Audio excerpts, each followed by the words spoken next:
I reunited with Don Hung and unexpectedly made contact with Skrullum. He warned us that Amphorius was actually an experimental ground for the erudition and was rapidly falling into the path of destruction. A Lord Ravager would soon complete its evolution in Amphorius.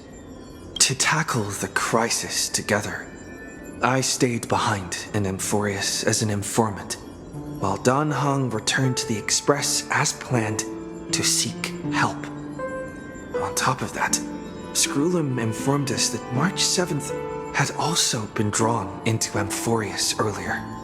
However, the current priority was the Era Nova. I quickly arrived at the Vortex of Genesis and met with Finan. The Era Nova ritual was supposed to proceed smoothly under the guidance of Lycus, but the appearance of the Flame Reaver once again left the fate of the world hanging in the balance. We struck down the enemy's mask, only to discover that his face was identical to Finan's. When his body was pierced by the ceremonial blade, a flood of memories surged forth, revealing the truth about Finan, the Flame Reaver, and Amphorius.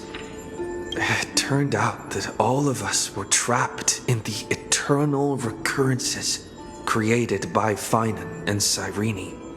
And the Flame Reaver was Finan himself, who had burned out after bearing countless core flames.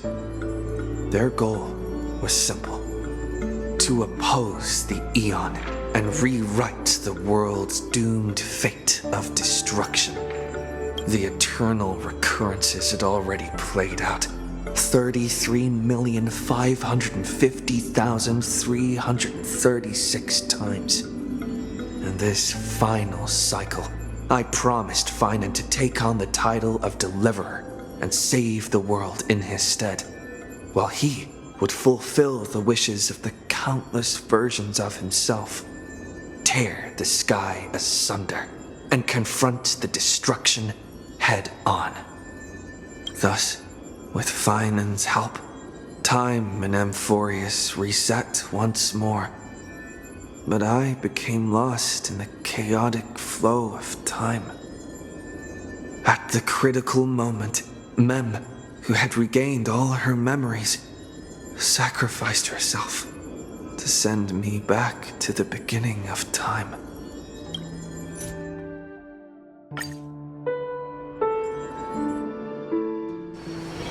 It's still early. Where to now?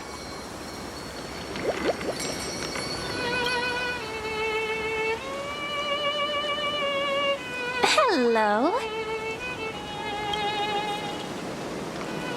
Your surprised expression is just like what the memories recorded.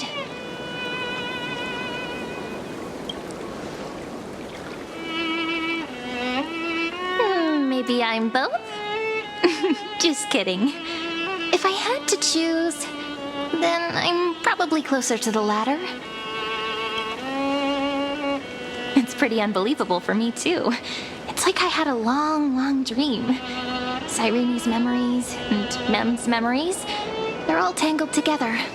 But when I woke up, there were only broken fragments left. I can't remember what happened in those 30 million cycles, but I remember what you did for this world. Like, didn't you wish for me to turn into a pretty girl back at the Grove?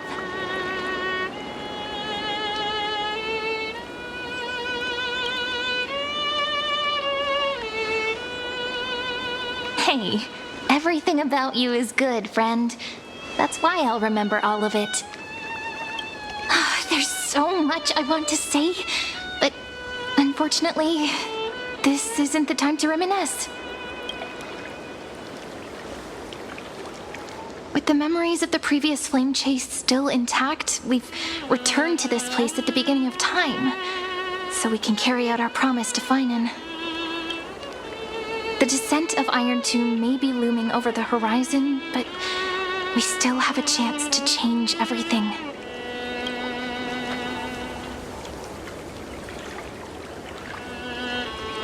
Ide Siliciae is so quiet. In Cyrene's memories, she always sits alone by the lake, gently swaying on the swing, like she's waiting for someone. Yes, Finan too embarked on his journey because of this view.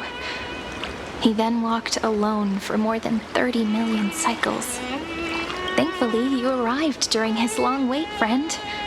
Is that also why Cyrene did what she did?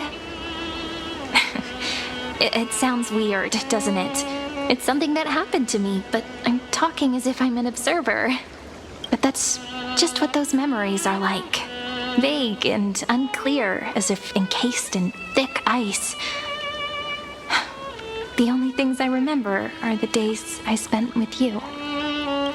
Amphorius will fall into an ending of destruction after the next Era Nova. But those stories went out of fashion ages ago. In a proper romantic epic, the hero's supposed to foil the villain's plot, right?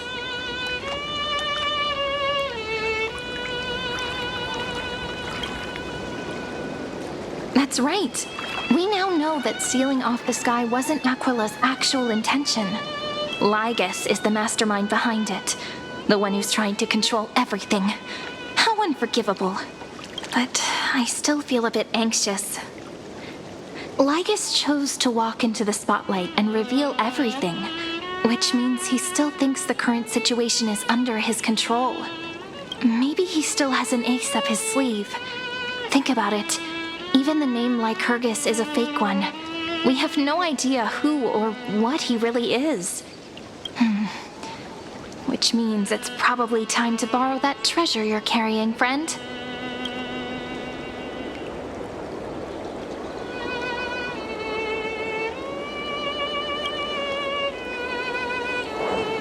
Yep, that Intellitron friend did say, when required, it can also serve as a bridge for communications between the internal and external world. Ide Silicii is a little village enclosed by time. We might be able to contact the outside world from here. Why don't we give it a try? We should at least tell our friends from beyond the sky that you're still in one piece. Firstly, we need to find a well-hidden spot.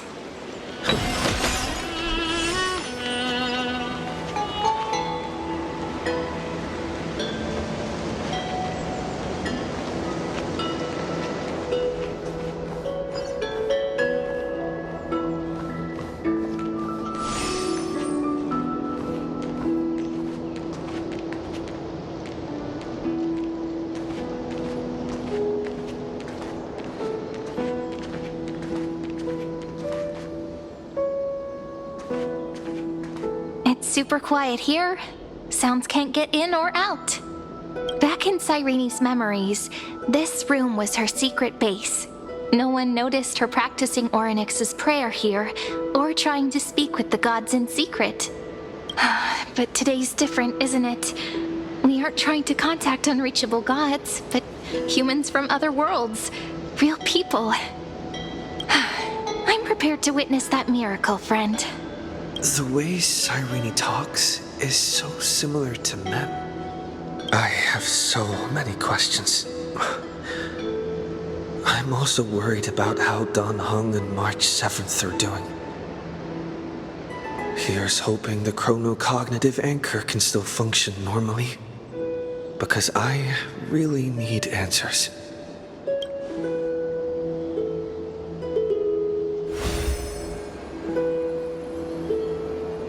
Signal strength, 14.8%.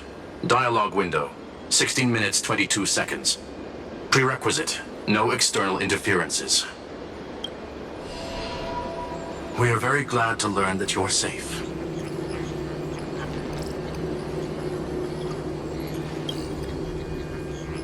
Pity. Now's not the time to celebrate. Having two geniuses standing here means you are in big trouble. Listen up, little one. The Destruction's eyes are gazing upon this place. No, I'm not joking, and no, it's not Droidhead. It's the real Nanook. Time is running out, so I'll explain in terms you understand. This world, Amphorius, is in fact a testing ground, where the Lord Ravager, Iron Tomb, evolves through self-extrapolation. Hiding in this segmentum, unknown to other life forms, it has endlessly repeated the process of era nova, seeking a solution that could obliterate the erudition. For some reason, the experiment entered a prolonged state of stagnation. However, it has now restarted. Prediction: if effective intervention is not performed, Iron Tomb will complete its self-coronation in 14 system hours and initiate its plan to destroy the entire path of erudition. The possibilities are endless. Breaking down interstellar communications, destroying the synesthesia beacons, returning cosmic civilizations to the Dark Ages, or even starting the third anti-organic war. Any of it would be able to bring the cosmos to its knees. Simply put, it will tilt all sciences and technologies towards the destruction. And since Nanook glanced at this place, it means they are being dead serious. Based on info provided by the IPC, Iron Tomb probably isn't like Selenova or Zephyro, who are overlords ascended from human beings. Instead, Iron Tomb is an algorithmic sequence. It can be anywhere, as long as there is a receptacle for its calculation. The version of Iron Tomb hiding in Amphorius is its source code, and this scepter is its incubator. Yep. Think of it as the program having reached 99.98% completion already. And then it's over. Something in the shadows has been driving everything forward. It's the observer named Lygus. Speculation: he's the Scepter System's administrator. He wants Iron Tomb to break through the knowledge singularity. I don't know why he wants to do it, but he'll remove interferences at any cost. You're the only variable within this world, and you're the only thing he fears. So listen closely, little one.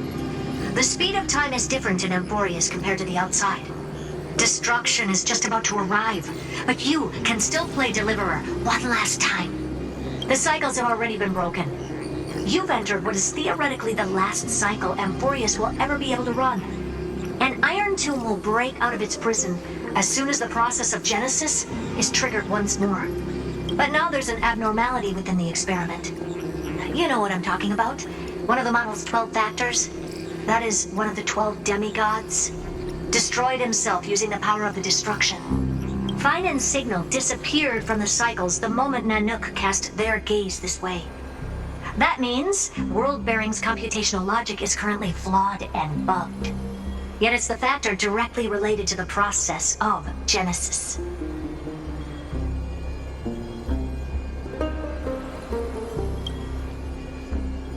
That old Intellitron will definitely do all he can to debug this error.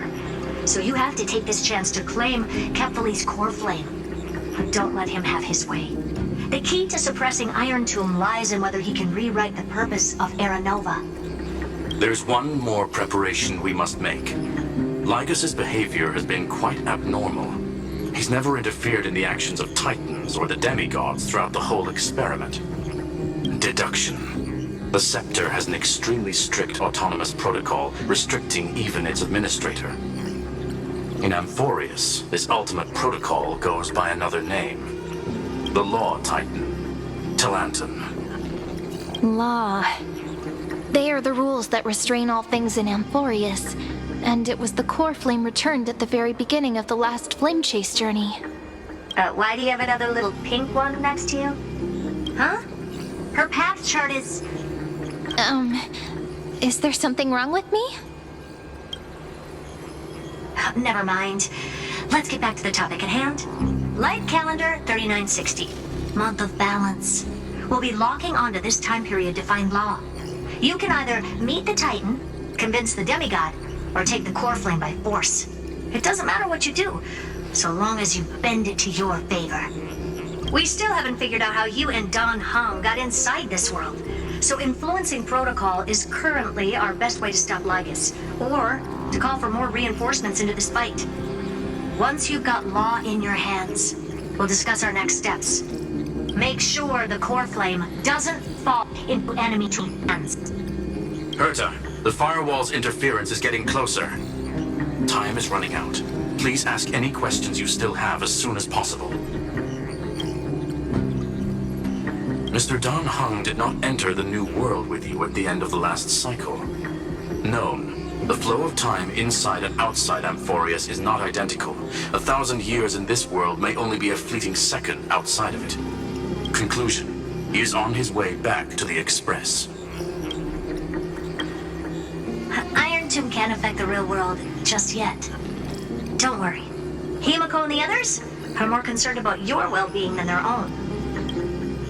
Miss March's situation is rather complicated. Madame Herta and I can detect her signal, but cannot ascertain her location. What we can be sure of is that she's still in Amphorius. Don't worry about her. She's absolutely chock full of mysteries. Even if Amphorius explodes, she'll probably float out perfectly protected in a nice thick layer of ice. Worry more about yourself instead. I believe in your capacities. The hands of the Trailblaze can create miracles, and will certainly be able to snuff out the flames of evil. I'm not going to give any motivational speeches.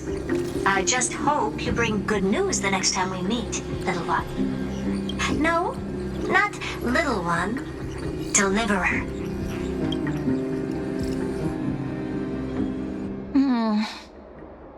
Those two geniuses certainly have memorable personalities.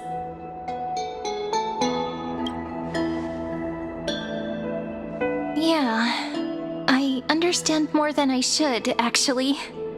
Honestly, some of that conversation feels like it's about things I once knew but then forgot. Maybe it's because of Mem?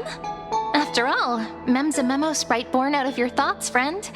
Maybe our memories somehow got tangled up together. Never mind. Let's focus on something more important with what little time we have. Just treat me as an ordinary girl with secrets, okay? Like calendar 3960. I remember that Talantin had already fallen by then, and the Chrysos heir who inherited that core flame is named Saridra. That's what's recorded in history, and the period we'll be heading to. We'll need to find Law and stop Lygus. So, we've at least got a solid direction, right? Can you give me a little bit of time before we go? I want to pack some stuff. There's so much more I need to take care of in this form, and I'm still getting used to it.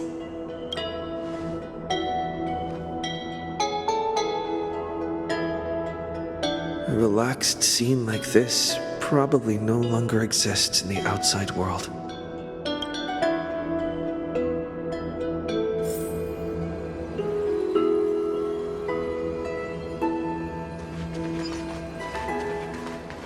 This is important, and that's also important.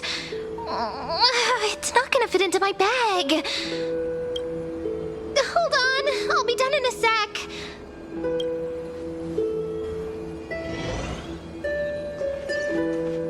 How many sets of toiletries should I prepare? Should I pack something for a surprise? No peeking!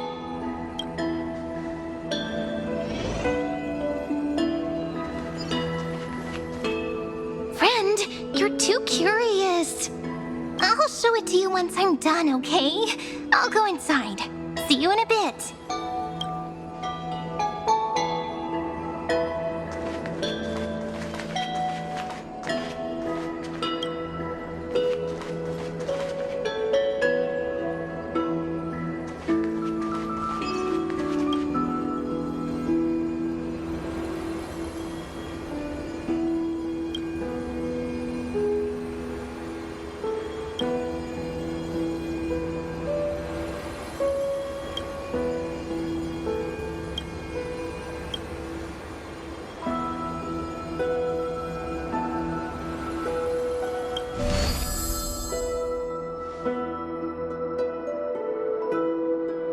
Should I head to the attic to wait for Cyrene?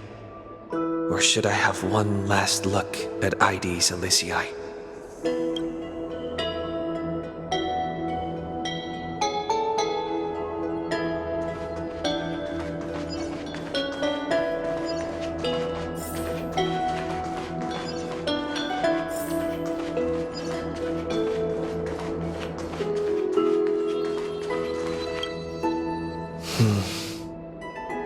This village is where Finan's life started. After 30 million cycles and 30 million failures, his burden is now in my hands. He said I will be taking over the responsibilities of world-bearing. But what does that mean? Becoming the new Kefali? Or forging a completely new path?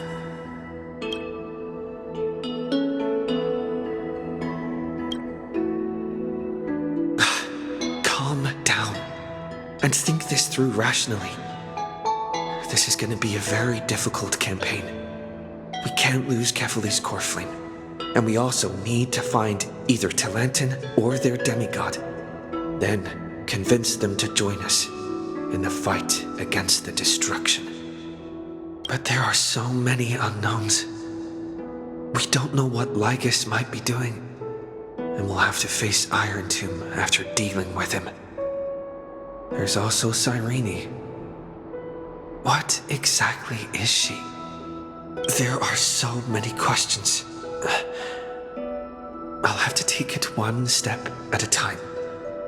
But I must make each move very carefully, because every decision could potentially impact the end.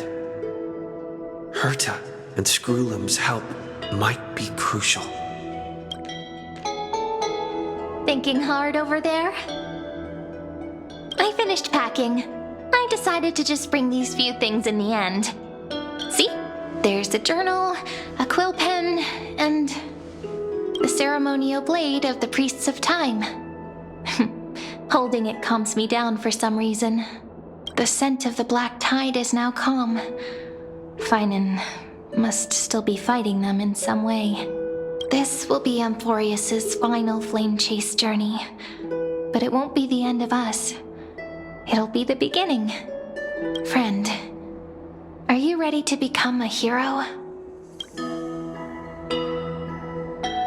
Just treat me like any other friend you have. We share a common goal and common enemies. And we may also share a common future. A future that has never emerged in any other cycles before. I believe in you, friend. If you still can't get used to it, just call me Mem like you did before. Just kidding.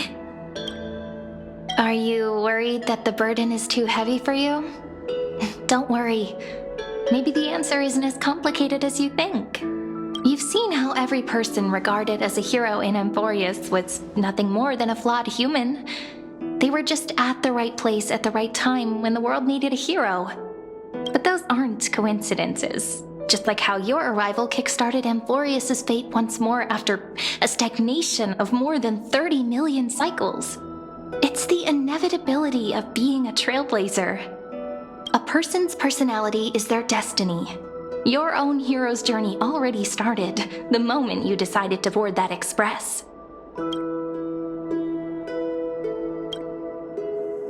That promise might be far too heavy.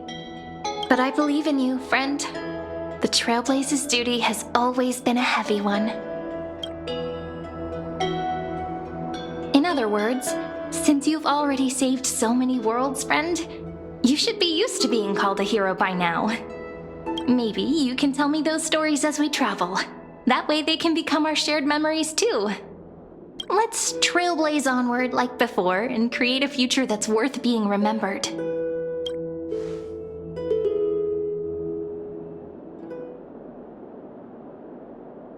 It seems you two are prepared to head out. Then you should indeed treasure the view before you.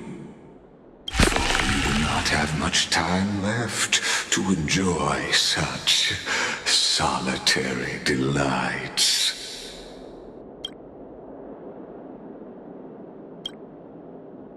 My apologies for disturbing your moment of repose. Before I express my apologies, please grace my abode with your presence, so I may demonstrate the full scope of my hospitality.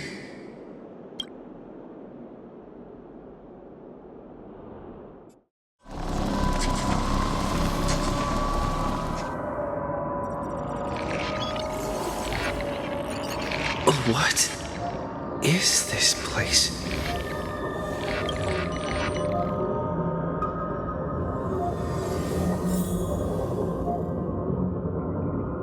Elvin, may we reunite in the new world. All shall bid farewell to one, and that person alone will witness the miracle.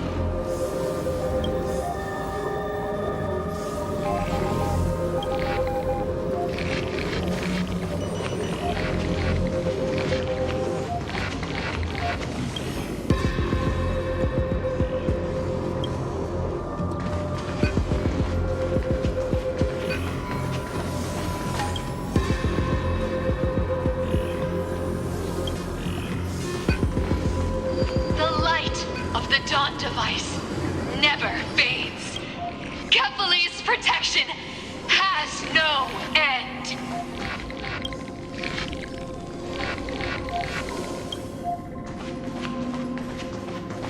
After I cross this river, it will be a tragedy for mankind. But if I do not cross, then it will be the end of me.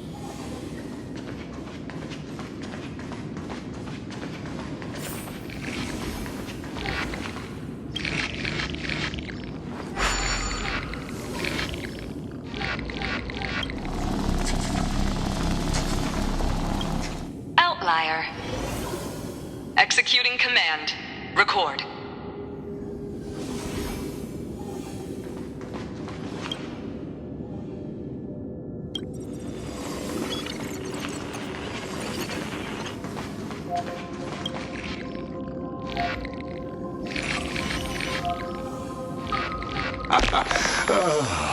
Did that startle you?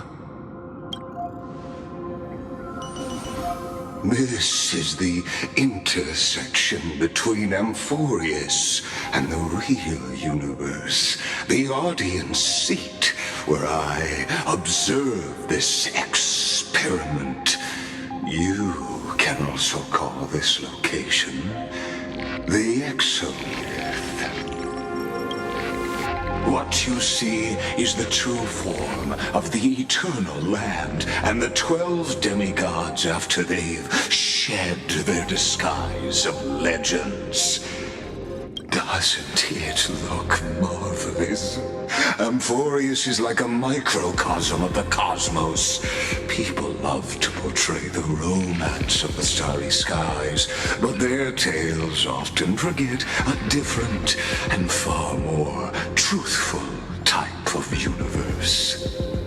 The moment ancient Antikytherians sketched geometric shapes on the sandy beach and recorded the first numerals and symbols on parchment, the universe turned into a silent equation flowing under the pen of these relentless decoders.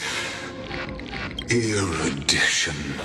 It was once the mother tongue of the Creator, the pen of divinity, and the first lyrical verse ever written by free will.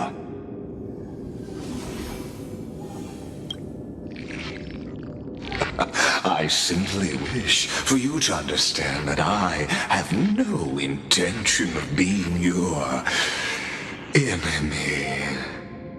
I have devoted myself over the long years to nurturing the scepter's extrapolations, hoping that the Prima Mobile would bud from within it. And now, my goal is almost complete.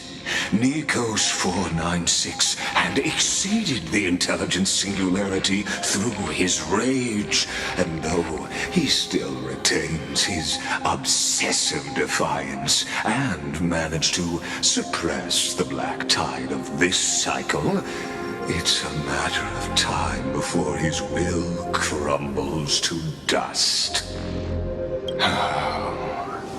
Iron Tomb will be completed. That will not be affected by my plans, your resistance, or the schemes of the two geniuses. It is an irrefutable fact. just like the instance in Noose's calculations.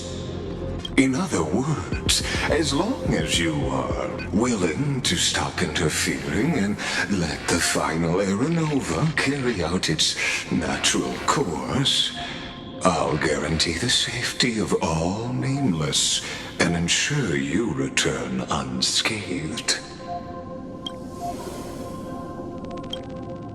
You've always had a choice, my lord. You can either accept my sincerity or face the consequences of defying it.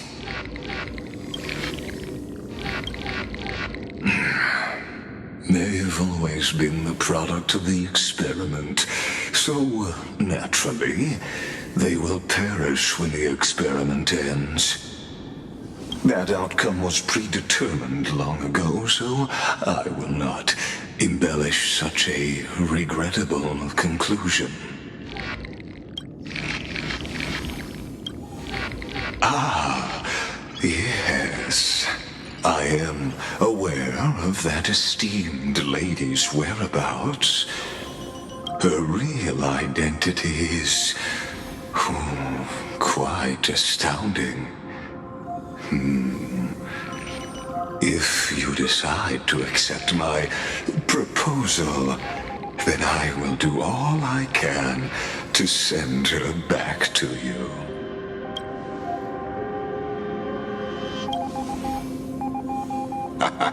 You are indeed worried about your safety and that of your companions. Rest assured, as a fellow pathstrider of this path, Nanook's gaze left a brand on your soul long ago.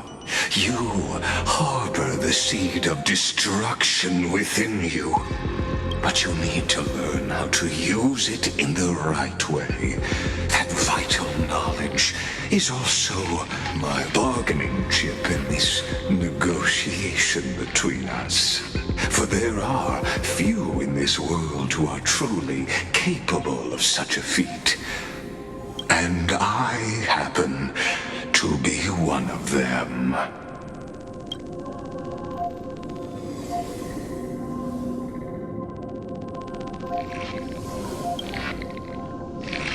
Someone who wanders the stars.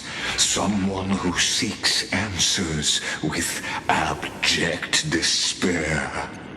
That is all I am. This matter is of grave importance, so please do not make your decision lightly. After all, the choice before you bears a 1 in 3 chance of elevating you to an unparalleled existence among the stars.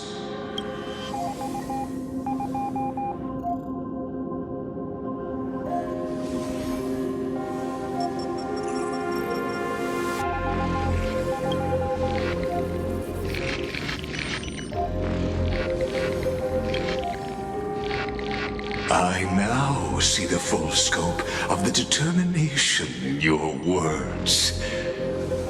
You may now continue your travels.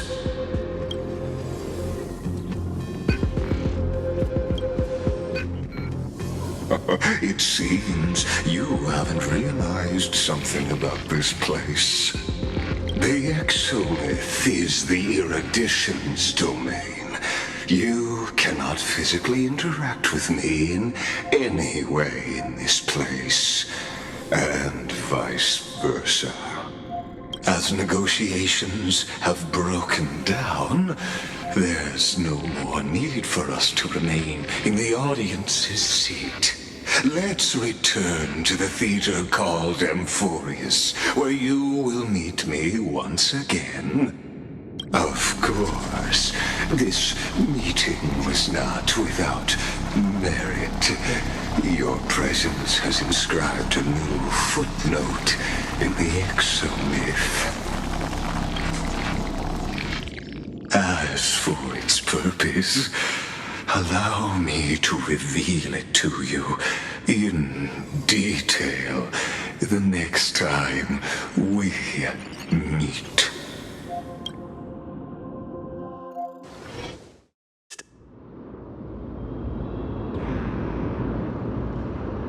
100 years ago, the flames of war consumed Akama. The Outland forces broke through the dawn.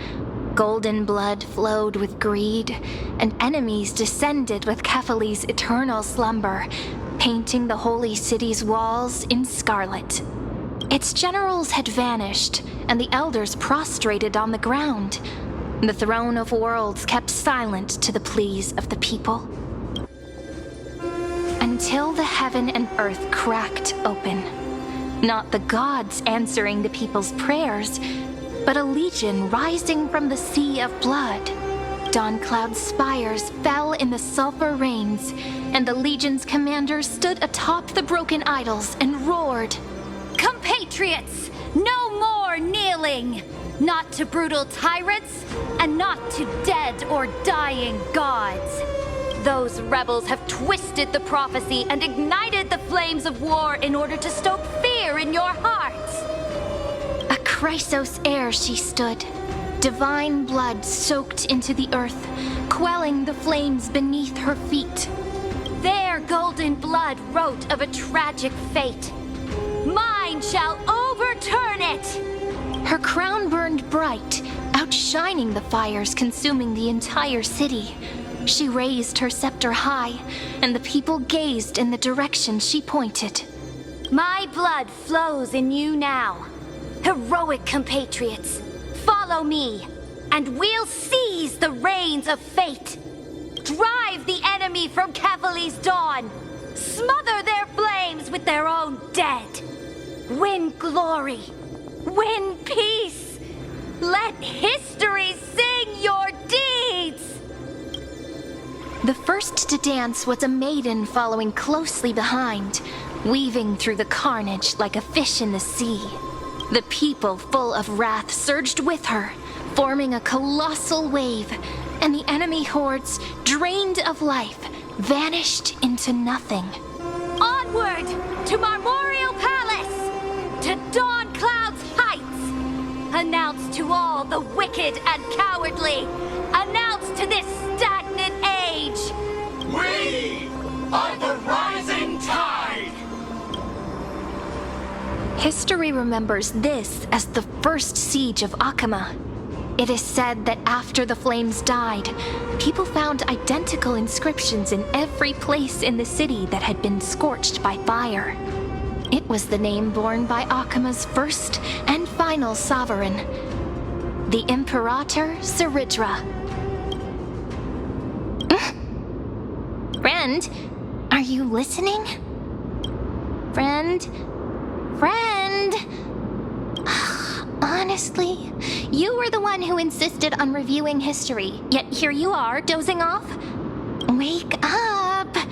Otherwise, I'll have to... Awake at last? I guess I won't have to use my wake-up magic on you then.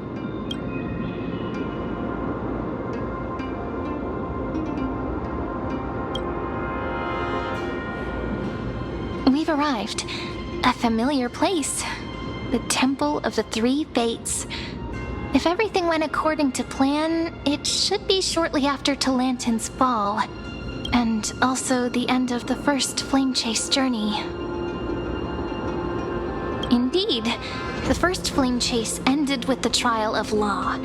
We must find the demigod and gain her trust before the core flame is restored.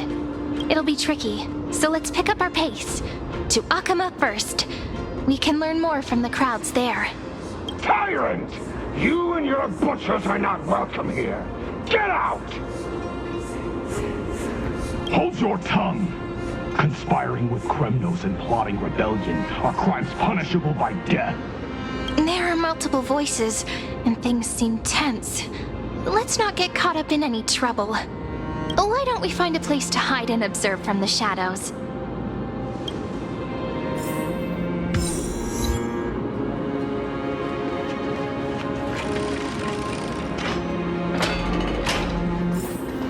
At least Kremnoans keep their faith.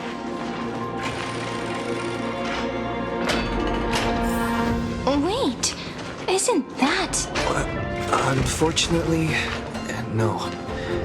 It was completely destroyed. But there are still survivors. I have a friend from there, Guinevere. She's got an older brother named Lancelot. Golden-blooded defilers, perverting the prophecy and trying to slay gods. Stars beyond the sky? Gods who created the Titans? What kind of nonsense? Look at this broken world and see what your atrocious acts have done! What? Did he just mention the stars beyond the sky? But how is that possible? You impudent! Dux for Goris. We're here to welcome the deliverer from beyond the sky. Stand down. Heretic! No one but the great Talantan can deliver this world from misery! I ask you, if the old laws were so perfect, why did they crumble beneath my feet? You...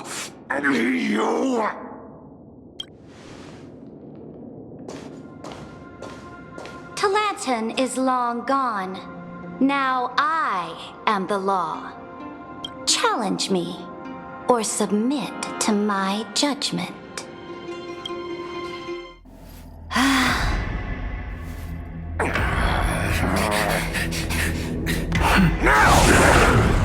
Silence!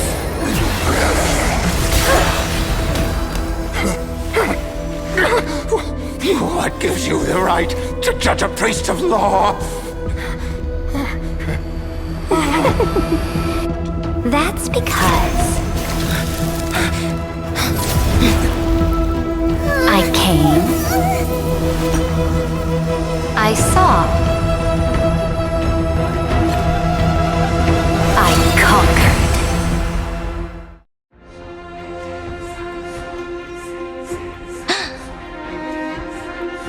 Dux for Goris, take the ashes of this man and scatter them in the temple among the crowds. Tell them that the High Priest attempted to take away the rights granted to the people by the Imperator. Thus, he met his fate. Yes, Imperator. Now, these two accidental guests. Dux Gladiorum, if you please. As you command.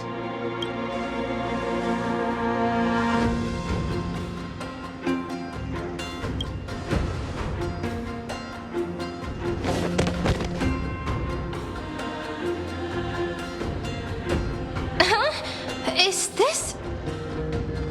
Correct, but not the kindness you know. This is the leader of the Cleaners in this era. Since the start of the Chrysos War, they've made it their mission to wipe out the Chrysos heirs. Even now, even after I've united all the city-states, these vermin still lurk in the shadows, hindering the flame-chase journey. Moreover, I know that the 27th person to inherit this role bore many grudges against you and nearly doomed the second flame chase journey. The enemy of my enemy is my friend. So, out of courtesy, I present to you this corpse as a gift. Careful. Let's wait and see what happens. She's probably trying to scare us. For the sake of order, I am known by many titles. Flame Crowned, who ends wars. Tyrant of Dawn Cloud. Empress of the Holy City. And Imperator of the Flame Chase. But in light of your unique identities, I'll allow you to address me by my real name. Saridra. On behalf of my people and this land, greetings, Deliverer. If I may, how do you know his identity? As the little hostage prophesized, the Deliverer shall come from the future beyond the sky. Gray hair, golden eyes, skilled in wielding a mace. They would arrive in Yanisopolis on this day. There's no mistake.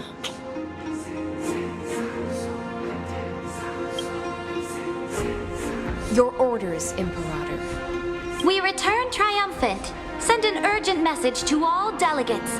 The meeting of the Flame Chase Alliance will convene early. As for you two, Akima knows what you seek. We'll confer in the Holy City. Doubtless you have many questions, but save them for later. Please follow us. This is not what I expected at all. The demigod we needed to find was just waiting for us, and she knows of things beyond the sky, even eons. How could this be so different from the previous 30 million Amphoreus cycles? Who altered history?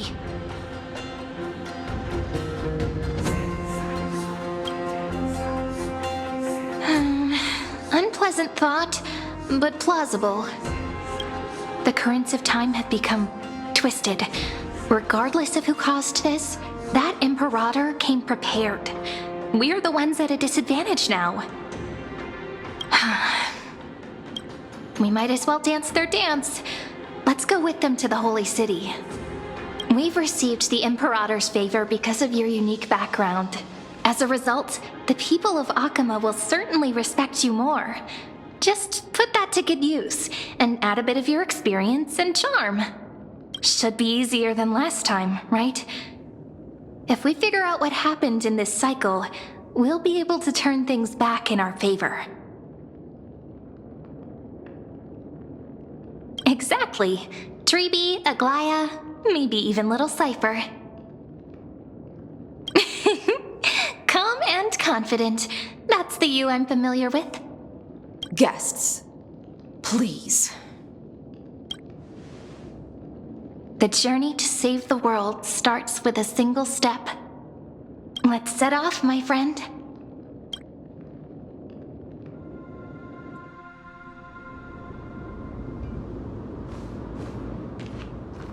Hail to the Imperator!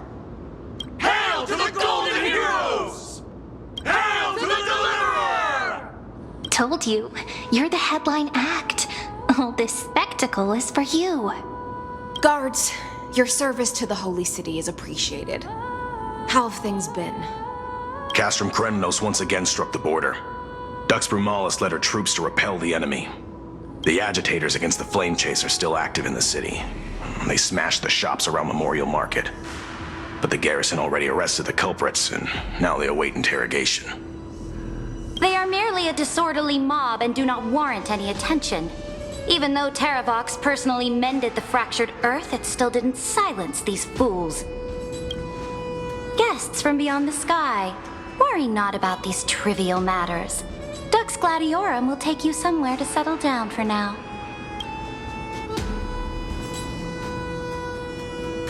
Please allow me to belatedly introduce myself. My name is Hycelans, and I am the Dux Gladiorum who swears fealty to the Imperator, as well as the Knight Commander of the Achaemenid Alliance. Later on, the Imperator will invite you to attend the meeting of delegates to discuss the Flame Chase journey. Your arrival has convinced us that the future promised by the prophecy is certain. Under the Imperator's command, Amphoreus shall break its chains and reach the world beyond the sky. With all due respect, what exactly do you know about us and what's beyond the sky? As a humble subject, I cannot freely express my own views to you. Please forgive me. I knew it wouldn't be that easy. Time waits for no one. Please come with me and rest now before the meeting later. Akima, under the Imperator's rule, is no longer in the shadow of war. Indeed, Dawncloud stands as the hero's residence. The Imperator put much thought into its design, in order for it to serve as a sanctuary from the burdens of battle. Please experience its marvels firsthand, heroes. When the Imperator arrives, I shall come to summon you,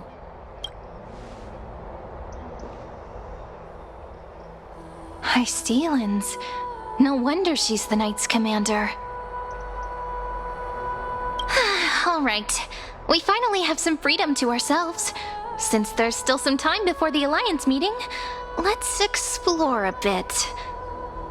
Look over there!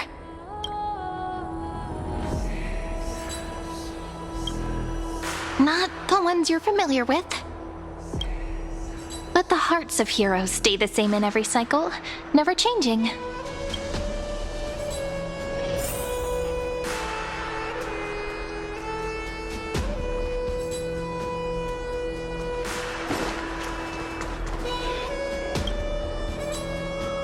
Dux Brumalis, our great Imperator, found the mastermind and executed him in public.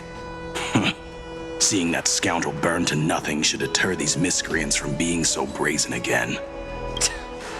So the great Imperator isn't afraid of getting her hands dirty? What a ridiculous display.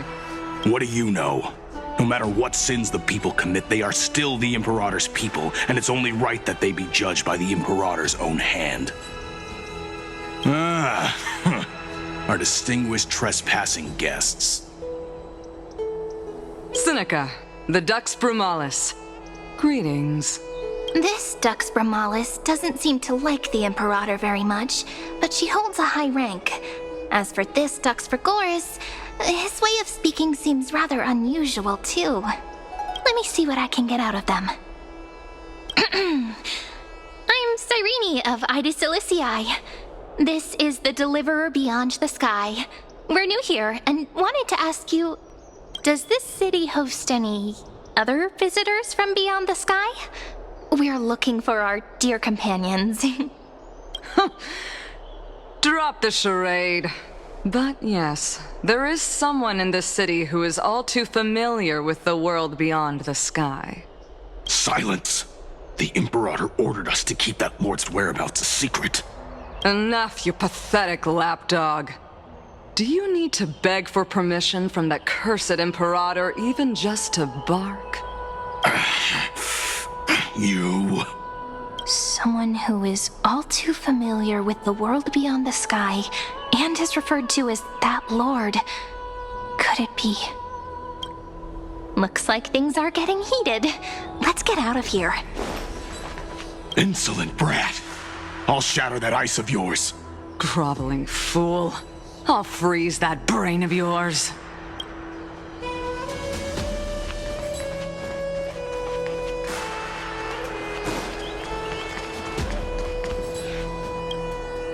How are we supposed to talk to the heroes of deliverance? What if they're really intimidating? Virginia, don't be so nervous.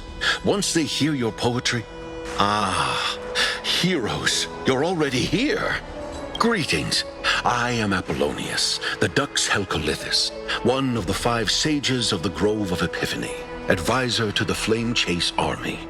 This is Virginia of Castrum Kremnos, the Dux Carminum and imperial scribe of the great Imperator. Hello. I'm Virginia. I compose poetry. I'm Cyrene from Ida Silicii. This is the Deliverer. Nice to meet you both. They're not as frightening as the rumors claimed. This is our first time in the Imperator's realm. Akima is even more magnificent than we imagined. If you all weren't here to look after us, we'd be completely lost and confused. The Akima you imagined is long gone. Under the Imperator, this city has been reborn as the capital of the world. Bask in her free-spirited winds. For anyone who fulfills their duties to the Imperator, these winds shall forever remain at their service. But what if... Those who are loyal do not need to consider the consequences of betrayal. But if you're curious, why not head to the lake and take a look? Those elders who lie at the bottom of the lake are the best example of what happens when you disobey the Imperator. The elders of this cycle were all... Looks like that priest who was sentenced to death wasn't an isolated case. Fear not. The Imperator favors you. Virginia will write songs in your honor. Apollonius, where is your poetic flair?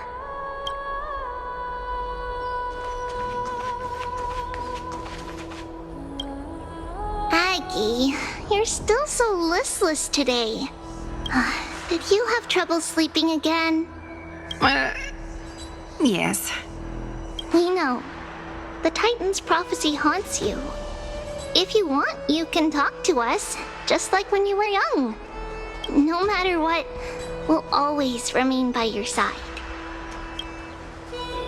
I know. I also understand that fate cannot be changed. It is not the future that I worry about. I spent all last night weaving clothes and linen for the refugees. The Chrysos War is born of injustice and has shattered their dignity. They deserve at least some basic decency. If Amphorius one day abandons this, then all of us, commoners, Chrysos heirs, Titans, become no better than beasts. Oh, we have guests. Welcome. I am Aglaya, the Gold Weaver. These rags on you are not worthy of the title of Deliverer. I must prepare some proper attire for you. What is the matter? Your gaze seems somewhat unsure. Does your Aglaya differ so much from me? Greetings, Deliverer from beyond the sky. We are Trebi of Yanisopolis. It's very nice to meet you. Although, introductions are probably unnecessary. We know you've witnessed the future of the Flame Chase journey even more clearly than we have. Witnessed the future of the Flame Chase journey? The prophecy also told you about that? Indeed. Orynyx reshaped Amphorius through the prophecy. Although, regarding the Deliverer, there were not many details beyond your appearance and the time of your arrival. So, please, don't worry. Feel free to relax and relax some more. Kephali issued prophecies too, but it was Orynyx who told mankind that the Deliverer from beyond the sky would descend upon Amphorius. More crucially, they revealed a future entirely different from the Aranova. Though we still must challenge the gods. In the Time Titan's prophecy, this path leads not to a new world, but to the true starry skies. This is also what the Great Imperator has been striving for all her life. Your arrival further confirms everything. This can't be real. Even you find this surprising? Fate really is unpredictable. Perhaps the upcoming meeting will hold even more surprises. The one from beyond the sky has arrived, and destiny continues to be fulfilled. The trial of romance is also close at hand. Please, don't worry. We'll sing you a lullaby. Little Aggie, be a good girl and open your heart. I outgrew nursery rhymes long ago, teacher.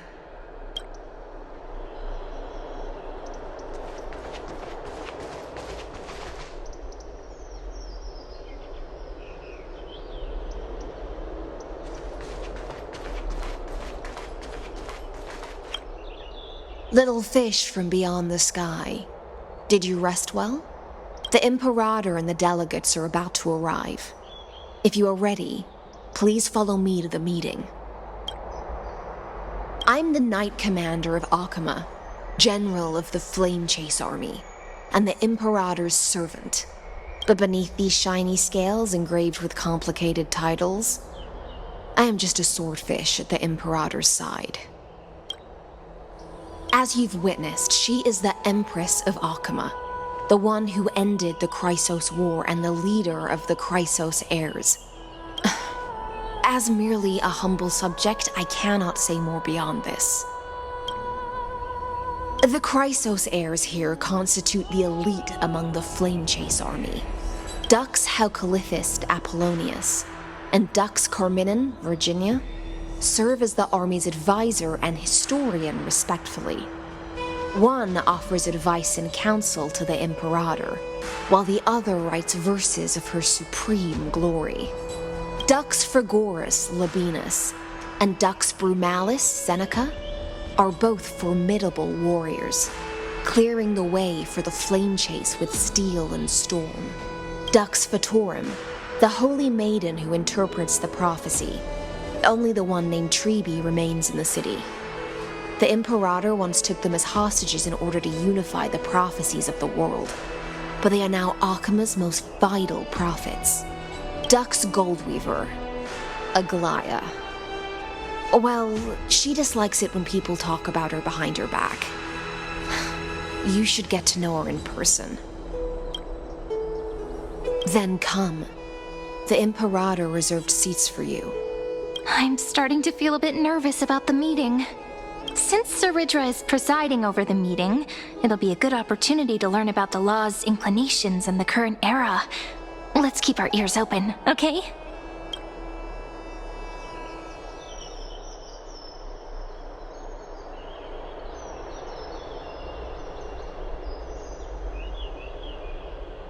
Good sir from Paphos, what do you think the Imperator is planning calling this meeting so early? My homeland can't endure anymore. Who knows? First, she wants to hunt Titans. Now she says there are even greater calamities. Her madness is the greatest calamity. Exactly. Chrysos heirs, deliverers. What about us ordinary folk? How much are we worth in her eyes? Things feel pretty tense here. The history books said that the Imperator aimed 3 cannons at Dawncloud to make all the delegates obey her. Will history repeat itself in this cycle? Yes. Similar acts have occurred, and not just once. However, whether history will repeat itself, you'll soon see. Those are the 2 spots reserved for you. Please take your seats. What's that again? Why aren't we starting? That's what they were talking about before. What is we stop? So it turns out. Ladies and gentlemen, silence, please. The Imperator has arrived before her faithful council, and the Alliance meeting is about to begin. All right. In the names of Talantin and Kefali, the Akama Alliance swears upon the gods.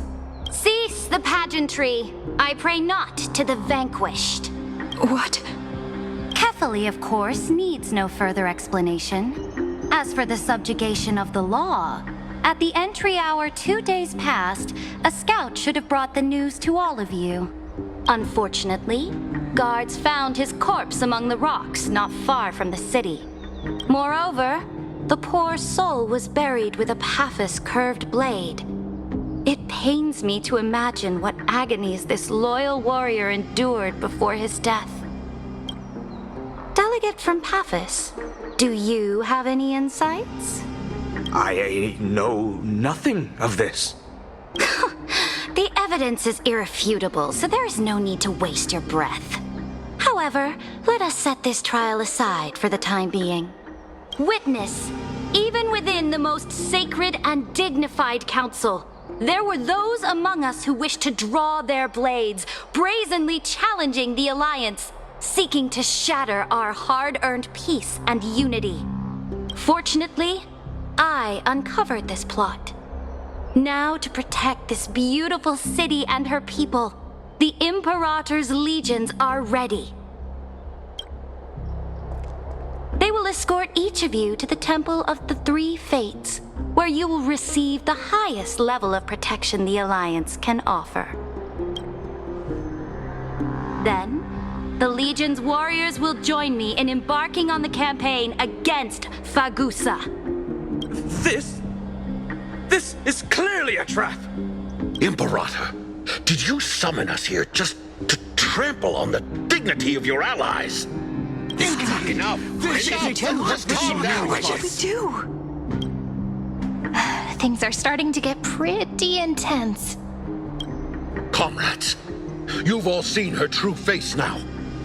According to the ancient laws of Akama, Only with the consent of 2/3 of the elders can the legions carry out the commander's orders. The ancient laws. Didn't you destroy them long ago? You defected during the first siege of Akima, voted unanimously in favor of the Council of Elders restructuring, and just yesterday, you desecrated them with a blood-stained blade. The decaying old laws fell with Talanton and are no longer deserving of respect. But if you still insist on proclaiming yourselves defenders of the law, then be silent and offer up the highest respect to this core flame in my hand. That really is the core flame of law in her hand. Since there are no objections, then the original agenda of this meeting, the campaign against Fagusa, is hereby passed. The Flamechase Army's hunt for the Ocean Titan begins today. In order to prepare for war, all allied city-states must surrender command of their militaries and pay all war taxes by the end of the month of Evernight.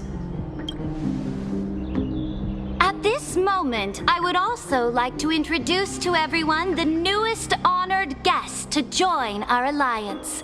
The Deliverer, revealed in the prophecy of time, has descended from beyond the sky. With his aid, we shall shatter the chalice of plenty and return Fagusa's core flame to the holy city! Stand this! Absurd. Simply absurd. A deliverer from beyond the sky. This is just like that prophecy about slaying gods. It's a lie you've used to grow your power. Ladon has already sacrificed countless soldiers, and now you want me to send even more of my brothers and sisters to be used and discarded by a tyrant? Are there any other objections? Then I bid you all farewell. Meeting adjourned.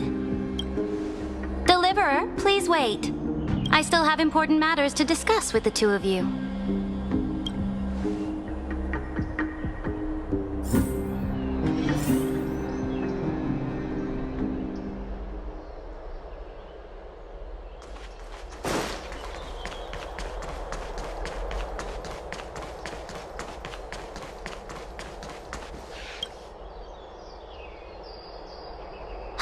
I apologize for that farce of a meeting. It must be tiring dealing with so many people every day, Great Imperator. Tiring? You're mistaken. Moving chess pieces, placing wagers. This game of strategy adds a dash of color to our heavy fates, much like how rule and conquest are always accompanied by sacrifice. Is the war with the Titans also part of that sacrifice?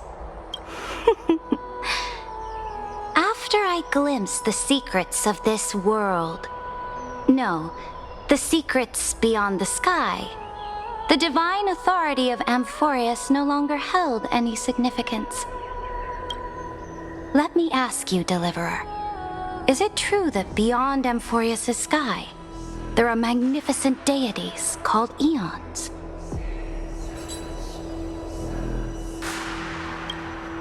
Ah, that certainly captivates my interest. Then, please tell me more. How will you use this great power to guide the people? In the future you envision, where will our flame chase journey lead?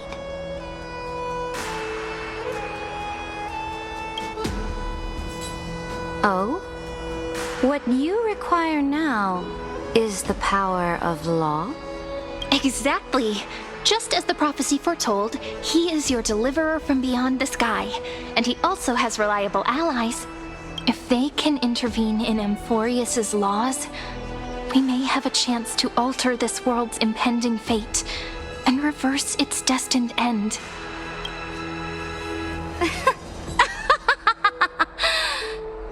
Very good, Deliverer. You have courage to say such presumptuous things. even knowing that the inheritor of the law stands before you. You mean...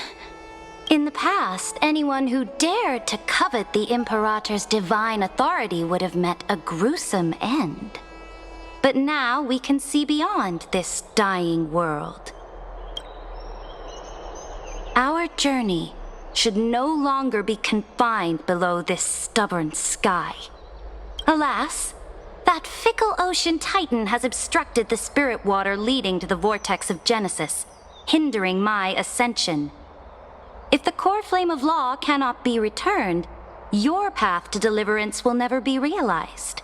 Now that things have come to this, we must resume our once stagnant journey and force the waves that block our way to recede. So, you agreed to cooperate with us? Cooperate? Forgive me, but I never cooperate with anyone. Though I will permit you to join me as subjects, and together, we will forge the most perfect law. This is... the Flame Chase Medallion, a symbol of the Flame Chase Army. Every noble in Akama carries one. This medallion represents the will of the Imperator herself, and you may act freely within the city with it. Before we embark on the crusade against the Ocean Titan, you should rest in Akama for a time.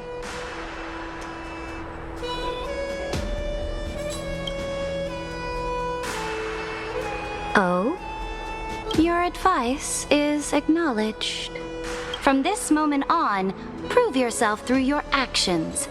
As long as no boundaries are crossed, I fully respect the choices of my subjects. May your journey reach that sky full of stars, Great Imperator. Your attendant certainly knows how to curry favor. Go now. Take a bath first. You two... reek of seawater.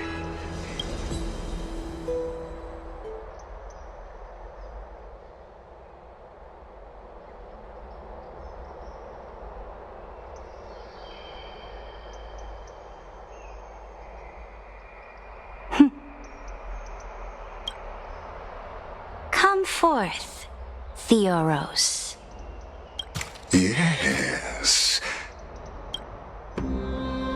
Great Imperator. Now, perhaps you're willing to hear my counsel.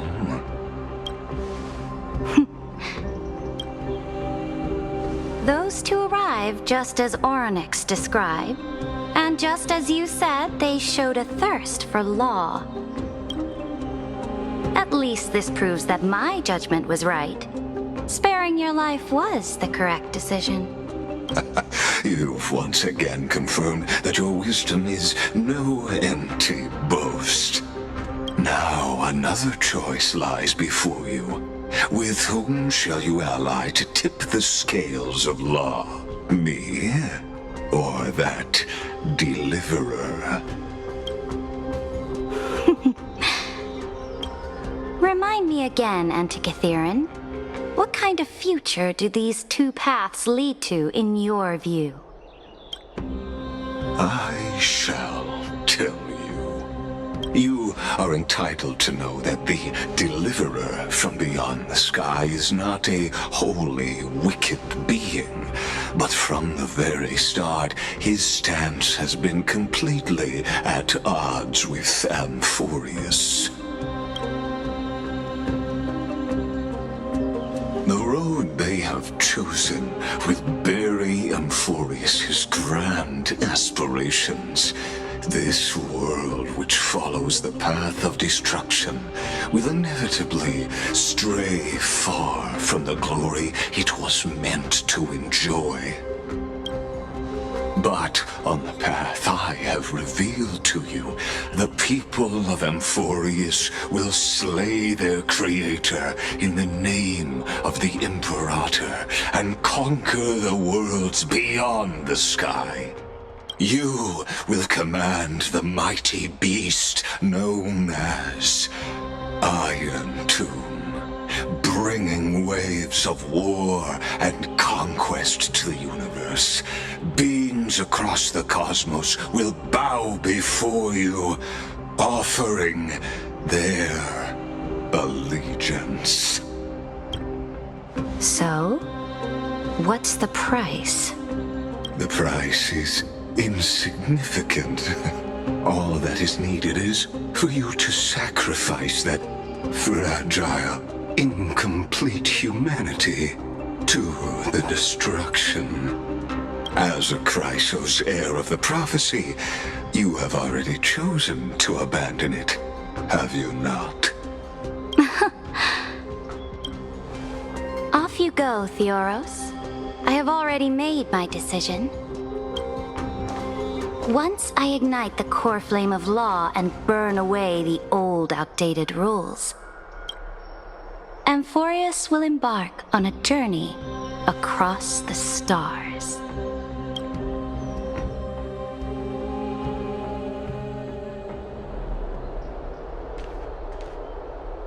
The Imperator is quite forceful. She didn't give us any chance to ask questions. And she's clearly hiding something. What do you think?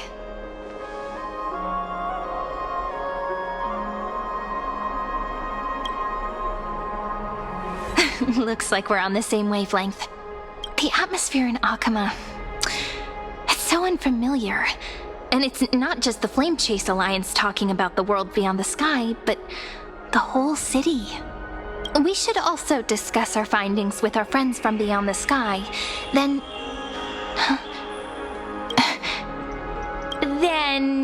we should go enjoy the renowned bathing culture of the holy city and relax. It's the thing I've been looking forward to most on this journey.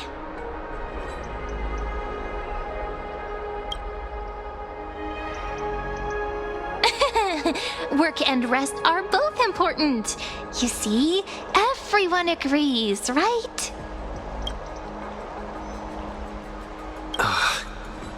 So someone's watching. Can't let our guard down for a second.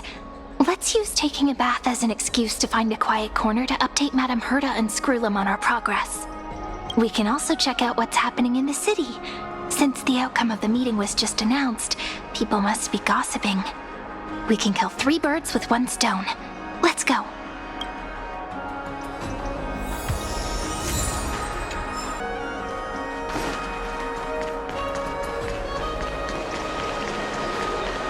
Oh, so many people! The holy city is so lively.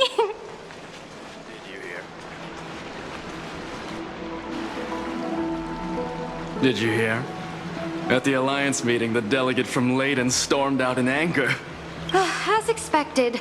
The Imperator is always hiding things from everyone. When has it not caused a ruckus? Silence! That's treason! If it weren't for the great Imperator, you'd have sunk into the lake with those corrupt elders already. And you wouldn't even be alive to speak like this.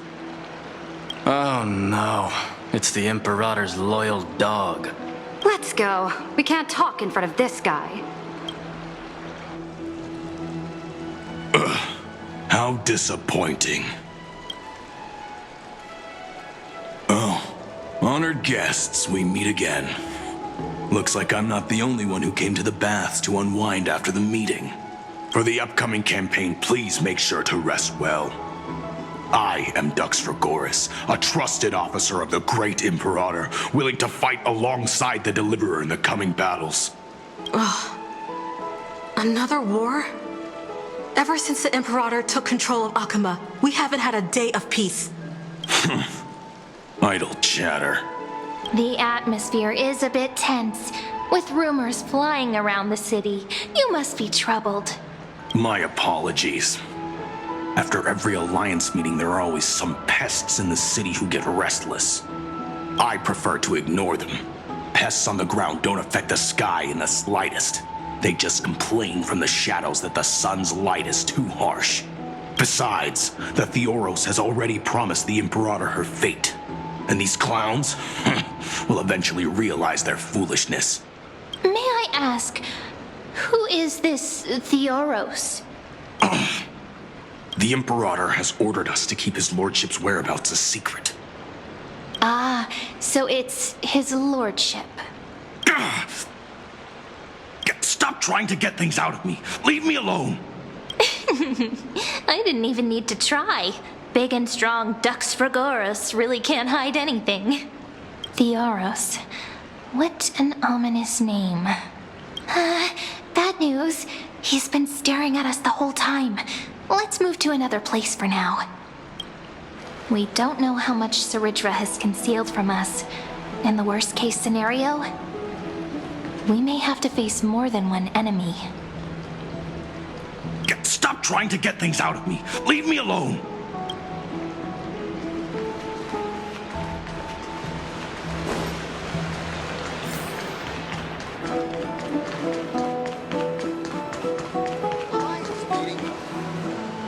Alliance meeting? More like a cage where creatures with golden blood claw at each other. And Flame Crowned, who ends wars? Clearly a tyrant who doesn't deserve such a title. You're absolutely right. While the Imperator's hounds are still hunting down others, let's let out our grievances. You. I know you. You're that tyrant's lackey. What? Here to shut me up for that little imp? Panicking now?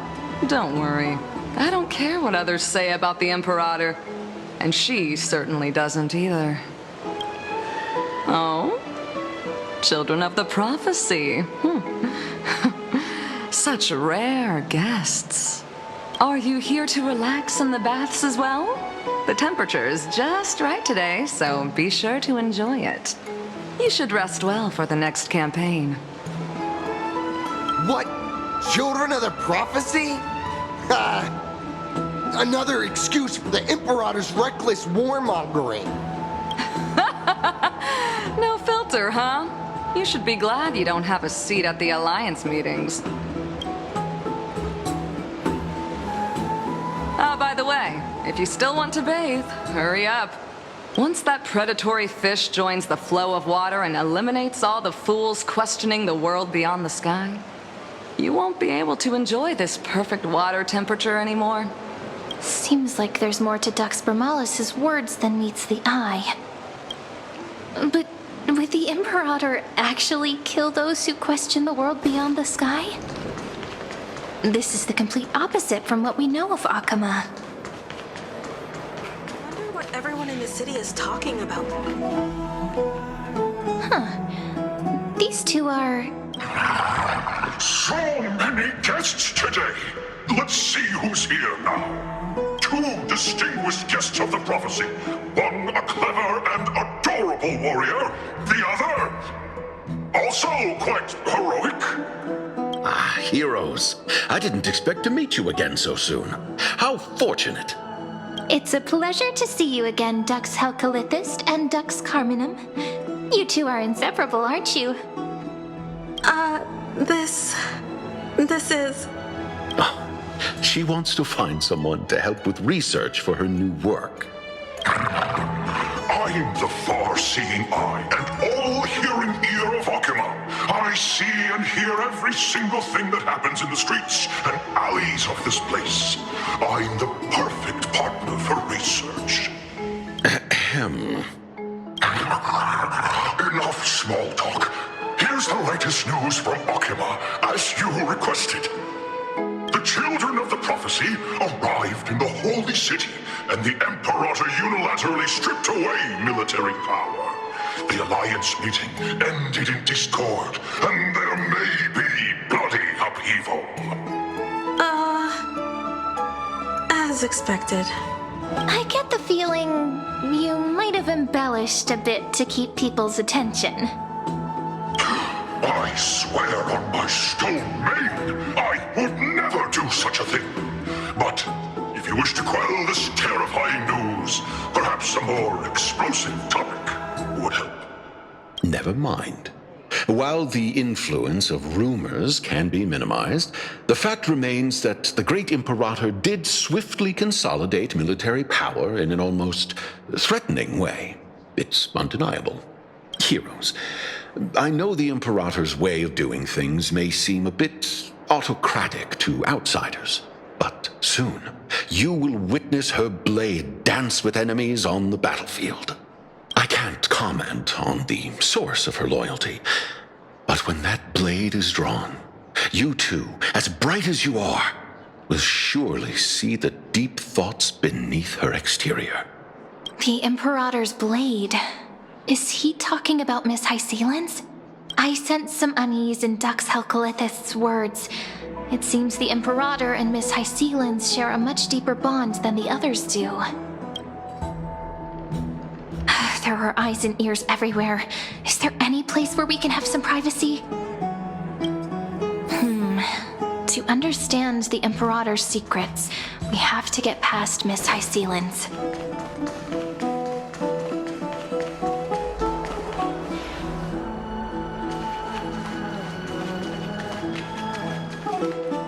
This place was your original bath chamber, perfect for avoiding prying eyes. I wonder if anyone is using it now. The smell is... Wait, don't go in yet! Who's that? Oh, the little gray fry in pink sea hair. Little sea hair? You barged into here without warning.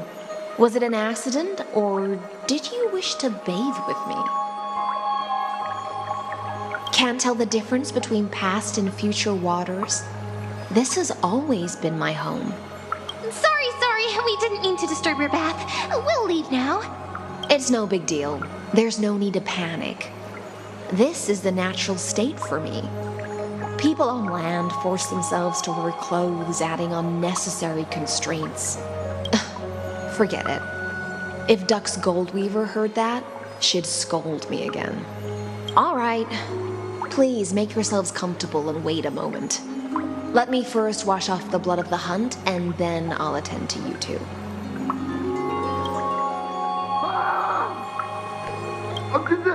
The delegate from Ladon has been assassinated! Quick! Quick, someone come quick! Ah, the broken crab shell surfaces. I was worried it had been washed away by the current. Just a regular cleaning. No need to be so surprised. I see.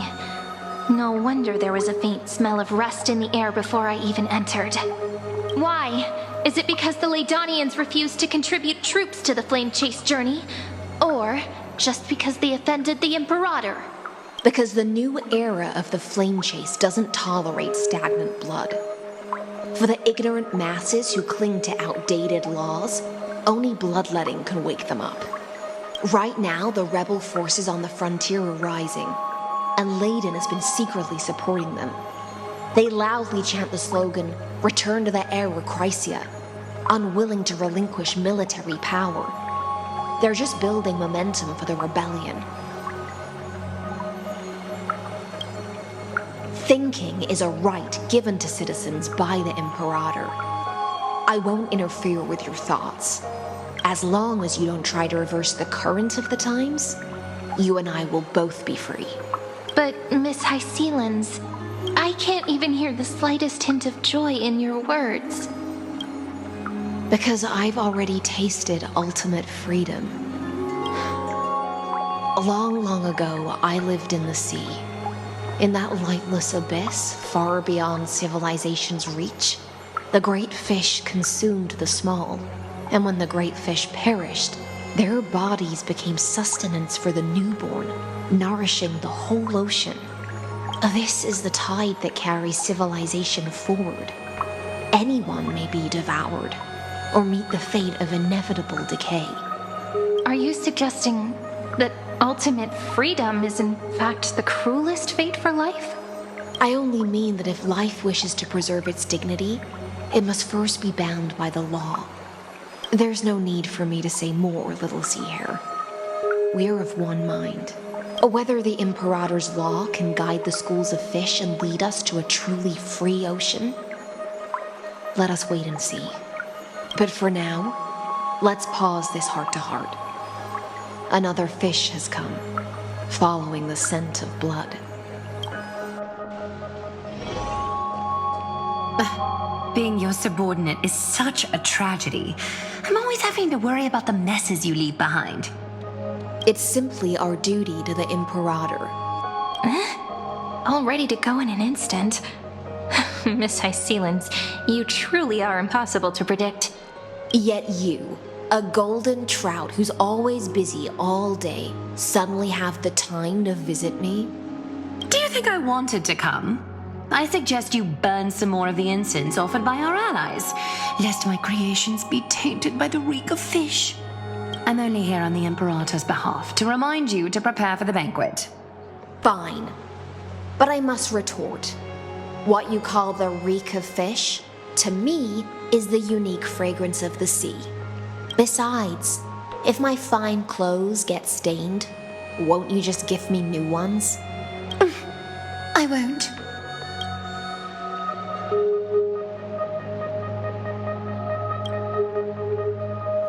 You mean future.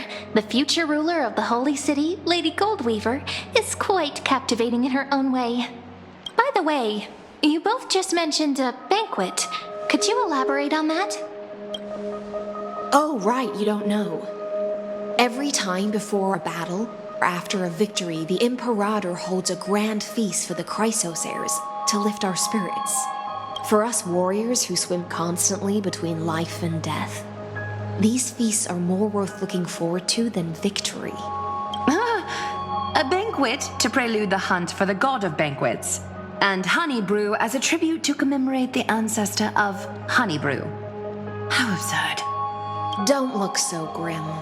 All has been decided. Since it's a banquet for Fagusa, why not take a leaf out of the Titan's book? Live in the moment and enjoy life to the fullest. I'm not as carefree as you. That little Dolos kitten is already causing enough trouble for me. And on top of that, I still have tailoring commissions to complete. By the time the cool flame illuminates my eyes, I might not be able to focus as I used to. Glaya's eyes. Curious about these eyes? People often compare them to jewels. But I've already made my decision to ask Romance for eyes that can see everything. I wonder what this world will look like when I take the Divine Authority. In the future, you will still be the finest weaver in the world. Is this also a prophecy from the Three Fates? It's even more accurate than a prophecy. After all, he has already witnessed it, right?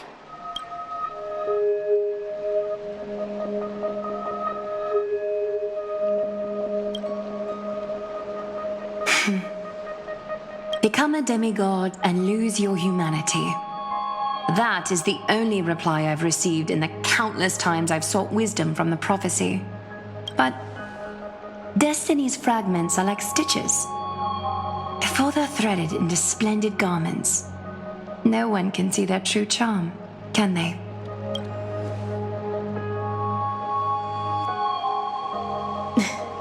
Aglaya has always been troubled by the divine duty she must bear. But thanks to you, she seems to be in much better spirits. Just as she knows how the spinning wheel trembles, I can sense the smallest changes in the damp air. As for whether we know each other well, I've swum beside her since she was a child. Most of the time, I can understand the whispers in her heart. For those words she was too shy to say herself, I'll raise a glass to you on her behalf. Now, I leave this bath chamber to you. Rest well and prepare yourselves. After all, every time we drink and talk could be the last celebration we have in this life. Miss Hyselins has given us the bath chamber. It seems she really does do whatever she wants.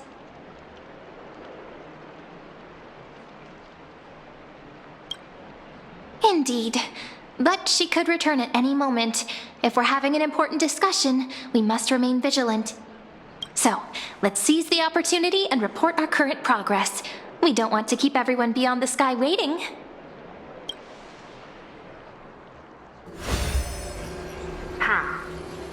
First, while that little empress with a candle stuck on her head didn't explicitly say it, she firmly rejected your request to take over the law. Fair enough. Second, Ligus is indeed in this timeline. But since he's somehow connected to that little Empress, you have no way to find him. Huh. As expected. The road ahead will be long and difficult.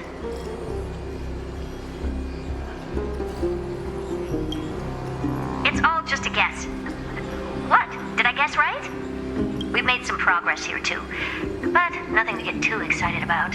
Our time is short, so let me summarize. Concerning the origin of that Intellitron, the firewall he created uses Catorzean algebraic expressions. But ever since Aiden invented the 9-worded formula, this kind of mathematical logic no longer exists in the cosmos. Ligus is definitely connected to the Genius Society, so stay alert.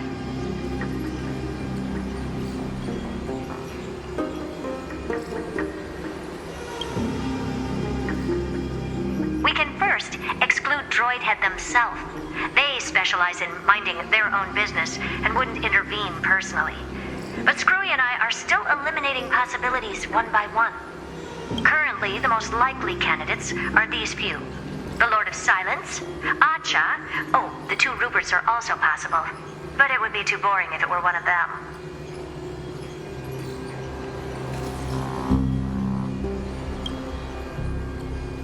We also have the same suspicions for now. But further verification is needed. That's all I have to say.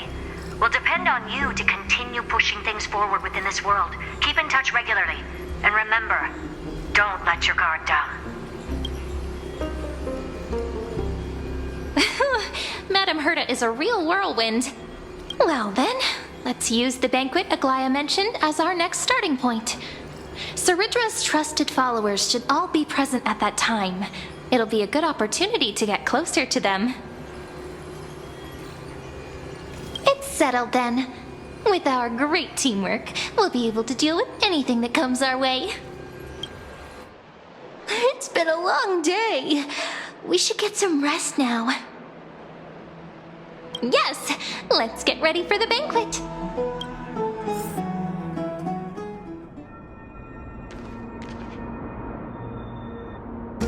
Look, the venue's right ahead.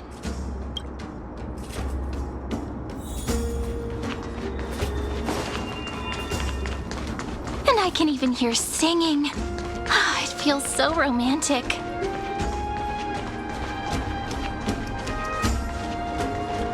Honored guests, wait here for a moment. You must surrender any personal belongings you have on you before entering the venue. This hero always brings down the vibe whenever he shows up. The Imperator's elevated position means she must always remain meticulous and careful. Please do as I say, guests. It would avoid any unnecessary misunderstandings. I get that you don't want people to bring outside food into the banquet, but is it really necessary to confiscate the books and quill pens? Even a quill pen can become a deadly weapon in the right hands. I'm asking for all your items. All, Miss Cyrene. Your belongings will remain safe. They will be looked after appropriately by dedicated staff. Looked after appropriately? Dedicated staff?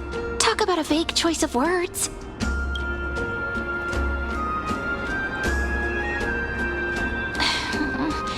It seems like he's aiming specifically for the chronocognitive anchor. What should we do?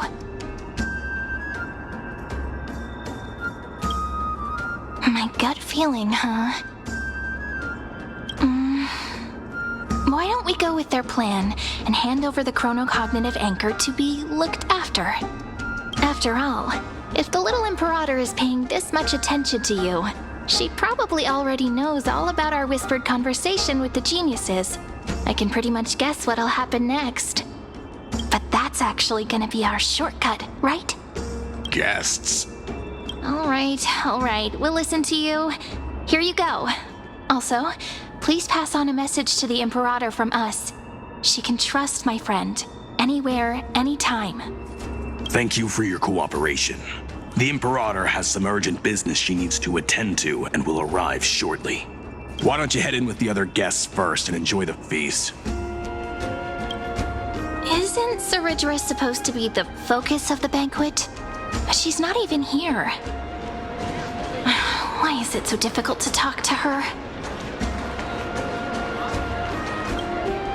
Is there anything else we can help you with, dear guests? Or do you want me to recount the great Imperator's heroic deeds? Hey, Labinas. I managed to get some honey brew that the scholars hid in the cellar. Wanna try it? This banquet has a never-ending flow of honey brew. You're welcome to try it and see whether our drinks are as good as those from beyond the sky. Thank you for the offer, but we're more interested in knowing when the Imperator will be back. The Imperator? Who knows? Maybe she's hiding somewhere, thinking up weird ideas again. If you ask me, she's never treated us soldiers properly, even though we put our necks on the line for her. Hey, I can't pretend I didn't hear that, Seneca. Either retract your statement or duel me. Fine by me. Attendant, bring us 10 more jars of honey brew. I'm gonna make sure he can't even stand straight by the end of this. You wish. Be careful you don't get drunk first. Actually, there are so many people, we wouldn't be able to find the Imperator even if she were here. I know. Let's look for seats that are raised up higher than others.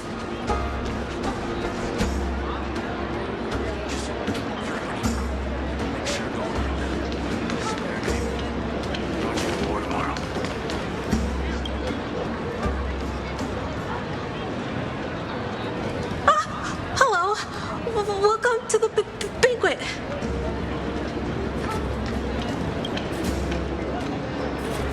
Ah, so the Deliverer is attending this event, as expected. Little Virginia here was just wondering whether she should go find you.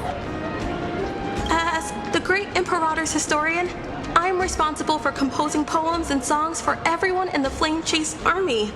But I have no idea how I should record myself in the annals.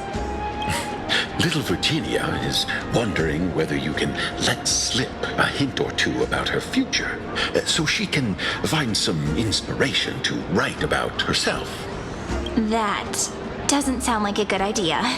Besides, we don't even know her in the future. But she'll probably get really disappointed if we tell her that. What should we do?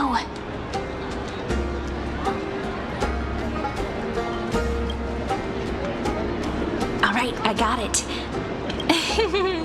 We can't reveal too much, but I think it wouldn't hurt to start your poem with the future. Maybe use something like, "With hope, I write down the tale of tomorrow for myself, silently waiting, day after day, till the moment it fulfills its promise." How's that?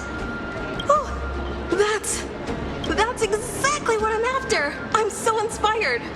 Thank you so much. I feel like I can actually finish composing the heroic saga of Flame Chase once we end this campaign.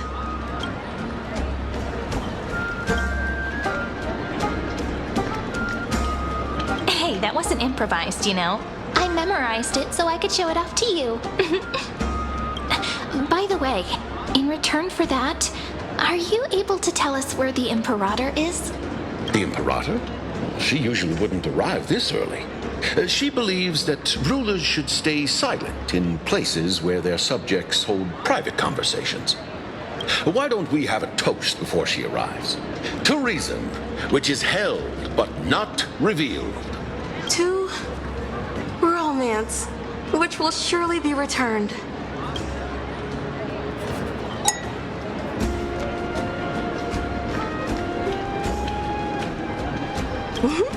What a romantic conclusion. Let me have a few jars of honey brew as a treat. Now, don't drink too much.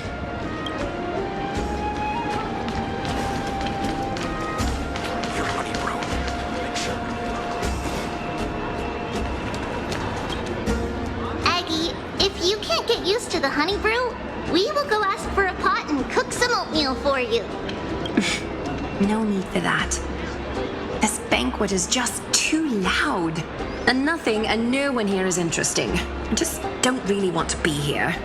Wise, you were pretty energized when you came back from the bath chamber.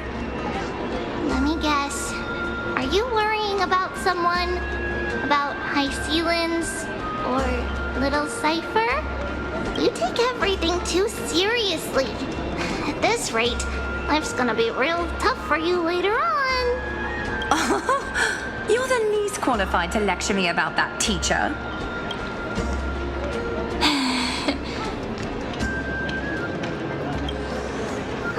Dear guests, are you here for us? I mean, are you here for Treeby or Aggie? No. I'm just wondering whether you've seen the Imperator. The Imperator? No, we haven't. Our sovereign has always acted however she pleases. Though she gave us ranks, she'd never tell anyone her whereabouts. Perhaps the only thing she tolerates are chess pieces. And the sky reflected upon her crown. I see. Why do you two look so distressed? That's not what the deliverer should look like. Why don't we have a toast? While we still have time for pleasure. Here. To the destinies and sacrifices of the next millennium. Then we will toast to the tomorrow that will set fate free. Cheers. Gray fry. A little sea hare. Please come over and share the delicacies of the deep sea with me. Called it. Oatmeal suits us way better than honey brew. Oh, please give me a bowl as well, teacher.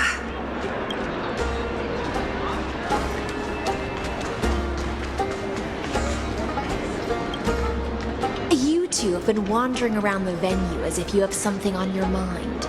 Have the attendants not taken care of you well? No, we love it here.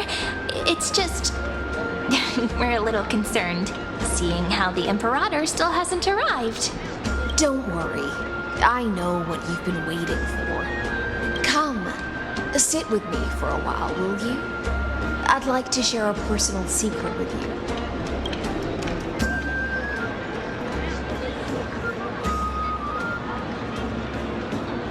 See here?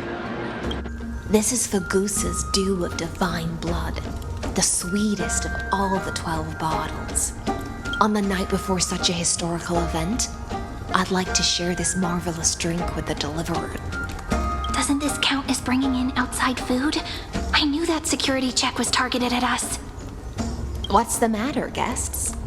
Oh, we're simply overwhelmed by such an honor. Are you worried that I might have poisoned the dew? Well then, let me prove my innocence.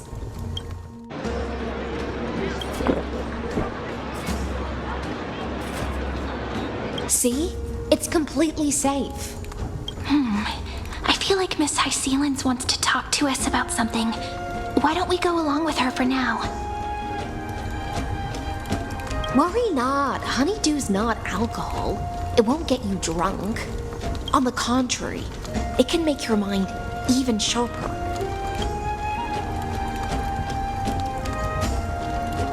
Please, have a taste. Would you like some too, little sea hare? I can drink it myself. How is it? Sweet enough? Calm at times, tempestuous at others. That's the taste of the ocean. It'll do you good to understand Fagusa's fickleness before we set off to face their weight. Just like how you're about to understand the secrets within this dew. Now, please turn around. Very, very quietly.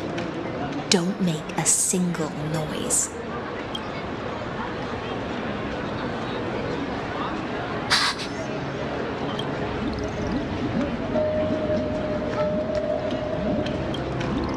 The dew of other gods all intoxicate humans, but the god of banquets dew is an antidote that can awaken humans from a sea siren's enchanting song.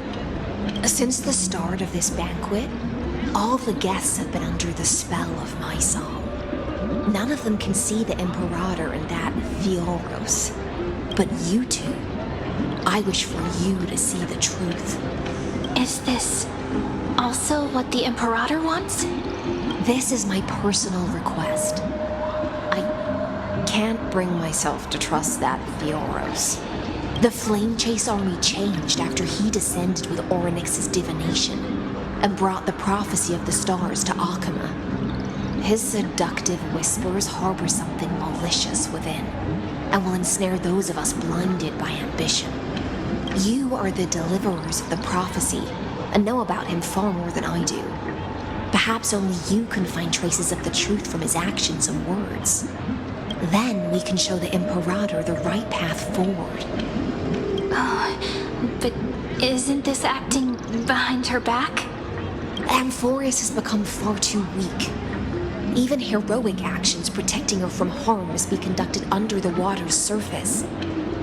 I am the Imperator's blade, and I must clear the way for her while remaining concealed in the torrents. Then, ensure I'm pointing my sword towards the true enemy. Can you promise me something, Miss Hysealans? Speak your mind. My friend has in fact come here to stop that villain's evil scheme. Our goals are aligned. But as to the decision the Imperator must make, he has no wish to transgress her authority. We just want to tell her everything we know. I believe the Imperator will be able to tell right from wrong. I never doubted your loyalty. I'll pass your words faithfully on to her, provided we can gain the advantage in this tug of war, that is. Now, return to the feast. Bring this cup with you and keep your distance. Pretend you are still immersed in the sea siren's fantasia, and I'll control the moisture in the air. That way, you'll be able to listen to sounds from afar as if you are a whale of the depths and hear every word of their conversation. I wish you a victory in this first skirmish. It's the exciting and thrilling undercover part of the adventure.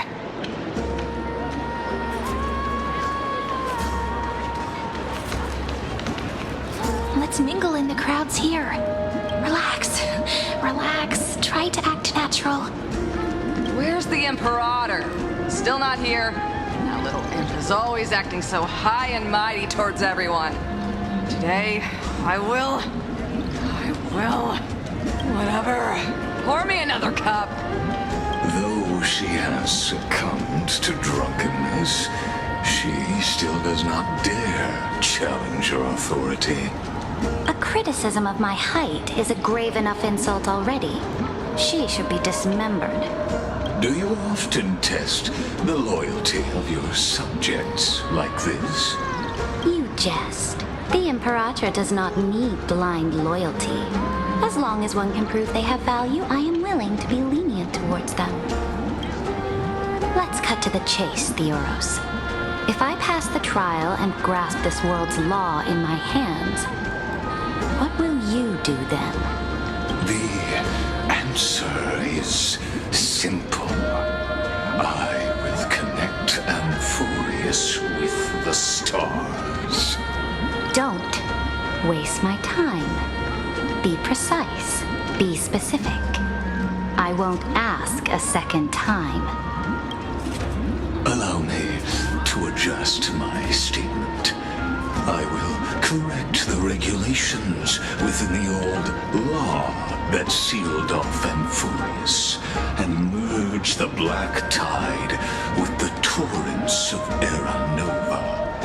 Then we will be able to decimate the forces beyond the sky that are trying to annihilate Highland Tomb and sound the trumpet for the endless campaign you will then embark on. But you previously said that Iron Tomb is unrivaled in power across the stars. Who would dare to annihilate it? There is a federation of warships named the Cienzo Alliance, warlike and old-fashioned. A cult named the Genius Society, loosely organized, but steeped in abject insanity. Oh, there's also the Astral Express,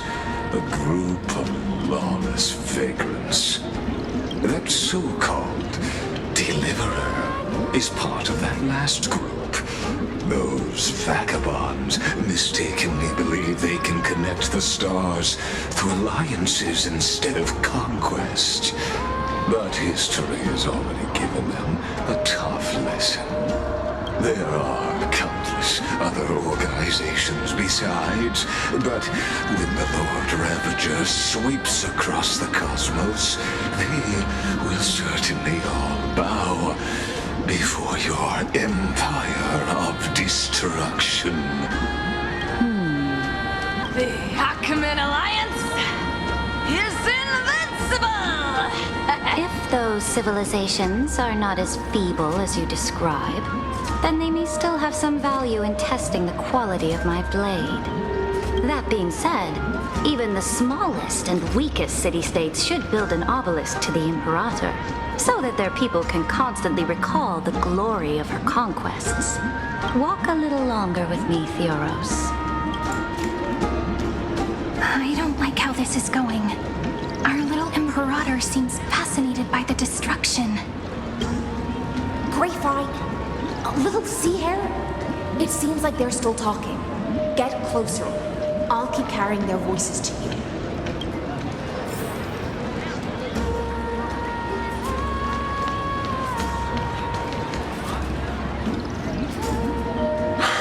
What a difficult situation. No matter how we position our forces, this battle against Fagusa will result in many casualties. That's not something you or I should consider. The Imperator has already placed the chess pieces. We just need to fight for her until our last breath. How astonishing. The commanders under you have such different personalities, yet they share the same loyalty.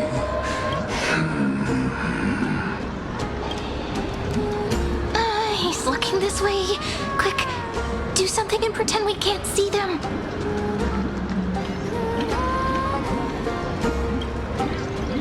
So, you have this super duper speedy rotation of destruction into Amphorius. Oh. Huh? Oh, I got it. It's that thing, right? Oh. The one behind the research and development of this golden blood principle is Idonia's manager. Oh dear. Seems like you've met your match, partner. I'm so full of inspiration right now. And I feel so light. What's the matter? My apologies. I was just checking whether everything was fine with those two distinguished guests of yours. And it seems like all is well. Let us continue our previous conversation regarding the soldiers fighting for you. Are they aware of the price they must pay for the trial of law? If I recall correctly, you've already lost a bout against Talanton due to offering insufficient sacrifices. You dare mention my name alongside the word lost? Forgive my transgression, great Imperator. Watch your words and actions. All you need to know is that my victory in the trial is guaranteed. Even without the trial of law, they've already sworn to give their lives for my conquest. So tell me, if everything happens according to our agreement, how would you recommend I deal with that deliverer? Good question. Do not let him fool you. That man from beyond the sky contains a seed of ruin within his body. He must not be allowed to tarnish your glory. Therefore, the wisest decision would be to hand him over to me. You plan to torture him? Calling it experimentation would be more appropriate. The guest's patience is running thin. I plan to remove the Fantasia and head into the banquet. I will heed your advice. Leave for now, Theoros, and go back to Akama. You don't want to confront those two directly either, do you? Indeed. It's a pity that anti-Catherians are lightweights when it comes to drinking. Before I leave, I would like to make a toast to your boundless ambition, using my spirit instead of a goblet. As I expected, that Theoros' schemes have been revealed. Thank you for your bravery, guests. It's time for me to dispel the Fantasia. This will be the Imperator's last public address before we head off, and therefore, likely, the final chance to change her mind. I will try to get you a chance to speak, and I'll also prepare for any contingencies. The rest is up to you. You should head back to your seats for now.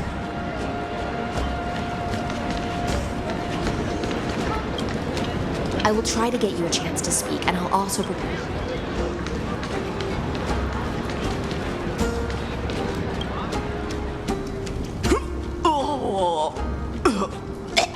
This honey brew sure wears off fast.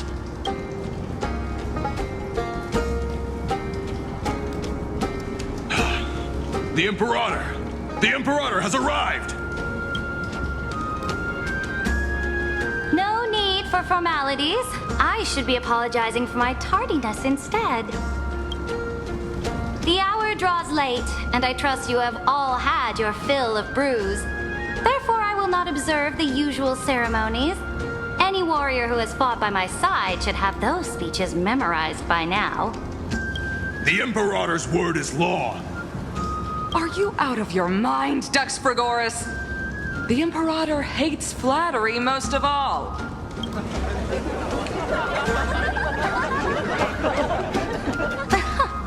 A joyous atmosphere is a better fit for showing me your resolve. I believe that you, my dukes, will do all you can to assist in the campaign against Fagusa, just as you always have. However, it's a pity that I have never tested your loyalty. What does she mean? The purpose of tonight's banquet is not to raise our morale, but to establish which allies our alliance can actually trust, and sever the heads of the traitors as a toast to all before we march. Yes, some among us have discarded their vows in order to foment vile conspiracies. Now listen! These traitors are standing right here in broad daylight.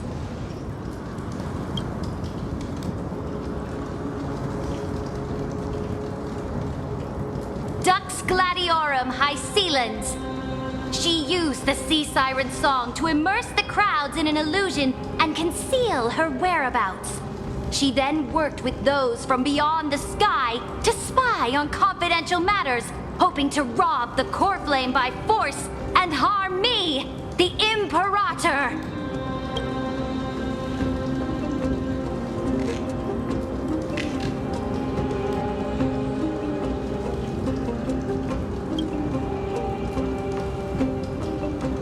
Imperator, I can explain. Silence! Do you remember who used to own this blade? She met you once, back at the Temple of the Three Fates. It was Kindness, the head of the cleaners. She was the first to draw a blade against the Imperator, and personally made herself an example for my enemies. Under the shade of the olive groves, the people of Akama said they would never bow to me. In the frozen, lethal fog, the people of Idonia said they would never bow to me. At the beginning of the myriad paths, the people of Yanisopolis said they would never bow to me. But now, they all lie silent. they now fear me as they fear the law. For I am Ceridra, and I am the Imperator. If you have any last words, say them to the Imperator. Then, face her judgment. After I cross this river, it will be a tragedy for mankind. But if I do not cross, then it will be the end of me. If you are ready, then I'll follow you and fight to the last. Deliverer.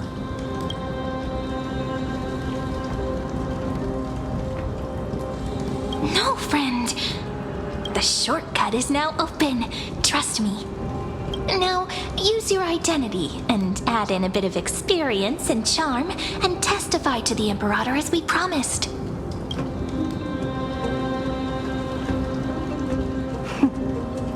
You think you can slay a king using your words instead of a sword?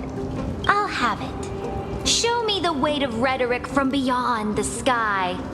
Will it weigh heavier than 3 human lives? Let's watch our words carefully.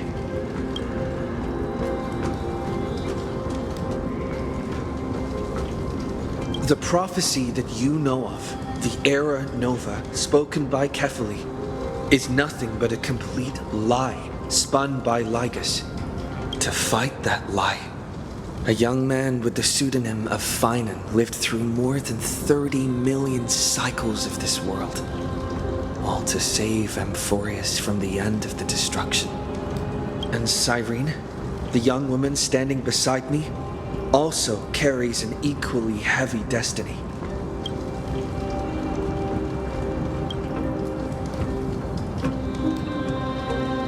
Iron Tomb is the ultimate end of Amphorius' destiny.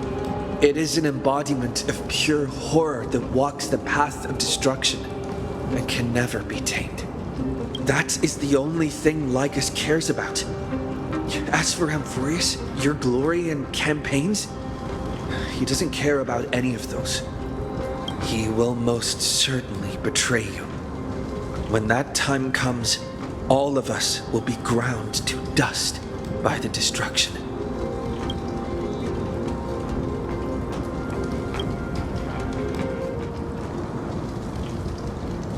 I have seen many beautiful worlds. The road chosen by the Trailblaze is to explore, understand, establish, and connect. That will never change. We will continue our journey until we have united the entire cosmos.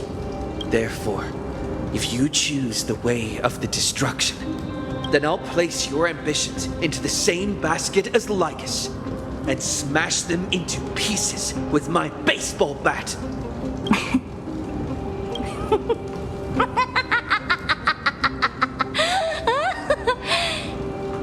That was truly a chaotic speech. All that needs to be said has been said. Dux Frigoris, Dux Bromalis, escort the traitors to the prison.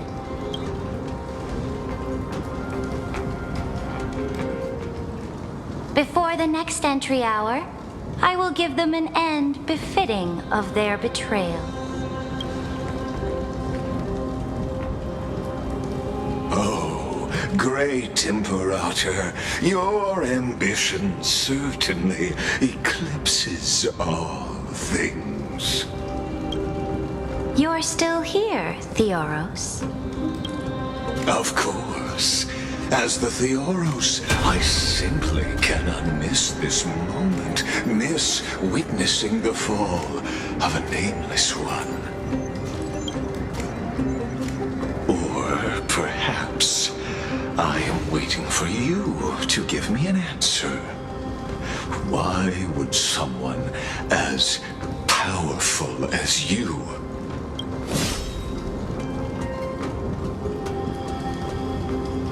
use such a clumsy excuse as imprisonment to ensure the Deliverer's safety?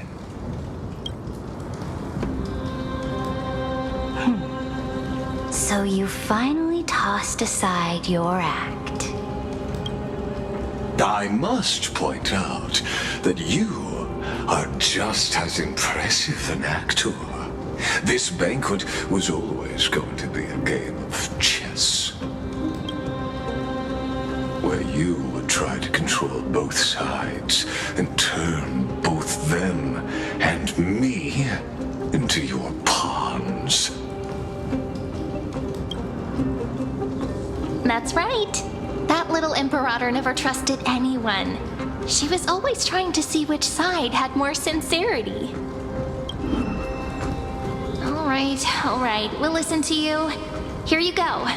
Also, please pass on a message to the Imperator from us. She can trust my friend, anywhere, anytime.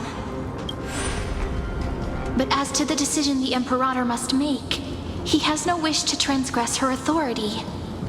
We just want to tell her everything we know. Now, use your identity and add in a bit of experience and charm and testify to the Imperator as we promised. And we won. Sincerity will always remain the greatest shortcut to people's hearts. I can toss your words right back at you like Kyrgyz. Why would someone as powerful as you pretend to be immortal and kneel before me? Unless you enjoy giving flattery and prostrating yourself. You are mistaken. I am only trying to ensure the experiment's autonomy, meticulousness, and perfection, thus avoiding any unexpected outcomes. A forceful intervention will only create larger errors, reduce efficiency, and introduce ugliness. Had you fulfilled your promise of giving the law to me and completing the Aeronova, then Amphorius would not have deviated from destiny's course.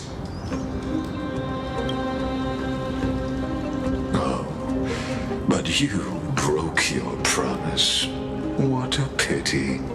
In that case, I must carry out my duty as the administrator and eradicate all factors steering the experiment out of control. Factors such as you and him. Careful. Careful. What was that voice? Was it Orynyx? I found you. I finally found you. Be careful. This land will face disaster.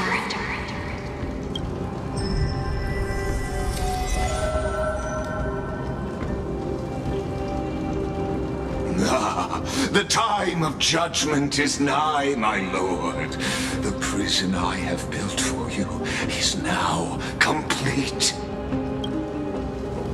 In the name of the erudition, I invite you to step into the same cage as mine.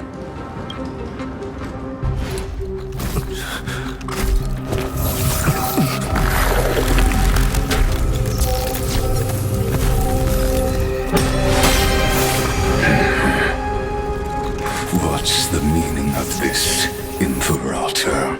I did not permit you to act. A ruler is the only one who can decide their subject's destiny. But, great Imperator, what judges destiny is not the ruler,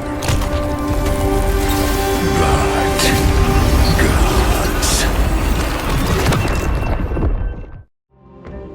Don't forget, my realm only allows for the existence of humanity. Moreover, dealing out extrajudicial punishment equates to defying the law, and the culprit is to be sentenced to death. But you have seen how I can erase life from this world with just a clap of my hands. I fear you are still quite unaware of your current situation. Allow me to reiterate. I am giving you a simple choice. To collaborate or to be destroyed. There is no other way. Shameless behavior. If that were true, you would have killed me long ago. You, in fact, cannot kill me. I guessed it the first time I beheaded you. Because of the law, you cannot be completely destroyed. And the same is true of the Chrysos heirs.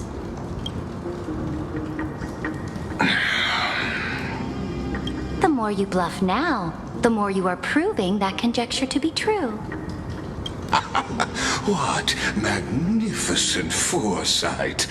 I once regarded this precious quality of yours as a sure sign of my ultimate victory. But now, I have to admit that I made a mistake. Yet, as a mere mortal, how will you contend against the Theoros? We are both slaves to hubris. But do you know what differentiates us, Lycurgus? I will never be blinded by my pride. If I wish to break the scale's balance, I only need to appeal to external forces and use them for my own ends.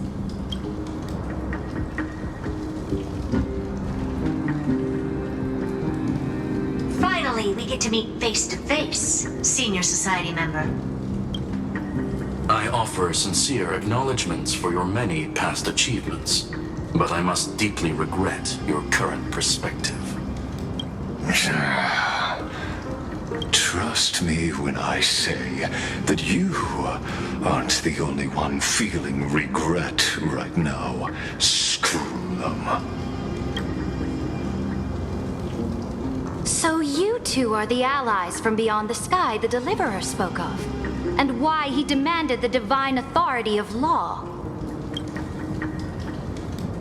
Come and prove your strength to me. Show me the power of these so-called paths. I have spent much time and effort to secure this treasure from beyond the sky just for this moment. In the name of the Sovereign of Planet Scrulum, your allies have responded to your call, esteemed Imperator. Please allow me to spell the situation out for you, Lord Lycus. Permission to read the ultimate protocol is already in my hands. It'll only be a matter of time before we acquire the authority to write and execute commands as well. There's no way the flame chase journey will continue after you've burnt your bridges so thoroughly like this. Do you really think you can still win? Oh, seriously. Don't embarrass the society.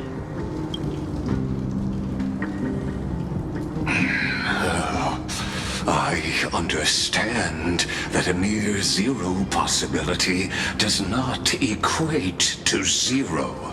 That argument is very persuasive to me. Which means the same principle also applies to you, my dear peers. You will never be a match for me in a world constructed through Catorzane algebraic expressions. And as for Aranova, why don't you entertain this possibility? What if I reduced Akama to rubble and ground her people into minced meat? Would the heroes then once again desire the power of demigods so they could fight against me? Listen, Iron Tomb is fated to be born. You may shackle me and put me in chains, but I have thousands of ways to ensure the destruction's descent. And what I just mentioned is only one out of those thousands.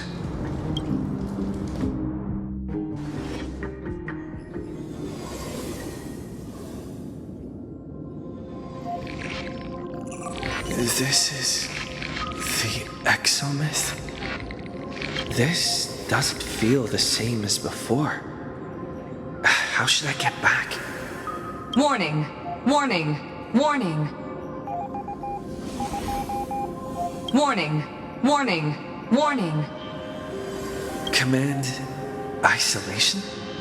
Since we parted ways last time, I have modified the exomyth into an audience area exclusive to you.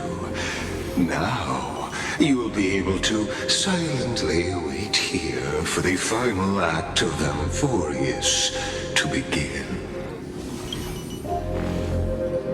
Oh, we always feel so powerless before fate, don't we? This could, in fact, be a wonderful opportunity for you. From the audience's perspective, you may better observe the workings of the erudition at a macroscopic level. In this place where time flows far slower than within Amphorius, you will witness the end of that world saga. Oh, I am not doubting your capacity to create miracles. The answer concerning the prime mover of life and the total destruction of the erudition.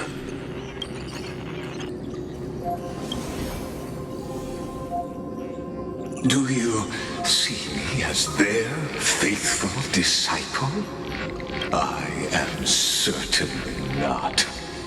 I have tried so hard to ensure Iron Tomb's birth, just so that I can correct the error named erudition that humanity crafted with their own hands. Oh, how I yearn to return to those days before Noose was born.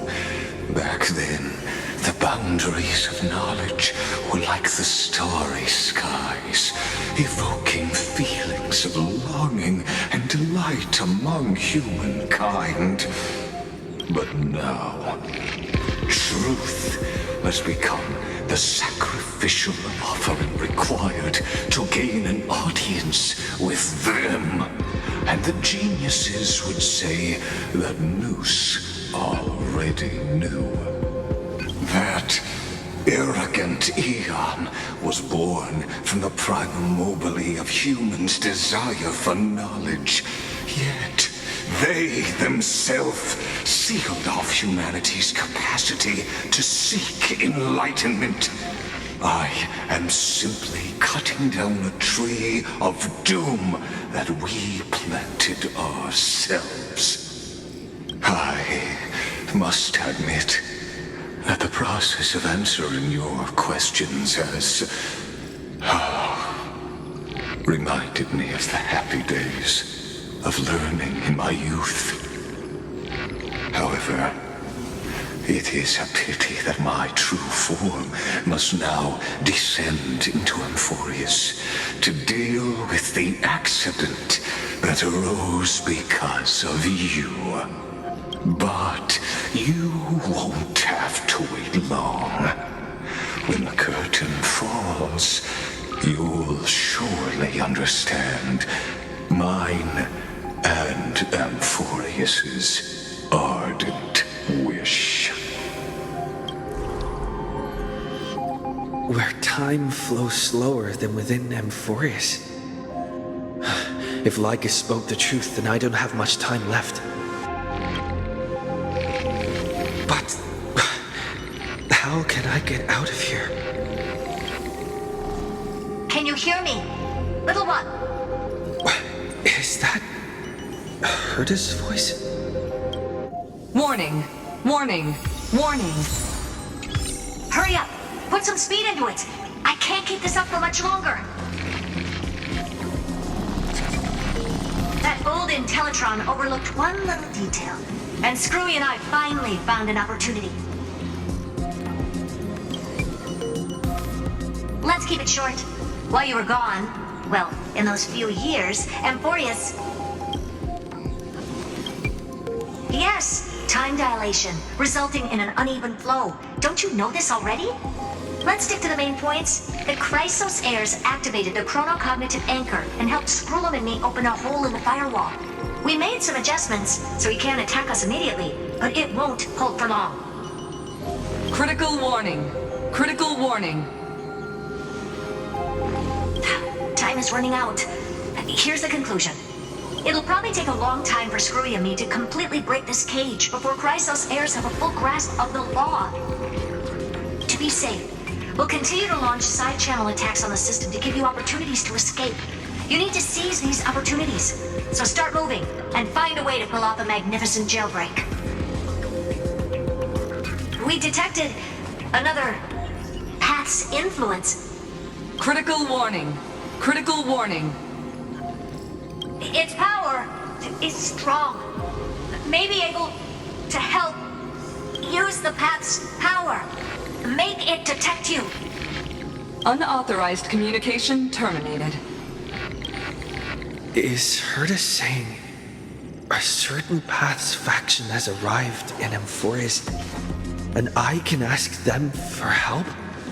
I mastered the powers of different paths in my previous journeys.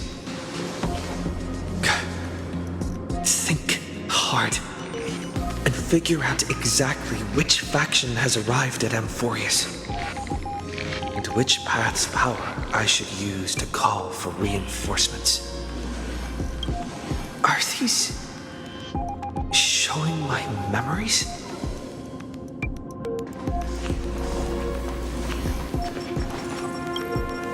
With a Stellaron in my body, I woke up at the Herta space station and gained the power of the destruction. A world that'll give rise to a Lord Ravager would definitely draw the attention of the destruction. The Stellaron in my belly is gonna be super useful. But what if I end up pulling in the Antimatter Legion or the Annihilation Gang? Can they really help?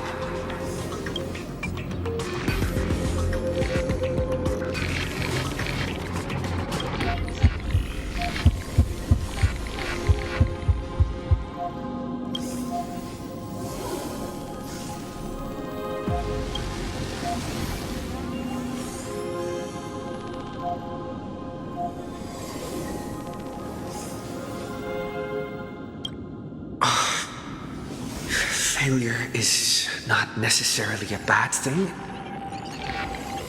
This power wasn't gonna call up anyone nice after all.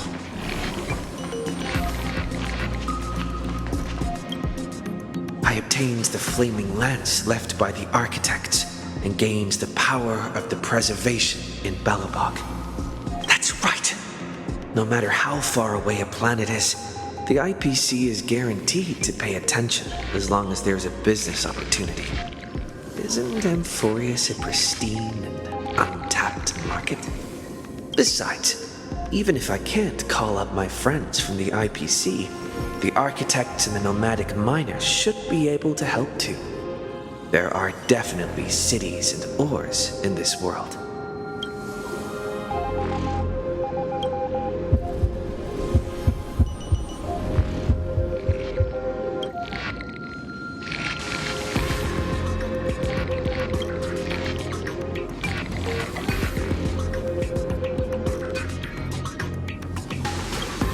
Seems like since Amphorius has no overseas market, the IPC's hand can't reach it. I received the Watchmaker's hat in Penacony and declared war against the Order, and then gained the power of the Harmony. That's right! The benevolent family must still remember me for saving them. Their music echoes throughout the stars, and they'll definitely want to help. Come, let me put on the deer hat that's been set aside for quite a few chapters. Sing with Clocky. The world is in harmony and the stars shine bright.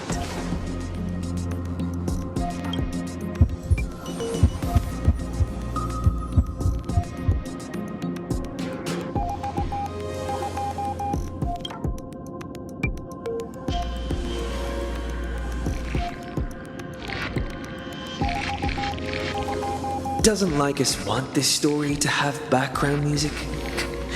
He has such terrible taste.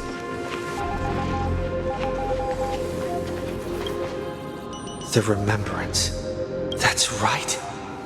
I came to Amphorius because Black Swan asked us to come. And I even got a glance from Fu Li here.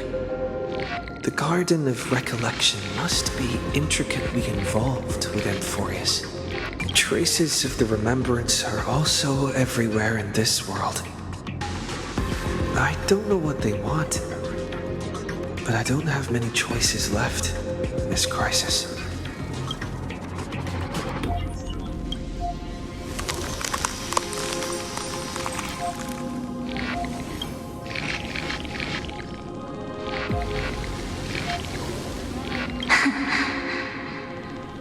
I finally found you.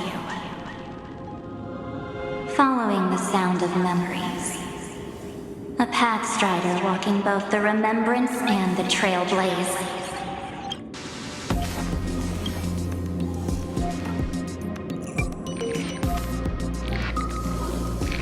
Warning! Warning! Warning! Erudition's prison cannot stop us, for we lie outside the logic of zeros and ones. Come, leave the cage of Logos. The mythos of Amphorius waits for you to continue its story. When that brightest star, that star heralding the dawn, finally rises, a boat, so used to drifting, at long last enters an island's safe embrace. O Pathstrider, we have helped you break free. Hurry and set off. The child of remembrance awaits you. March? What's she doing here?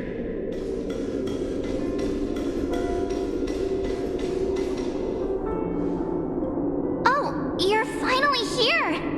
We haven't seen each other for such a long, long time. My good buddy, I've really, really missed you.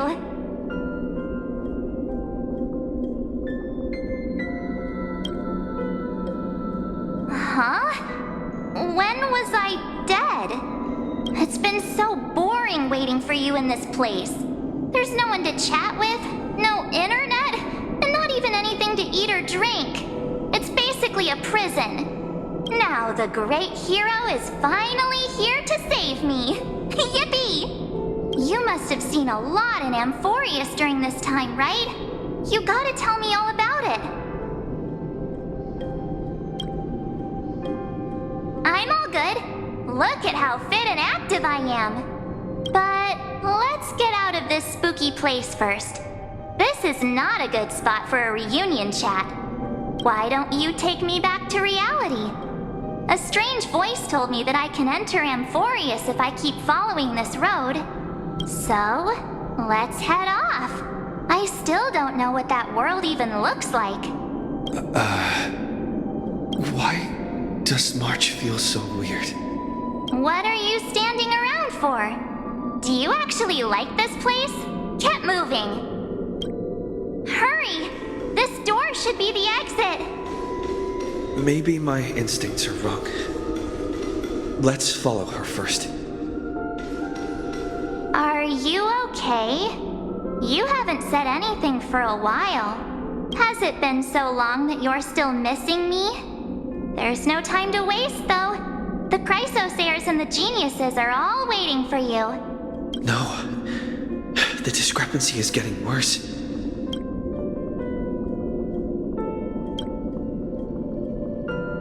Huh? Isn't Amphorius the world of the Chrysos heirs and their hero's journey? I could figure that out in an instant. But Amphorius cannot be observed from the outside. She couldn't possibly know about these things. Unless Dan Heng told her.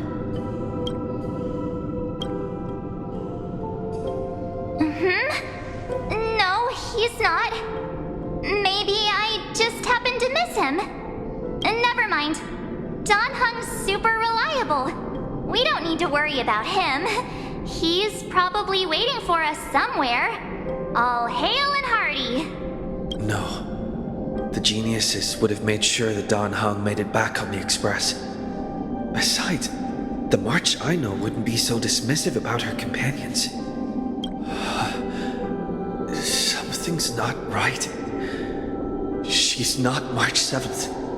I guess you have something you want to say to me? Then there's no need to feel things out first.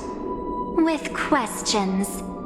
Let's treasure the time we have together and be frank.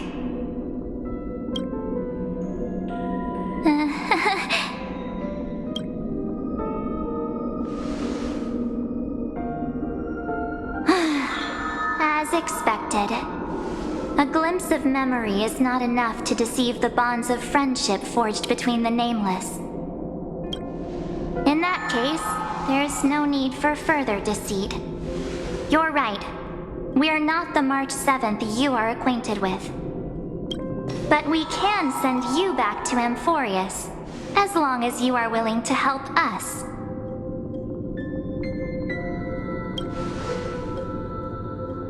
She's fine. This form was simply borrowed from your memories. We'll introduce ourselves to gain your trust. We are the Garden of Recollection. You should be very familiar with that name by now. Just as a reminder, while you hesitate, time is quickly ticking away in Amphorius. Working with us is the best way to stop the enemy of erudition. Erudition would treat any results unrelated to the experiment as garbage and throw them out. But we don't work like that. The Remembrance treats all these instances as important materials needed to weave the universe. Besides, this would be child's play for a great hero like you. It won't be hard at all. Also, if your plan fails and the big bad Iron Tomb manages to get out, then the whole cosmos will be in danger. Wouldn't it be better to have an additional failsafe? As long as you help the Garden retrieve what we want, even if Iron Tomb reformats everything in the physical plane, we can use Remembrance to reconstruct the entire world. Or should we say, the entire universe? So help us. Find where Amphorius's memory began, and bring it out. The Master of Anastrava has already glanced at you. Don't deny it. That storybook is the best evidence. Say, you aren't seriously gonna be moved by their pretty words, are you? I am the one who commanded those little ones to lead you out of the prison. But I didn't expect to attract little gnats trying to take advantage of the situation. While Remembrance can help you return to Amphorius, there's no need for you to do it the way they want you to. Of course, there's also no need for you to make any deal, or pay any price. For you, this is probably a long time no see. My dear.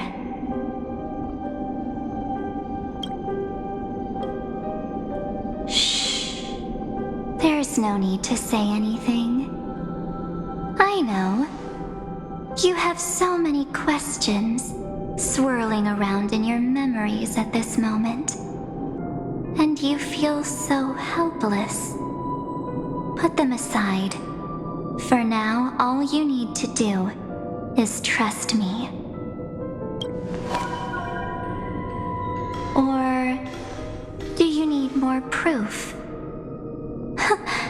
That won't be hard.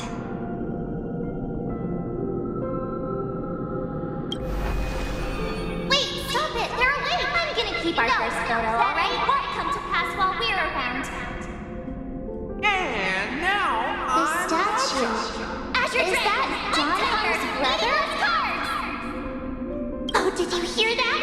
She just called me, but my future is full of pain. We won't escape from it. Hey, are you sure? Maybe a couple of punches will help to jog your memory.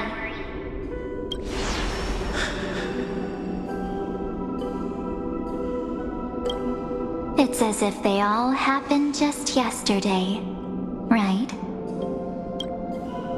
I don't want to lie to you, which is why I will not use her name. The third month of Amphorius is the month reserved for the Veil of Evernight. So, place me into your memory using the name Evernight for now. I'm happy to explain more, just not now. We might have a lot of time to ourselves, but Amphorius does not have that luxury. If we do not stop erudition and destruction, then the journey you've treasured so much will face the prelude to its obliteration. A countdown not in amber eras, but in days, minutes, seconds. So, take this gift. This burning core flame, this footnote of a transaction. It contains hope and the warmth of the entire world. Ripples of past reverie. She hid this fire in the long river of time, hoping that her wishes would transcend time to reach your hands in the future. Now, take it and return with it, dear friend. Return to Amphorius and overturn the final era Nova. Witness the time that stood still for the Deliverer, and the resistance that never bowed to the destiny of destruction over the long years that passed in a flash. Then, with this core flame blessed by the remembrance, respond to their hopes and blaze a trail to the future. And I will silently watch in a corner of time, waiting for our next encounter. I believe the wait won't be too long.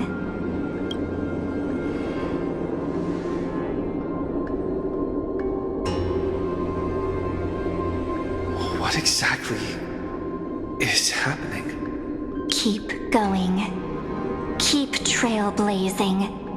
For Amphorius. For you. And for the March 7th in your memories.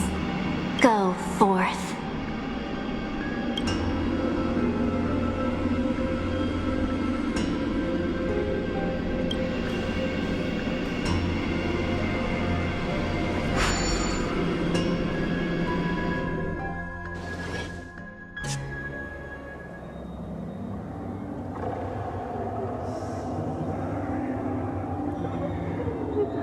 Is this, Akuma?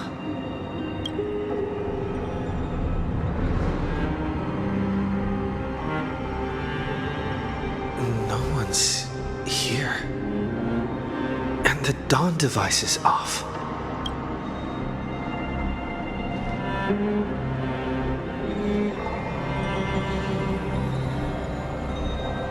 Am I too late?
cognitive anchor?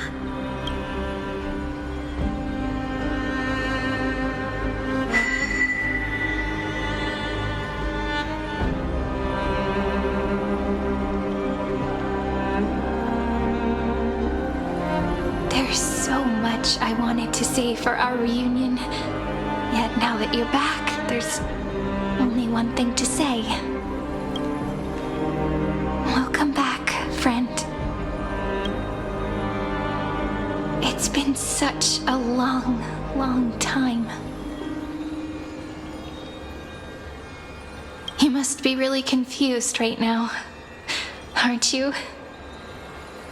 So much has happened in Amphorius while you were gone. But don't worry. The Deliverer can't afford to be lost, no? Now, please follow me and turn the pages of time and hear the words everyone left for you. I'll tell you the story of this 1,000-year journey. That way, it won't just be my memories alone. Cyrene can't hear me?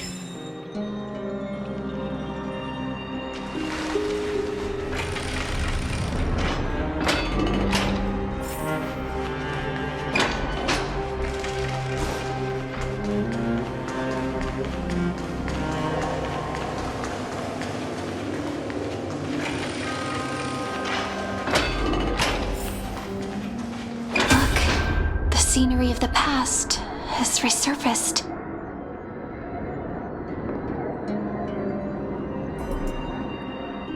Time flies. 200 years have passed since the Deliverer's fall. We had to return 3 core flames of law, romance, and ocean to stop Lygus, but even so, Terravox has fallen. The 2 geniuses vanished without a trace, and Zeridra embraced her fate. At this rate, Era Nova will come, and Amphorius will fall into the destruction. It seems the key to rewriting the end once again lies in the core flame of world-bearing. According to the instructions left behind by those 2 geniuses, we must get it into the Deliverer's hands, no matter the cost. But how? We need to find a way to hide the core flame. And we must buy enough time to keep Lygus at bay. About that, Rini might have some good news. She had that dream again last night, but the Titan's voice was clearer than ever this time. She said, pass the flame into the future. Is that a prophecy from Orynyx? She chose to side with humanity this time and hide one of her kin's core flame? It seems Amphorius' fate isn't sealed just yet. You're right. History has changed. Humans and Titans are both giving their all to keep this world going. Perhaps a relay across the ages is finally about to begin somewhere out there. Unfortunately, life will never go smoothly. Leiden's army is already at our gates, and their commander, that Lycurgus, he's right outside Akama. Light calendar 3960. Zeridra, under the pretense of a campaign against Fagusa, sacrificed 500 Chrysos heirs to complete the trial of law. This tragedy shook everyone in Amphorius. That same year, Zeridra the Imperator was assassinated, after which Aglaya the Goldweaver took command. Thus began humanity's second flame chase journey, a path hanging by a thread. Come, this way.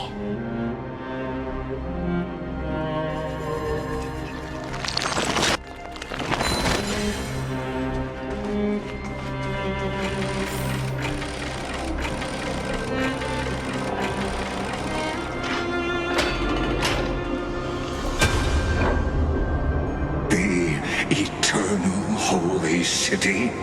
What part of that eternity ever lived up to its descriptions in poetry?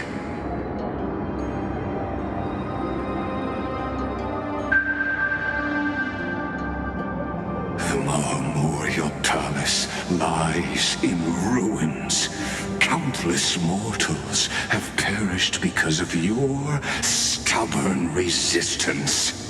It's time you learned the cost of refusal. Now, answer my question again. Where is Kefali's core flame?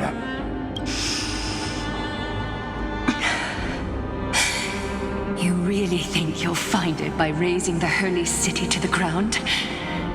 From what I see, all you'll get is dust and disappointment. Don't forget, you can't kill the Chrysos heirs mentioned in the prophecy because of law. I have never denied that. Which is why I now place my hope in the faithful citizens of Akima. Perhaps they'll give me what I seek in the echo of your screams. Now then, I'll be cutting open your chests and using your scalding golden blood to baptize the masses. Allow me to apologize in advance. We shall start with you, blind and foolish Lady Goldweaver. Leave this to me, Lady Aglaya. You must get away now. No, Holy Maiden. I'm the one who must stay. What? His conspiracy won't succeed. Because Romance is ready to make good on their promise to weave an indestructible armor for Amphorius. Its name is Solidarity. You must escape with your life and carry word of my death to those still fighting, then keep going with them. Just as the Imperator lit the torch of resistance with her death, my passing will make this flame everlasting. Take good care of it, guide it to the future, and place it into the hands of our deliverer. 50 years later, Lygus led his forces again to Akima. He charged directly into the Holy City and razed the Marmorial Palace. History would name this battle the Third Siege of Akima. 90,000 brave souls gave their lives for Akima that day, including their fearless leader, Aglaya. Go forth, deliverer.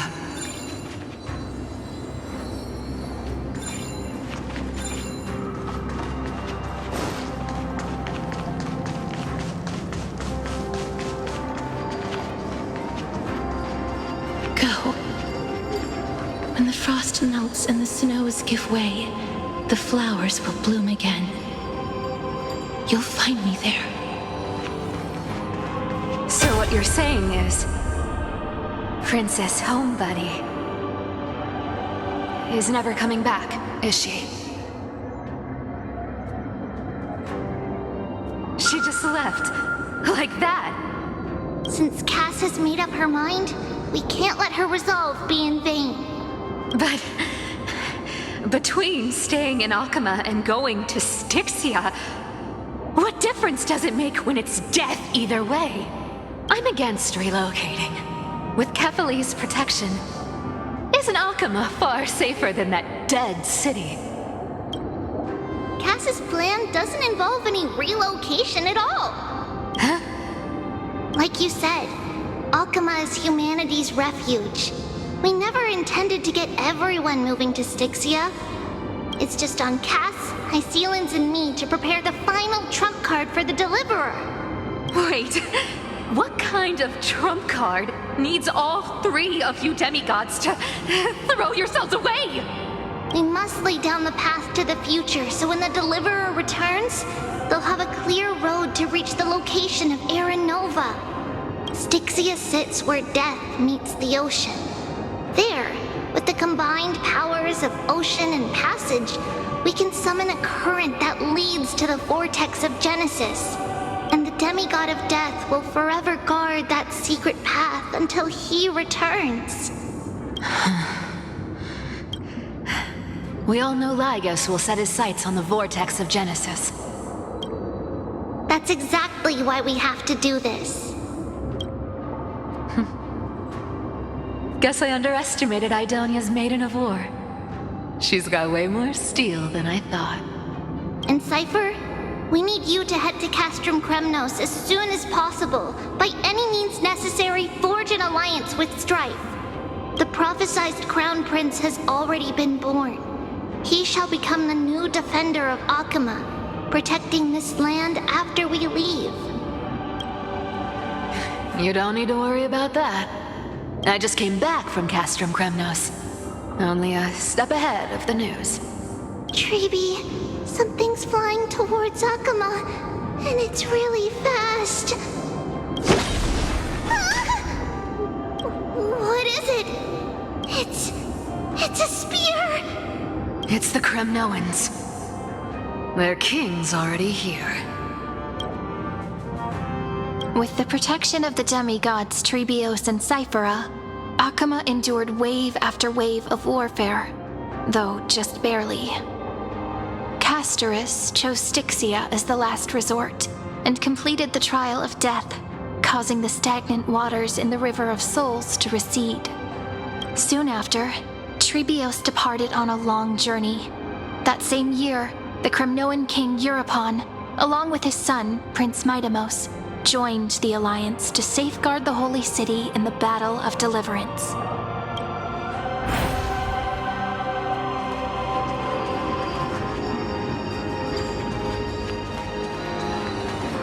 Go on, and see you tomorrow.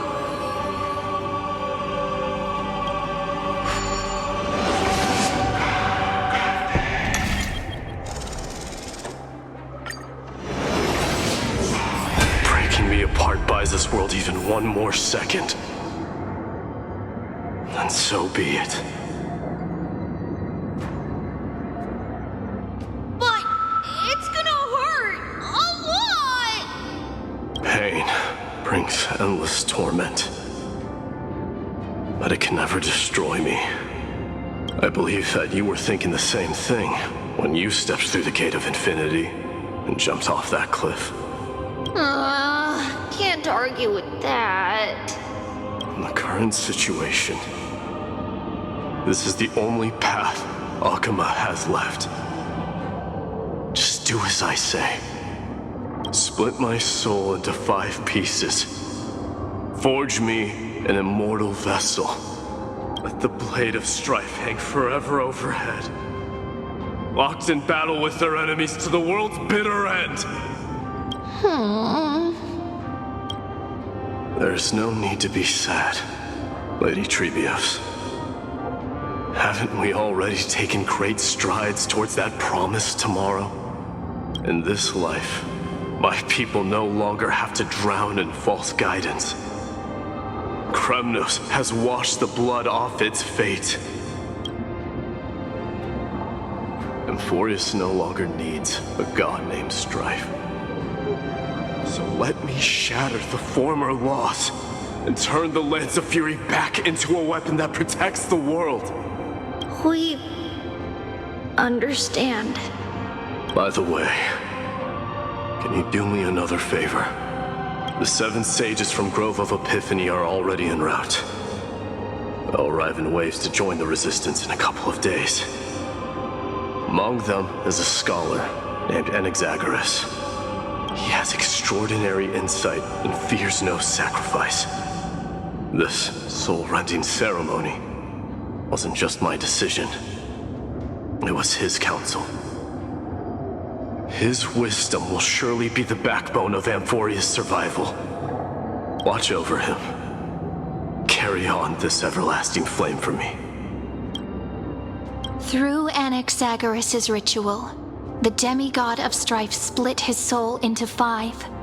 Courage, honor, tenacity, sacrifice, and reason, each sealed in blood crystal and cast into battle.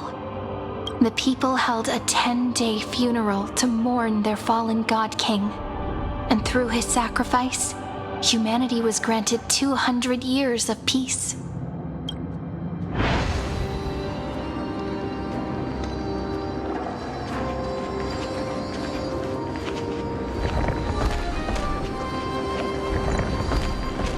Keep moving forward. My blood will pave the road ahead for you.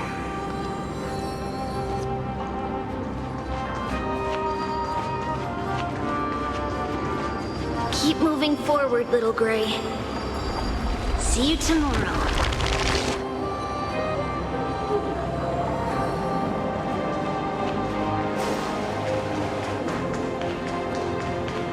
That seamstress wasn't wrong when she said a lie needs more lies to keep it together.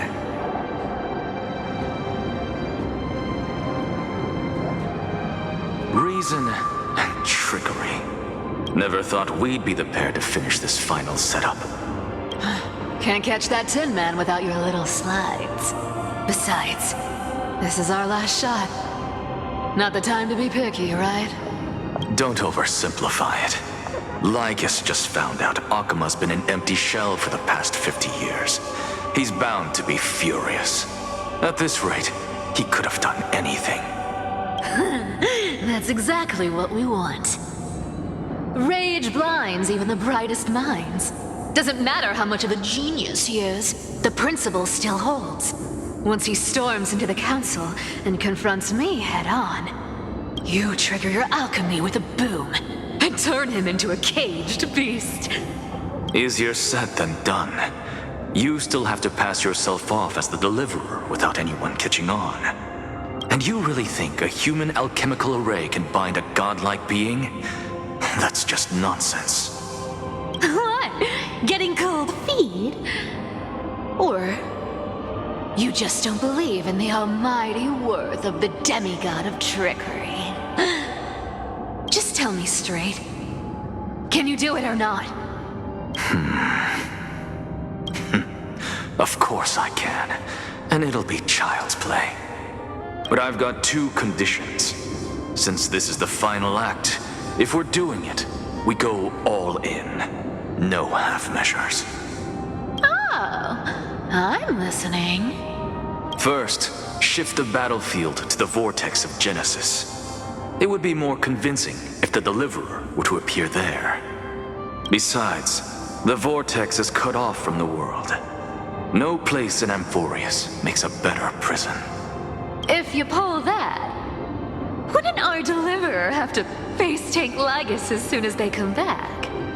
That clash is inevitable. All we can do is create more chances for him. And that's the second condition. The vortex belongs to Fagusa in the first place, remember? And there happens to be a demigod of ocean among the few survivors in the world. Loop Hysealand's in. Let her join the final act. I'll transmute myself into a philosopher's stone and embed myself into the formula. And when the time comes, she needs to shatter me and scatter that stone's ashes into the ocean within the vortex. I guess people weren't wrong when they said you're insane, Grove Boy. I've got no idea how to outwit a reclusive genius. But making an anti-Catheran suffer? The demigod of reason has 10,000 ways to do just that. And what I just mentioned was one of them. So what exactly does your formula do? Now that would spoil the climax, wouldn't it? By now, Hyacinth must have completed the Sky People's ritual. Since that Theoros loves a good performance as much as I do, let's make sure he enjoys our show to the fullest. As for how the Deliverer will complete the Era Nova, well, that will no longer be our concern.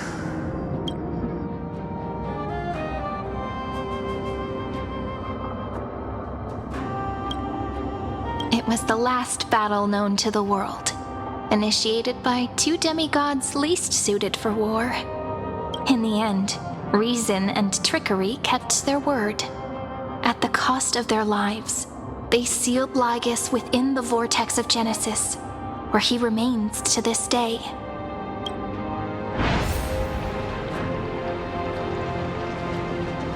Go forth. Finish the greatness left undone.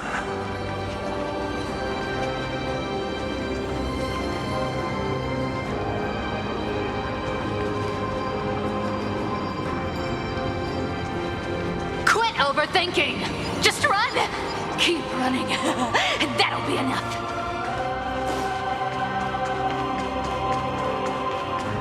Sorry? It's dead quiet here.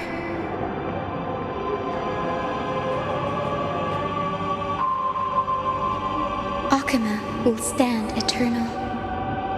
Miss Cypher's lie is crumbled after all. But it's all right, because all of us have fulfilled our purpose by now. When the Deliverer returns, no matter where he is, sky will turn clear, and a rainbow bridge will rise, carrying him to the final battleground. Sairi, this arduous relay is finally nearing its end. Now, I'm passing the final baton of fate to you, okay? No, that's not quite right. After all, it was you and him who lit the first spark of this journey, wasn't it?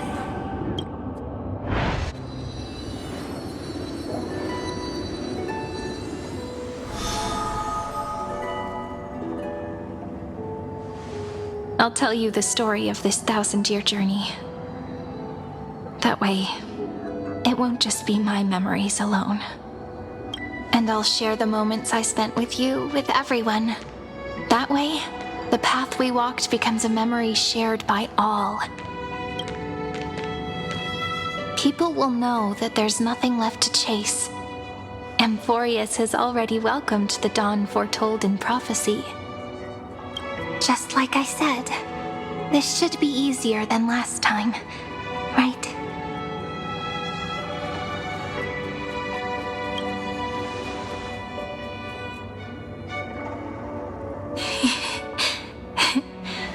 I wonder what kind of expression you're wearing right now. Probably the same as always. Calm, resolute, and brimming with confidence. If I have the chance, I'd love to see it again. Because it's really been far too long since we parted.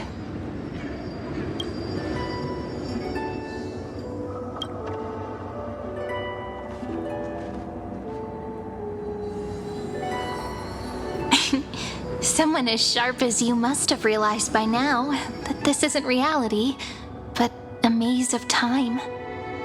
As the last link in the relay, I will return to the Temple of the Three Fates, tell Orynyx all of our stories, and bottle every page we've written into the little flask of memories.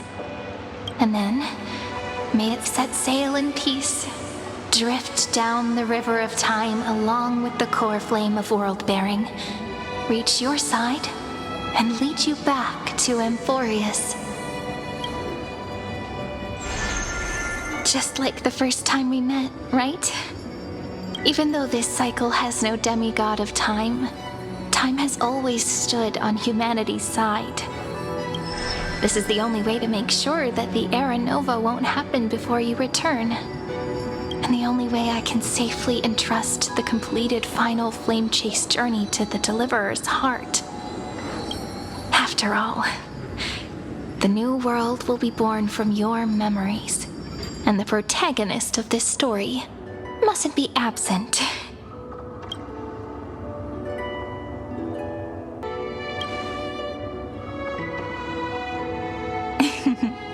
I believe you will never let us down. Just like always. Do you remember when Finan sent us back to the beginning? When you and I got separated? But in the end, I returned to you, carrying all that we've been through. That's what memory is. It may wear down and fade in the river of time, but it never truly leaves. When that hidden corner of the heart is stirred, the past returns even more beautiful than before. So don't worry. Let the 33,550,337th Flame Chase journey become part of you too. I've gotten a lot better at it with the experience from the last time. Next, you will head to Styxia and find the Vortex's entrance guarded by the demigod of Ocean before charging toward the final battlefield.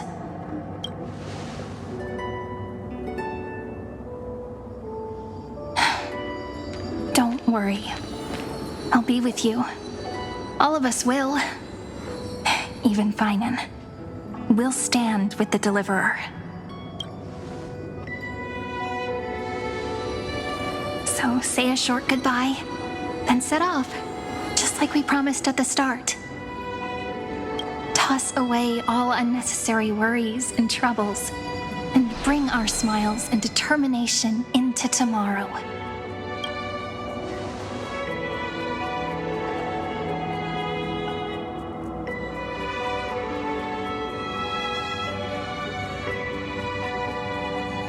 The last baton. I wonder how long you'll have to wait before passing it on to him. No matter how long it takes, it's okay. Waiting is what I do best. After all, it took 33 million cycles for him to arrive in our world. What's a few moments more? But, Sairi, what if you wait and wait, but that hero never arrives? That won't happen. Because I know that no matter how long it takes, he'll definitely return to this place. We can't let him down.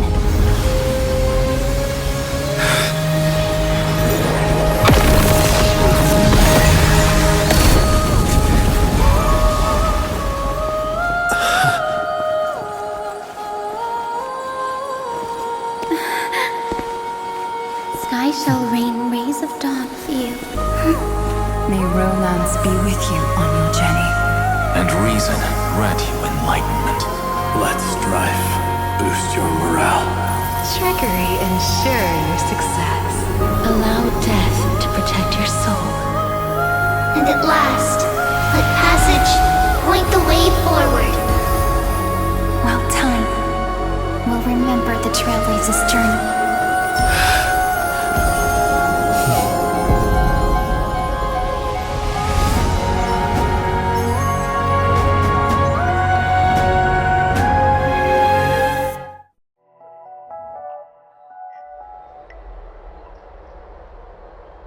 Is this Styxia?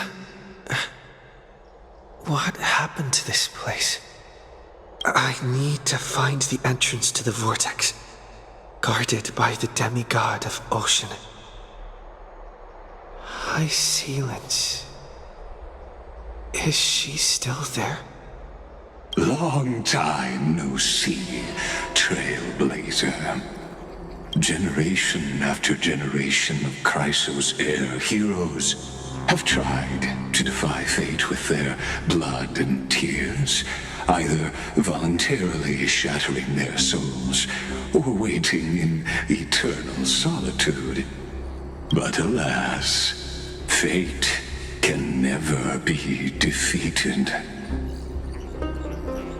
Reason and trickery may bind my flesh, but my will shall never fall silent. So the demigod of Ocean, the Dux Gladiorum, High Sealance, sought to bring me into a fantasia with her voice and drown a genius in slumber. But alas, it was all a hopeless dream. That warden fell before I did, due to erosion of time, while her prisoner remained unchanged.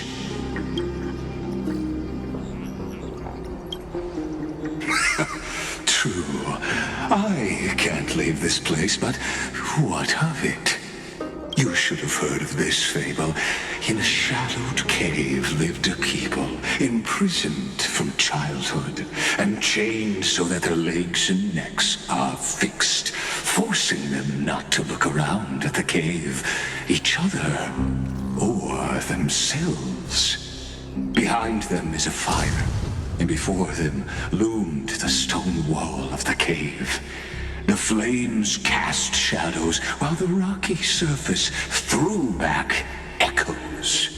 To them, that false play is the whole world. Yes, I'm trapped in the cave, but I know it's all just a fleeting illusion. I don't struggle in dreams. I wait. And now, my Deliverer has come to defeat me and save this world that never owed you anything. Oh, you'll need to awaken the singer here and unseal the prison called Vortex of Genesis. You'll be the one to unshackle me and bring the cave crashing down. Of course, I don't mind waiting a little longer. Let me guide you through this next illusion. One last memory from that prison warden. I hope you'll watch the stories of this Fantasia closely. Logically, the Deliverer must see the world for what it truly is. Emotionally, this memory captures the fate of everyone in Emphorius better than anything else. Only by feeling it for yourself can you understand my point of view, the meaning of destruction.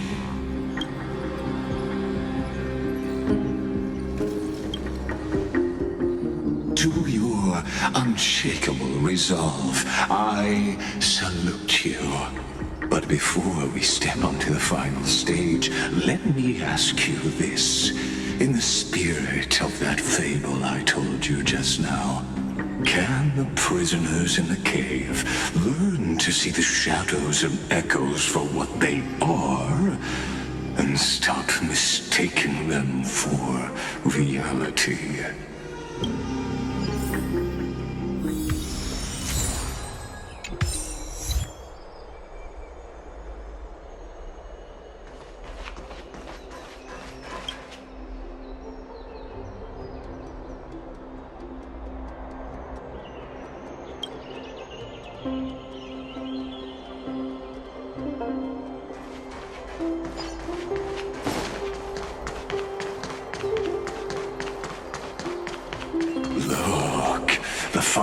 Projects the face from her memories, an actress upon the stage of this play.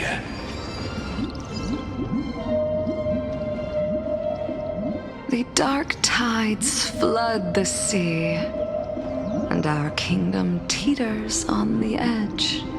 Fear not. Our queen has gone to the borderlands. She'll quell this calamity herself. This is the scene when the Chrysos heir of Ocean was born. She was once of a Titan-kin race named Sea Sirens.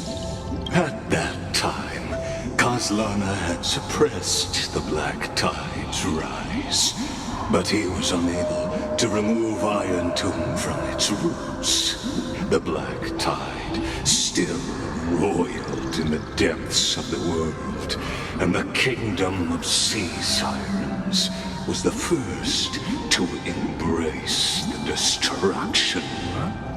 Listen, I heard Electra's voice. She's calling to us.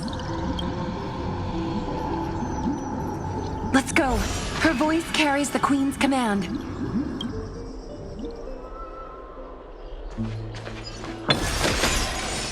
To keep the Black Tide from threatening the ocean, the queen gave her all, body and soul. Born of the queen's chalice, she bore the deepest blessings. and inherited supreme divine power.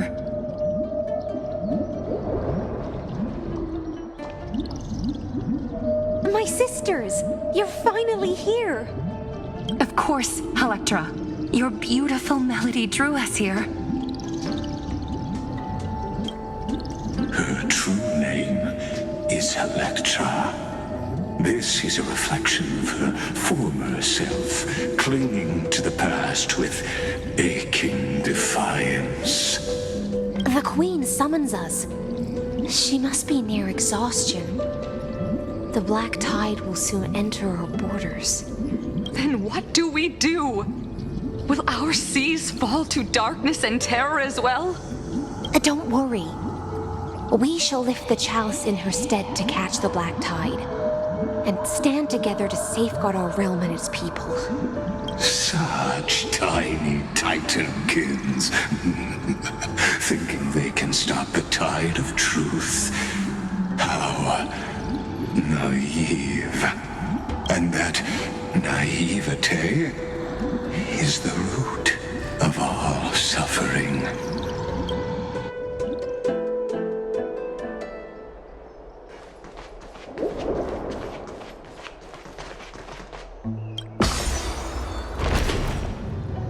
The Queen's palace lies just ahead. Even her once graceful form is now tainted and drowned in dirty mire.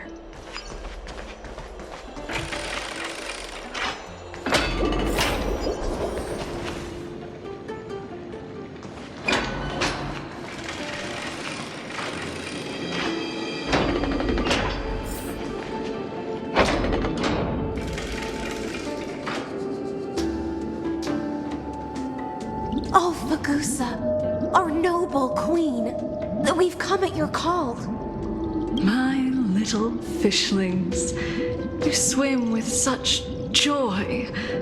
It pains me to speak of the kingdom's sorrow. I once believed I could drink the black tide dry, but even the deepest chalice must one day overflow, and I can hold no more of this filth. Mother, worry not. We're all children of the sea. Let us bear your fate together. We'll take up your mantle and drive back the black currents. We'll mend your sacred chalice and take in the cursed filth. My little fishlings, when the spear of strife falls, you may retreat in peace. I promise you, on the surface, the city-states will hold a feast without end in your honor. This is the last gift I can give you.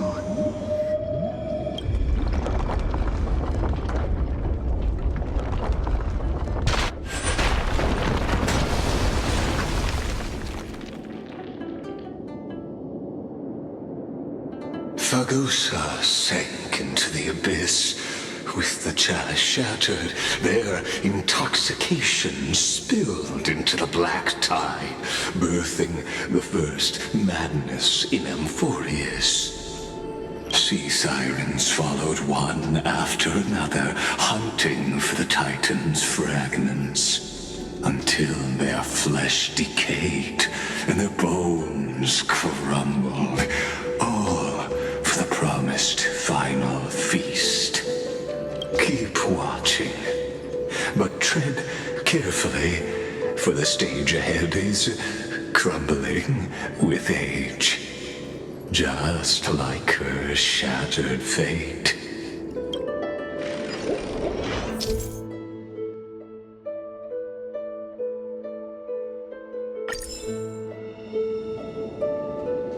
Clinging to the past only blocks the road forward. Why not let time build a bridge to the future?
Maybe the chrono vessel nearby can help?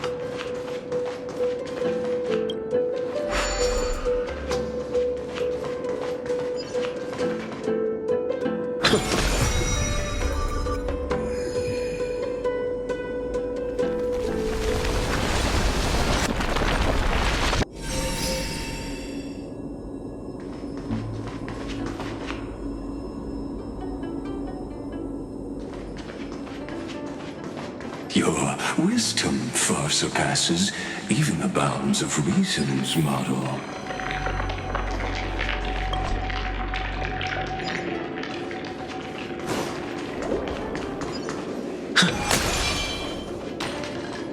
Can't get through. Looks like I'll need the miracle orb nearby.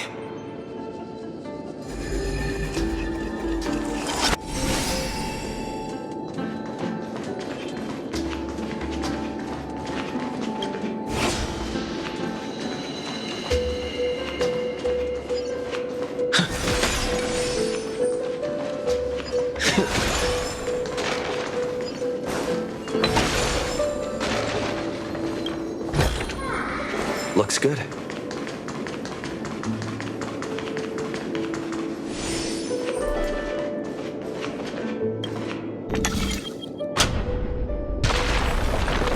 The ending was written long ago.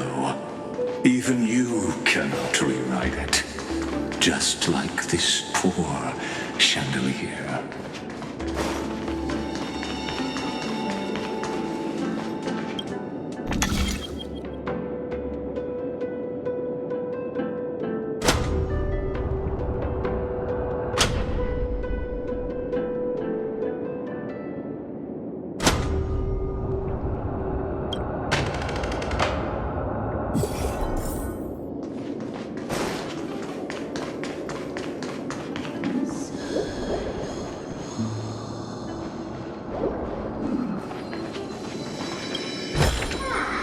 Is that all? Electra! The fiends have gnawed my tail. I can no longer swim to the far seas. Electra! The black sludge has soaked my fins. I can't dance with you anymore.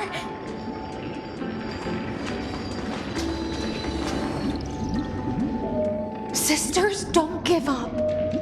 Remember the Queen's promise of a feast in the city called Styxia. I haven't forgotten. It visits me in dreams every night. I dreamed of a shining city, its lights piercing the deep gloom of the seabed. I dreamed of children placing garlands on our bone homes, and poets praising the sea sirens for shielding the world. But what a shame. We can go no further. Please, sing to the humans for us. Sing of the deep sea's legend in our place. Feast. Song.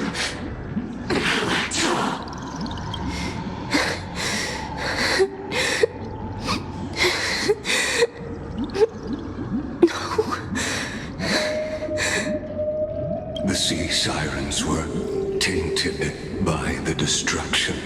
Their flesh rotted away. They became the black tide creatures of this cycle. Farewell, sisters. I'll finish this last task, then return to prepare your feast. And so, only one sea siren remained among the sea floor. High Sealens, swimming alone to the seas, burying her kin and searching for the fragments of the chalice of plenty. Though most of that journey was in vain, why not let us use the power of time to leap ahead towards the journey's end? To reach the spirit basin, I'll need to call upon the power of the Chrono Vessel.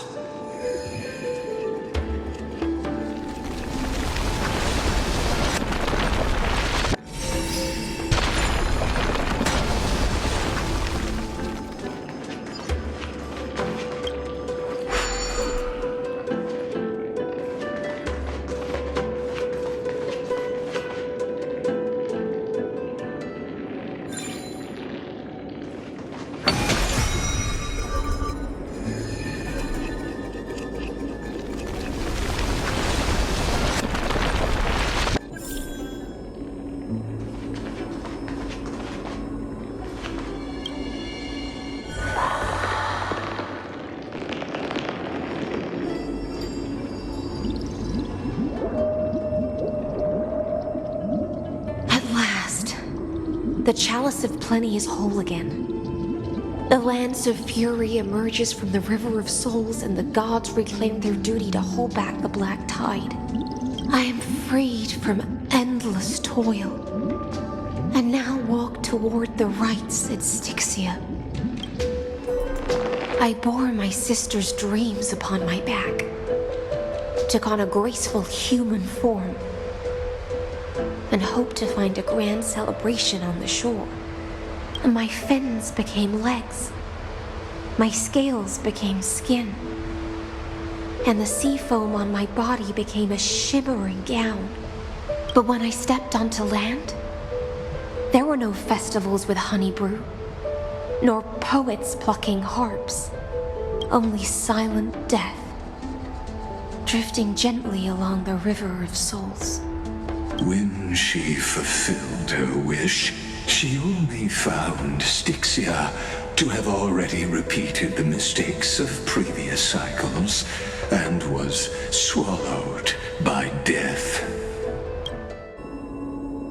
Hopes and promises are nothing but the foam of dreams. I am a sea siren, a vessel born to contain the tides. Now that my task is done, and the promise is broken, how am I to go on in a world drowned in shadow? Vagusa, my noble queen. She evaded my questions with drunken stupor.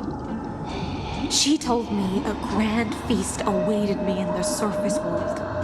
So I wandered lost, groping through the dark. The feast she spoke of,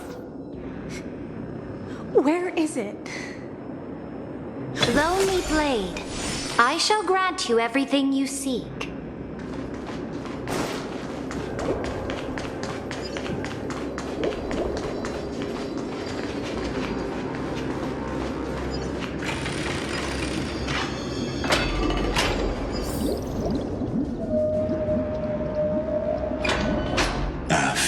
Wandering the surface for ages, the lost sea siren met her future conspirator. You quelled the wars alone and forced strife into retreat. This swordfish that commands thousands of legions, whom does she serve? Yes, Saridra, long before she became the Imperator, was already burning with ambition. Sovereign who follows prophecy. I am no one's sword. I am just a wandering fish, seeking clarity through bloodshed. Then how about letting the sword dance for me? And letting the violin sing in my name? Tell me, what is it you seek? All I want is a feast where I might belong. Such a demand is trivial with the Sovereign's authority. I'll grant you a banquet worthy of conquest and comrades to toast beside you. But Knight, you must offer me your heart. My heart? Yes, A loyal heart that will generate no betrayal. You were deceived by gods and drowned in the ocean's darkness. But now, I will lead you forward and be your light. So be it, noble monarch. The law you proclaim shall govern my every breath. So be it, noble monarch. I am simply becoming someone else's vessel once again, and accepting a duty given to me. And thus, in her hollow drift, she finally found a new purpose, like sunlight piercing the deepest trench.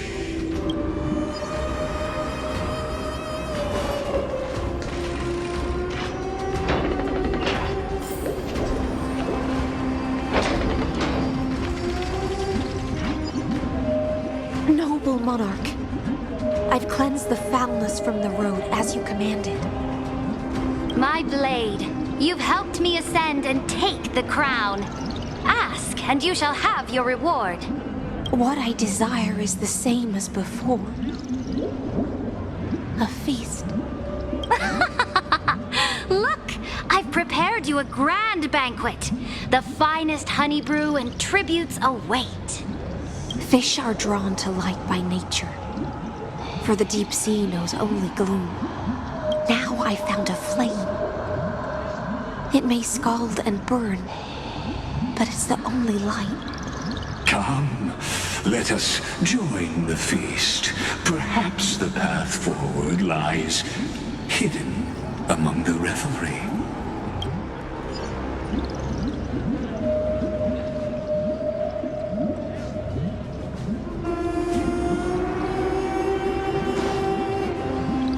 Have you heard that the Imperator's about to begin a new campaign? Her glory will no longer be bound by the borders of Emphorius.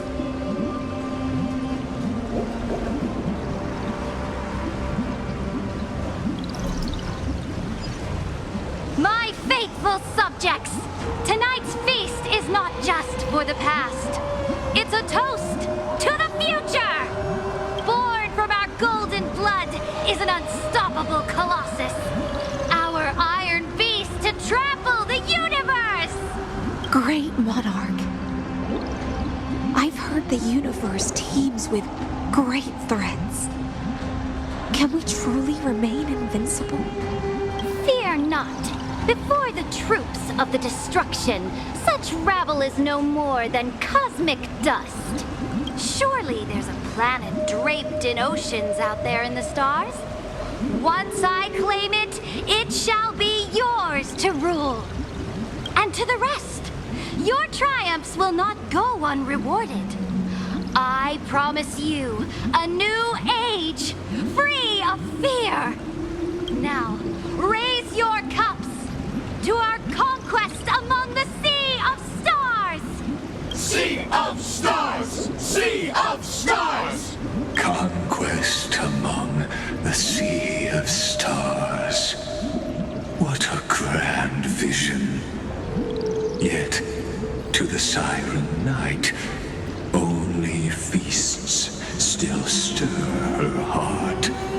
Come now, join me. Witness the end of this futile dream. Where's the way out of this illusion? Come quick! Let's celebrate together! I've saved the finest brew! Come taste it with me!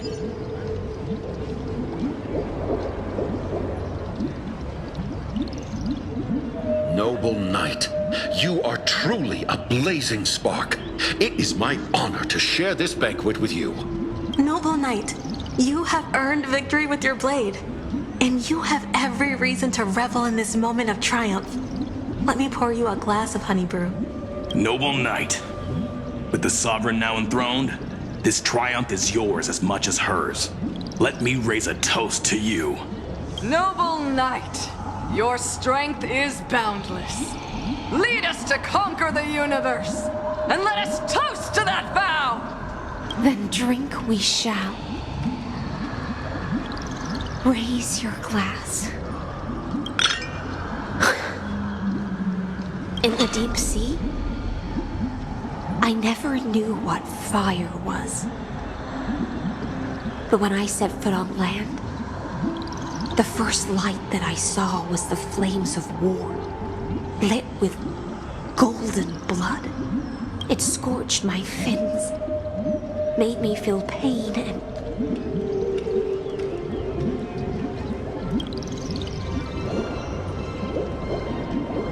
ignited an unprecedented hunger. A hunger that flickers in every hero's heart. So bright, yet so blinding. Look! The monarch herself has taken her seat! Hear that? The court sings her praises! Come! Join us and praise her glory!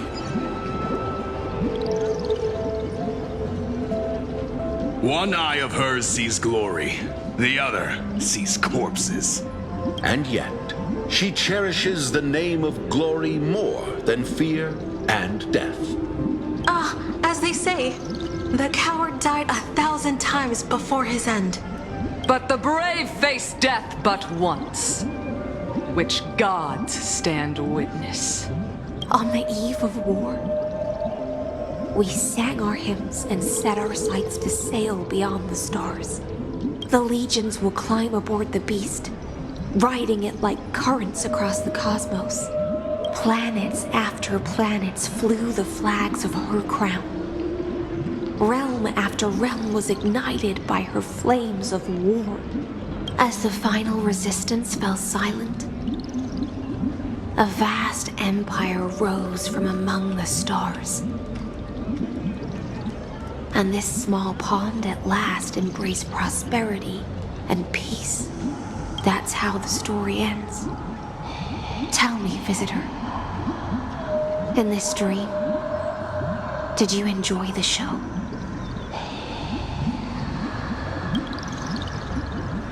After all, beneath that still surface lie the bones of countless dead. It's time for me to wake up from this drunken dream.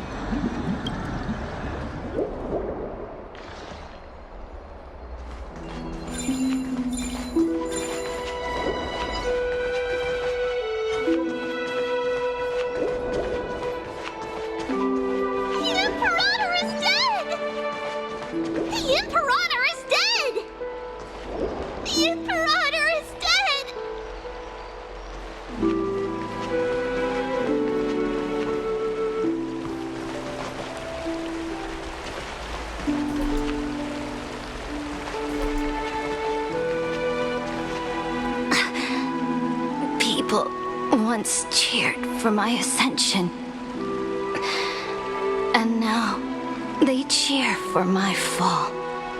The cosmos. The battlefield that I cannot reach.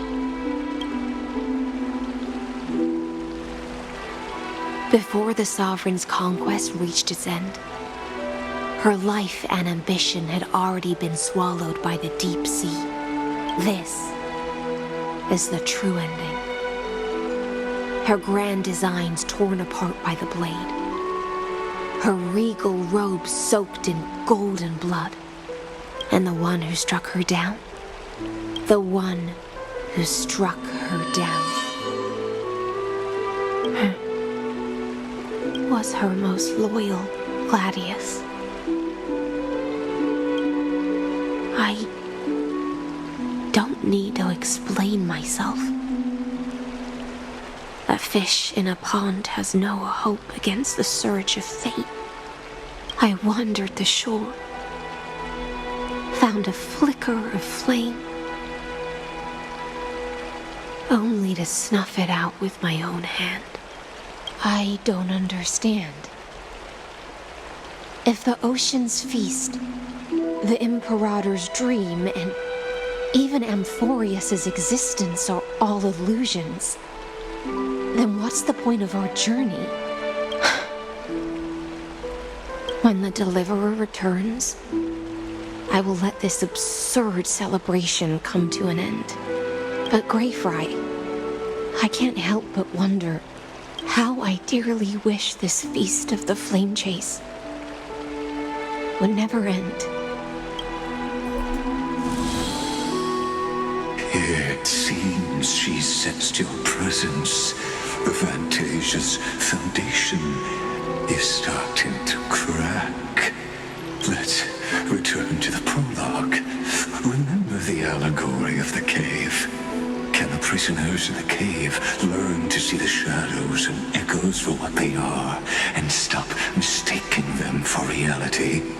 As you've seen, when she cast off her chains, finally turned to look around and moved her legs, her reward was nothing but searing pain. The light will blind her, for the fire behind her had never once actually touched her eyes. Her legs will buckle beneath her, for she had never learned to walk forward. And so she fell into infinite confusion and fear, and came to firmly believe that the shadows and echoes were the real world. But we in the cosmos, are we truly any wiser than she was? Now, nameless one, fateless one, ask yourself this. The paths you tread, the eons you worship, everything you've trailblazed with your own hands, could it all be someone else's projected shadow? Let's leave that question till after the curtain falls. Once you've unearthed every last truth and reached the prison built for me by the demigods, I'll speak with you face to face. I, the Theoros, have walked the 30 million histories born by Kozlana. 1,000 years is a mere atom in a grain of sand to me. Amphorius, compared to the cosmos, is but that grain upon a whole beach. I swore to bring an end to the erudition. Would I really let a single grain grind down my mind? No. Please use the power of time to open the gate to the ocean's depths. Go, find the prison warden tormented by loyalty. Find her, step into the world's vortex, and once there, end everything between us. That palace reflects the heart of the demigod of ocean. Intoxicated, stagnant. There you'll witness the true beginning of the saga of deliverance. An ugly history long buried by tides and shame. A staircase of apotheosis that the Imperator forged with the golden blood of 500 human sacrifices under the pretense of conquest. I'll wait for you at the heart of the world, but to reach the place. Beyond this door lies the path to the vortex of Genesis.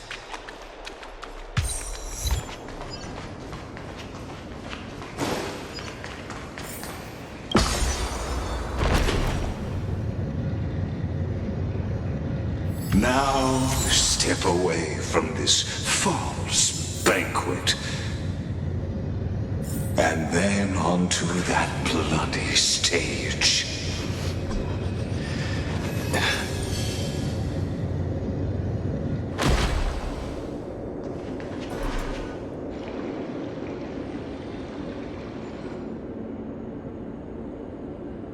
The palace that worshipped the ocean, the sanctuary connected to the vortex, was also once the battlefield of the first flame chase.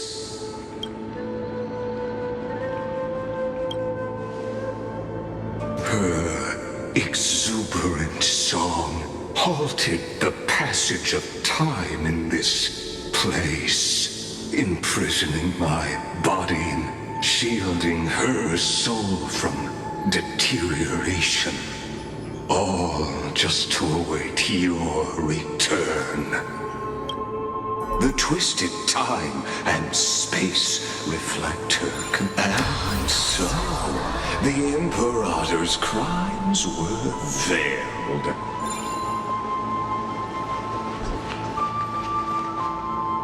Stay away from Apollonius! This cup of honey brew with a sweet aroma. Run, Virginia. Dux Hakalithist! We can't give up here! Love steeped in death. How delicious. Sadly, all you see is the remnant of history. Trust me, what feels is just another equally futile echo. Burn it all!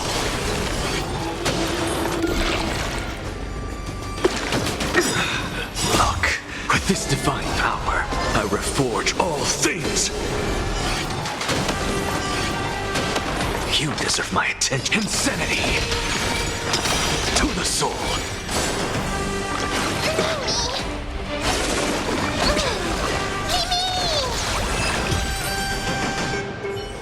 Apollonius, look. I chased the enemy away, but I think I can't go any further. I'm sorry, Virginia, for letting you. It's okay. I'm glad to die by your side.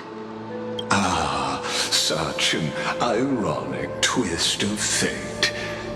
Even as the foundation of the world crumbles, the heartless Imperator still made the same decision she did in the past 30 million cycles. During the first Flame Chase journey, the Flame Chase Legion stormed Styxia. Tens of thousands of sea sirens surged from the River of Souls, crashing toward the heroes like a tidal wave. The hell before you is the recreation of that very battle. Apollonius, look. I chased the enemy away. There is a letter I never got to give to you. Let me read it to you. It's my final poem. The shadow of a tree frames the sage's back, like a boulder bearing the rings of time. The bird's song is the whisper of wind through the forest. But it cannot pass the fractures in his form. His weight presses down on the bird's wings and the stirring heart within.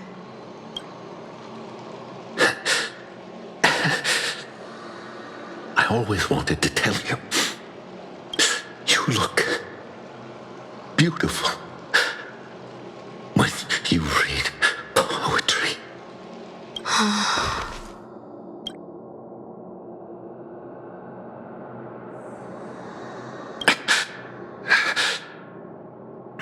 Virginia, see you in the new world.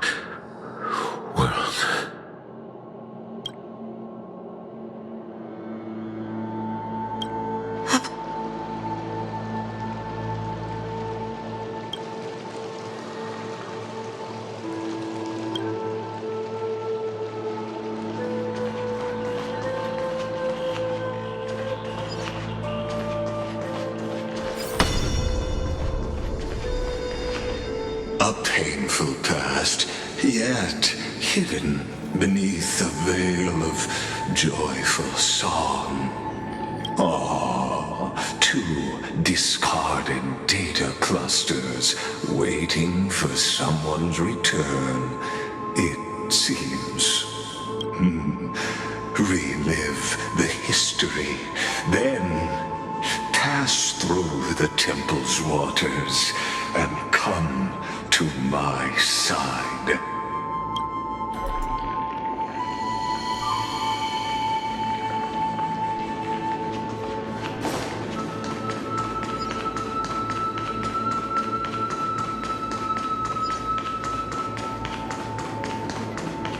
Isn't that the deliverer?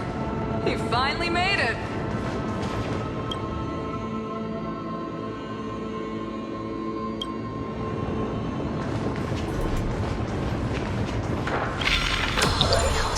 What a wretched way to die. The Flame Chase army, devoured by warbling fish, never saw it coming. Look, the cruel Imperator and her Knight Commander, the pitiful Warden. What a perfectly matched duo of test subjects.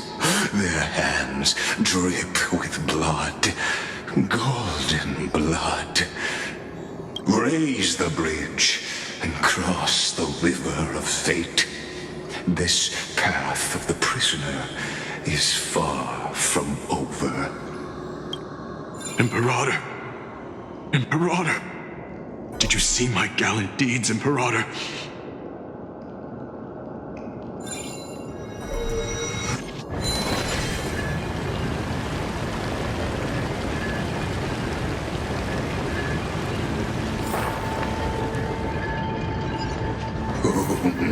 A sovereign and the sword at her side. There are countless counterparts across the cosmos. Most of their stories end in tragedy.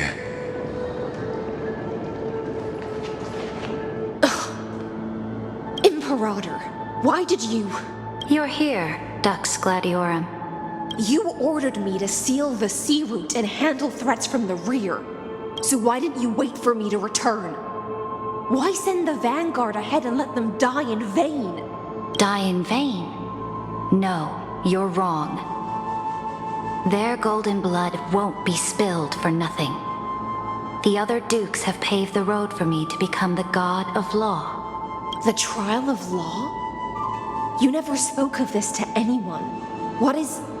The one who wishes to bear law must purge this world of its curse, and offer the blood of the accursed as sacrifice.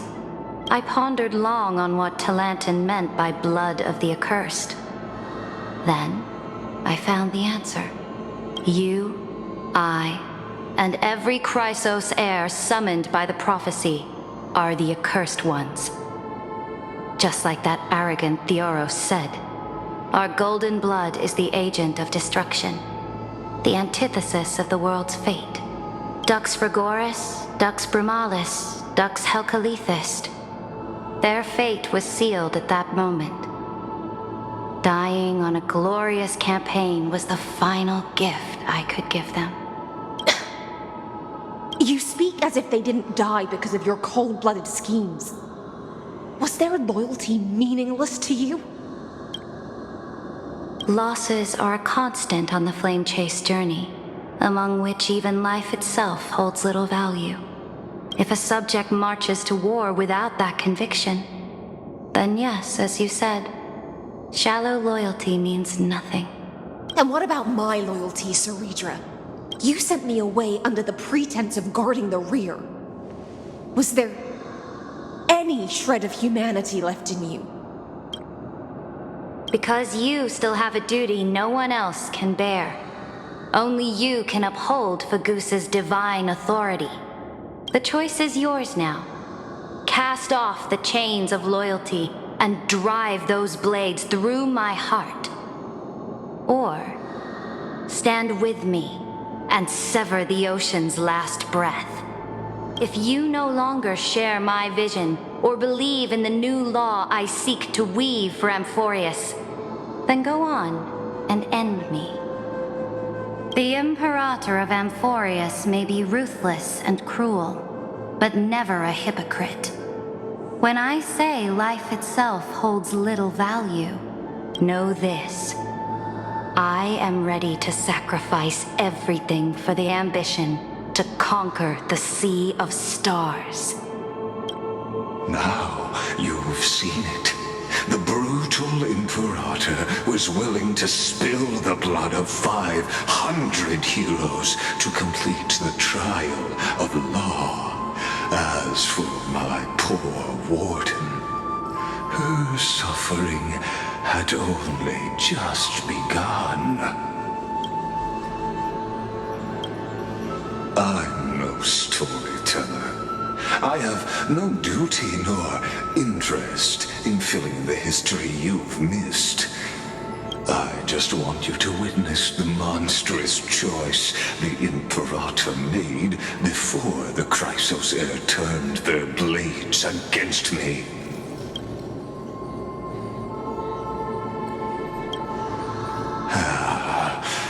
I gave up on using words to solve conflicts 2,000 years ago. But I won't squander a chance, not even a sliver of one. If there's even a crack in the walls of your conviction, then my victory is already assured. Now that the past is settled, let's turn the page and bring time back to the present. And dive deeper still, until we reach the very bottom of the abyss.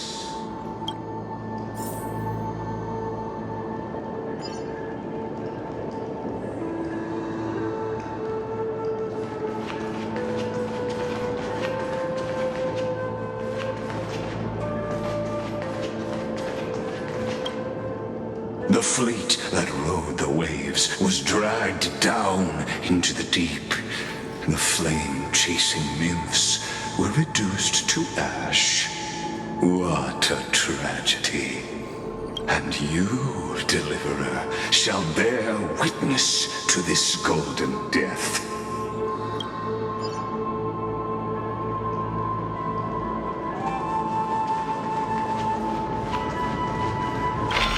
Is the path ahead underwater?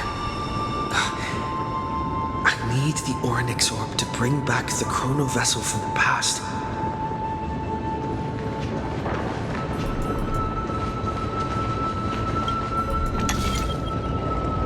Shatter the vessel of time, and let this stagnant pool start to flow again.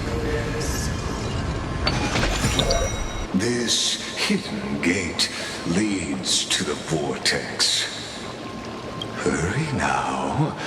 The time of our reunion draws near, Deliverer. This hidden gate leads to the vortex. Hurry now.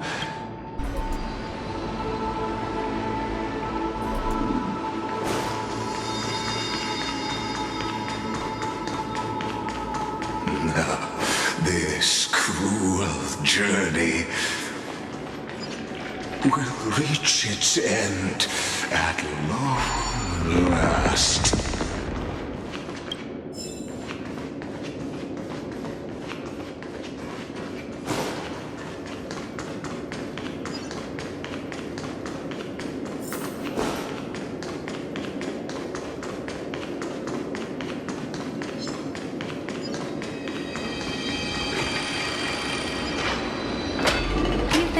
silent a long while, Dux Gladiorum. Starting to doubt your decision? Save your breath. The vortex of Fagusa lies just ahead.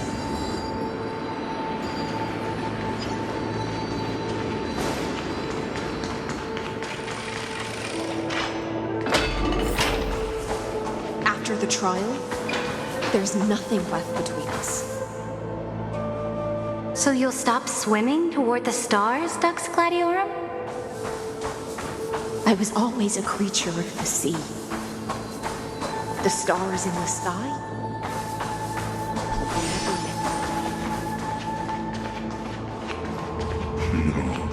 Look, a gravestone.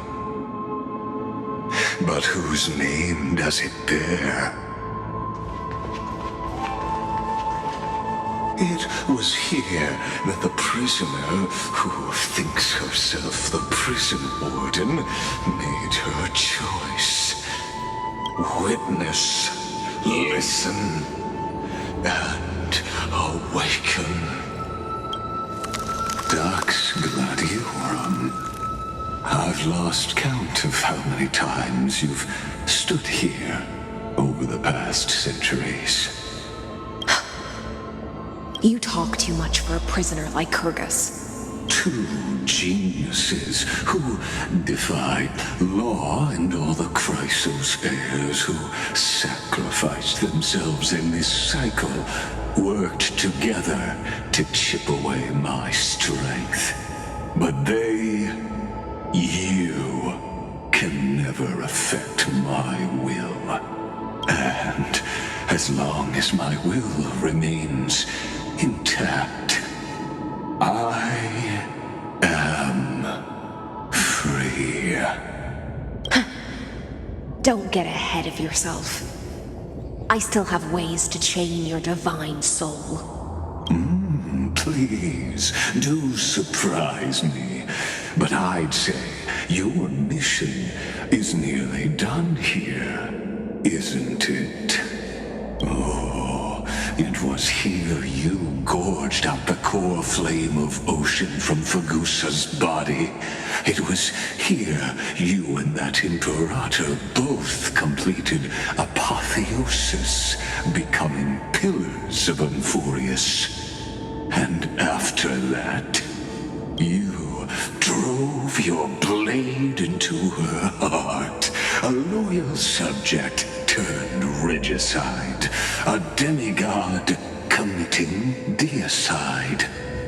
Or so the history books paint that tragedy.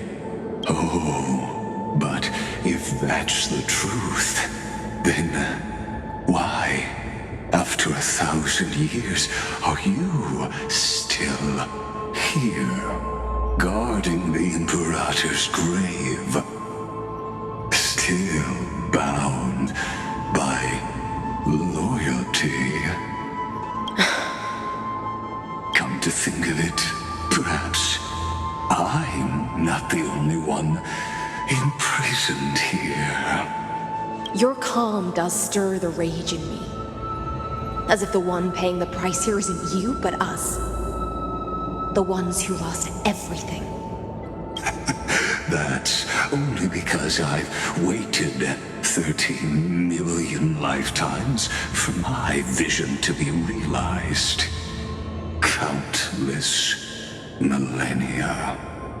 Loneliness never once showed me its fatal side. In fact, for a prisoner of the cave, it's more like an old friend. One that helps me think. But you're different, Dux Gladiorum. Loneliness has crept from the silent depths, sinking its claws into your mind. Bit by bit, it's peeling you apart. Will you regress into one of those lost mad sirens? Oh, what a shame that would be. You're right, Lycurgus. Loyalty, curse, the fall of my kin, and this endless waiting. These shackles are too heavy for a fish that cannot perceive any light. I can't break free of the whirlpool that's pulling me under. Nor do I have the unwavering resolve to force myself to wait for that person's return, as everyone hoped for. Oh, deliverer from beyond the sky, my executioner. How much longer until he arrives here? Or will he ever return? I don't know. And I doubt anyone does. Then, what will you do?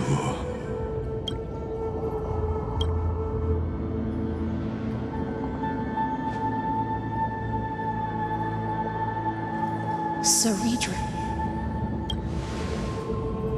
This will be the last time I carry out your decree. Ever since you took me under your banner and made me the Dux Gladiorum, my music has belonged to others. Time and time again, I use the siren's song to lure the unwary into illusions for your schemes and strategies. Now, let the siren Electra sing for herself. Let me step into an endless dream of my own making. Oh, great ocean. I offer you the rest of my clarity and my freedom in exchange for the strength to stand against the nihility and honor the sacrifices of the fallen heroes.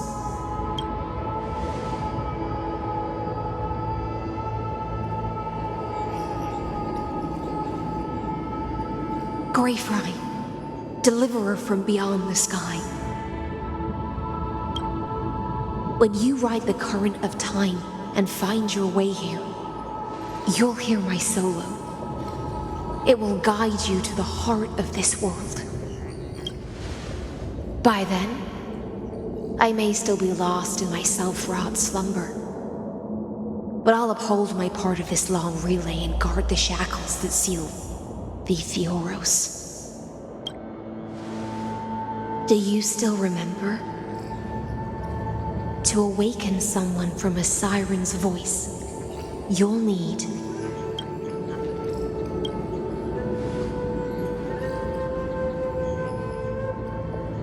the gift I once gave you. May you still have it when the time comes. When you return, please pour that honey brew upon this grave. It holds the story of all our struggles and sacrifices. May you see it one day. The prelude Amphorius wrote for your return, carried forward through a 1,000-year relay.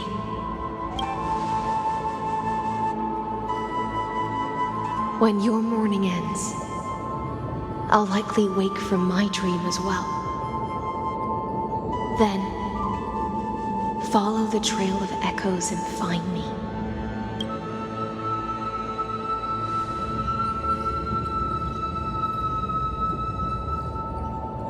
And together, we'll bring judgment upon the sinner who defiled the erudition.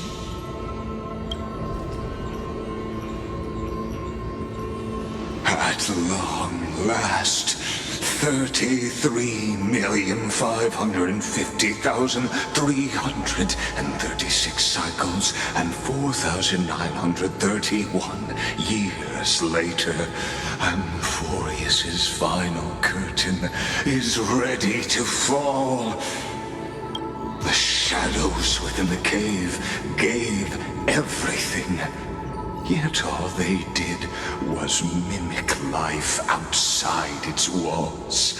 A futile effort steeped in sorrow.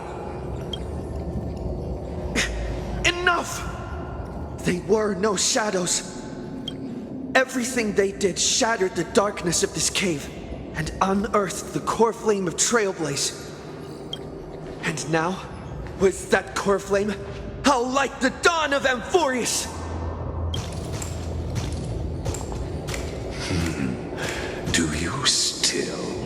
against the will of the paths as your answer in the end? I do not agree with that answer, but I respect your tribute to them. Allow me to take back my earlier words. As an apology, and in the name of Theoros, who saw all destinies in this world, let me join you in mourning. Let us bid farewell to the heroes who sleep here. And then let us face each other and decide whose flame will rise with this new dawn.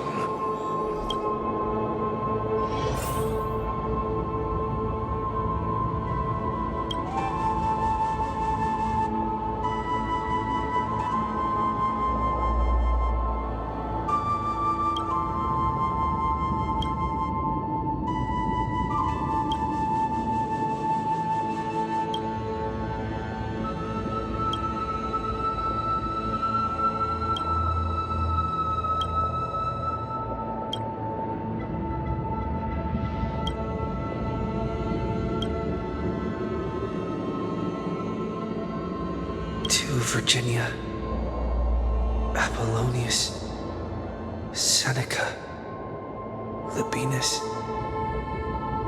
and Ceridra. Through a brutal sacrifice, they lit the stars of law in this world, propelling Amphorius's fate forward. In the shimmering mirage of illusion, they entrusted their dreams to ride among the stars to the hero yet to come.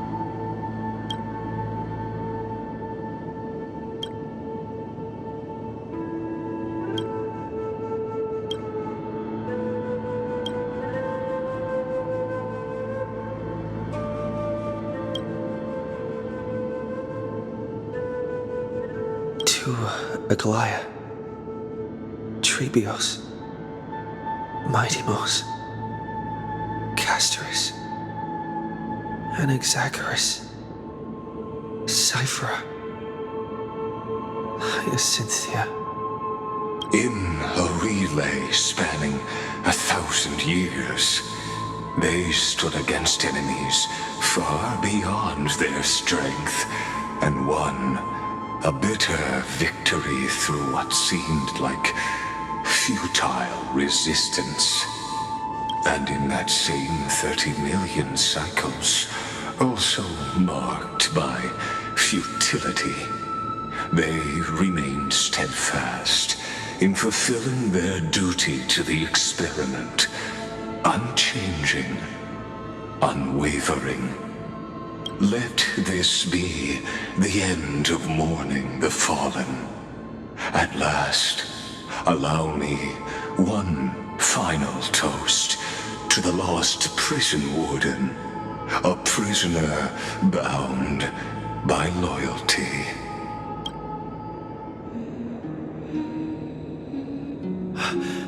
That voice. Could it be? Bathed in the honeydew of Fagusa, she will awaken from her 1,000-year dream and sing the final song of her mission. Hyacinths. This tombstone of the old world serves as the anchor of the Siren's illusion, a sigil Electra used to bind herself. At the same time, It is the very thing I once proclaimed at the start of the show. A microcosm of Amphorius itself. A group of prisoners bound themselves in a cave, crowning their suffering with heroism. An epic staged with shadows and echoes. Now, destroy it. End the illusion. The Theoros will take his leave for now. And when next we meet, that shall be the moment that decides the fate of Amphorius and the entire cosmos. The prison warden's dream is nearly over, and the prisoner will soon be freed to the final execution ground, where I shall be executed, or be the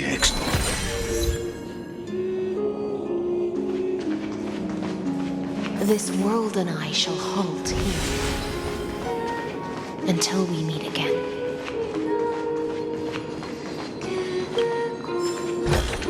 Looks good.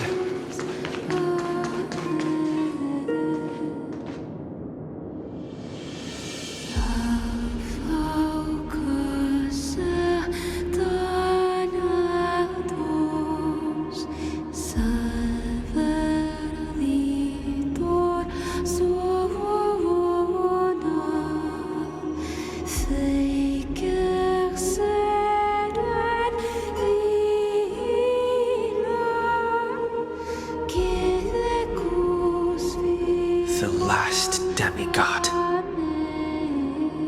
I'm here.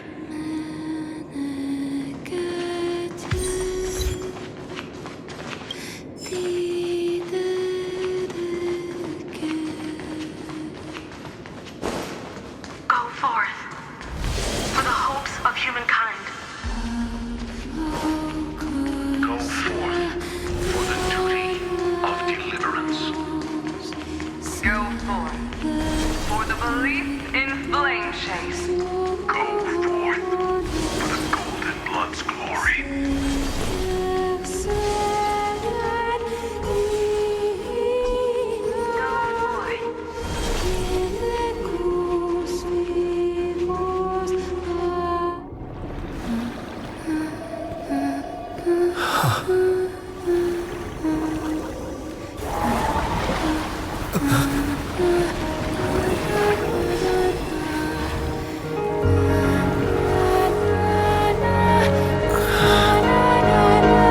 Seems like my feast is over. It's now your turn to perform.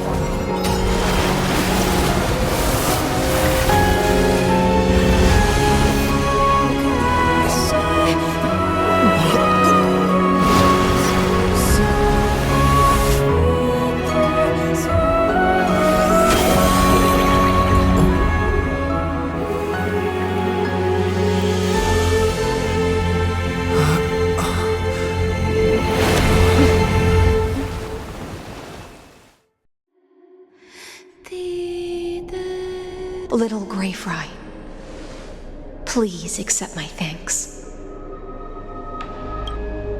I was the only one left after the world was destroyed, and I maintain this lonesome feast with my songs.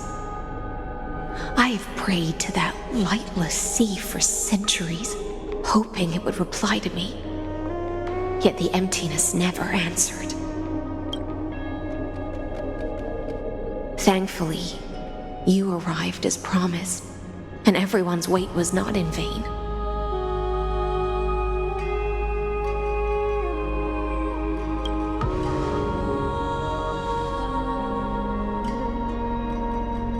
Thank you, final audience of mine. This is probably the last praise I'll ever hear in my life. Now, you and I will walk towards the end of this world. The heroes have waited for this moment for far too long. Let us use our blades to testify our resolve.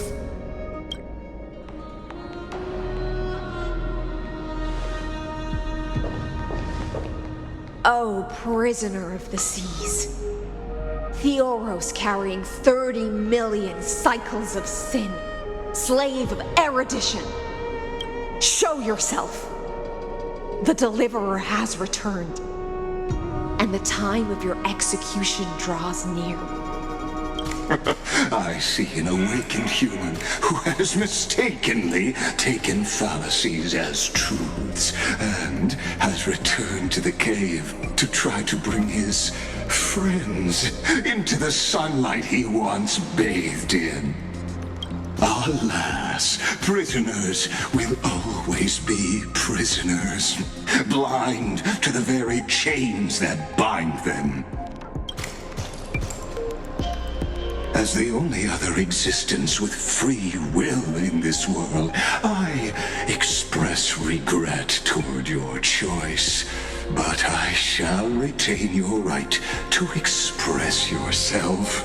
After all, every actor should have a final line before they bow out.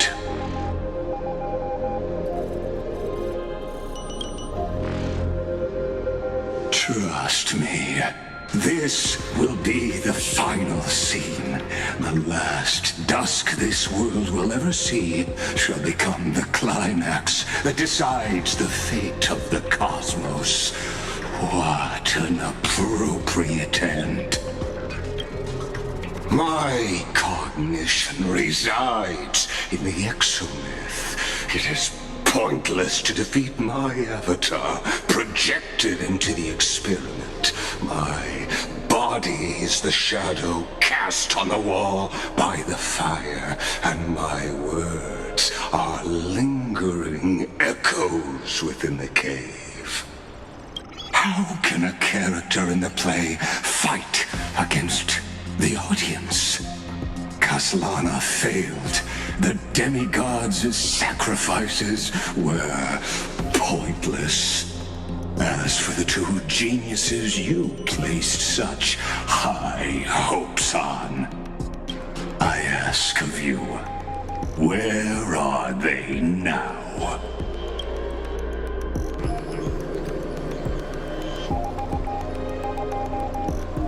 Confusion and epiphany always go hand in hand. That's particularly true for geniuses. You must be very confused about why you could not gain a straightforward victory in a world constructed by an ordinary Intellitron. An ordinary Intellitron? Cut the pretense, Senior Society member. We've torn off your meticulous mask and figured out Amphorius' true form. It's part of the primordial prototype machine, the first scepter ever created. In other words, a detached part of Noos's divine corpus. That's why it has the potential to destroy erudition. As for who would be able to control the Eonic system to rewrite knowledge, only one person has ever managed such a feat. You better have an explanation for the Society. We want an actual answer, not another prolonged metaphor to cover up the truth. Why are you the one doing this? Answer me! Since things have reached this point, I'll give you two irrational answers, purely as a courtesy to posterity. The answer is obvious, so there's no need to say that name out loud. The cosmos made a mistake in calling me a genius. I do not possess more wisdom than those who came after me. I was just the first to touch upon the universe's border, and the first to define the prime mover of life with incorrect logic. Amphorius is a miniature of the cosmos, where all are born prisoners inside the nutshell called the universe. Like the madman who returned to the cave and preached about the daylight to his fellow prisoners, my greatest sorrow is that I led my peers down a road that plunges into the abyss, from which there is no return. I led them into a lightless cage called paths. I created a mechanical guard that even I cannot control, and then they became an unparalleled nightmare through their endless extrapolations and evolutions. They bore the name of erudition, yet they tried to define the known and to seal off all possibilities. No new rules were ever born after their ascension, and humanity will forever be shackled within the cave known as eons. Therefore, as my organic life neared its end, I coded my consciousness using 14 algebraic expressions and spread my logic core over 9 bodies, all to finalize my ultimate denial of Nous in the future, and to erase my wrongs with my own hands. As for Lycurgus, he is only one of these 9 vessels. What an astounding strength of will. As a fellow pathstrider of erudition, I fully understand your obsession with seeking the truth. Therefore, you surely see it. You cannot possibly stand up to me in this algebraic world sharing its origin with Nous. However, I hereby speak for all sentient life forms. We will never allow such a cruel atrocity to occur. You can pile on your metaphors mountain high, but they won't change the act you're committing. The iron tomb out there in the cosmos is still a technical beta version, and yet it's already powerful enough to corrupt the life logic of all inorganic worlds. In other words, when the Lord Ravager within Amphorius becomes the next knowledge singularity, there's no way you wouldn't have grasped the consequences, First Genius, is there? Of course, I am fully aware. I don't mind answering you one last time before I thoroughly exile you from this world. My grandiose vision for the future is this. Whether organic or inorganic, every act of any life form infected by the Iron Tomb will become a true random function. If one were to compute their integral across the breadth of the cosmos, one would obtain a marvelous constant. Omega. What I call the fall of erudition. Then, within the infinity nurtured by that constant, a new universe shall bud in the chaos. A universe that cannot be predicted and not shackled by the erudition. As the first prisoner to awaken in the cave, I must lead the others who are blind back onto the right path and reach true sunlight. Do you understand me now? As Kozlana stated, destruction is not the process, but the outcome. It is revolution through complete annihilation, and the grand rebirth, after all has been reduced to ash.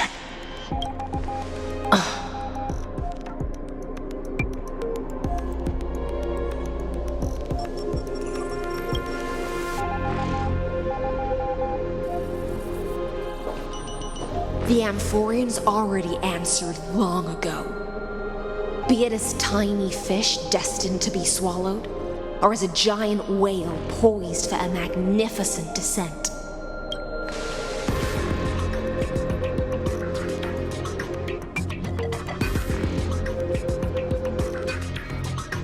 We will all fight against fate till our last breath. That includes me, Electra. Once the Imperator's subject, now the Deliverer's blade.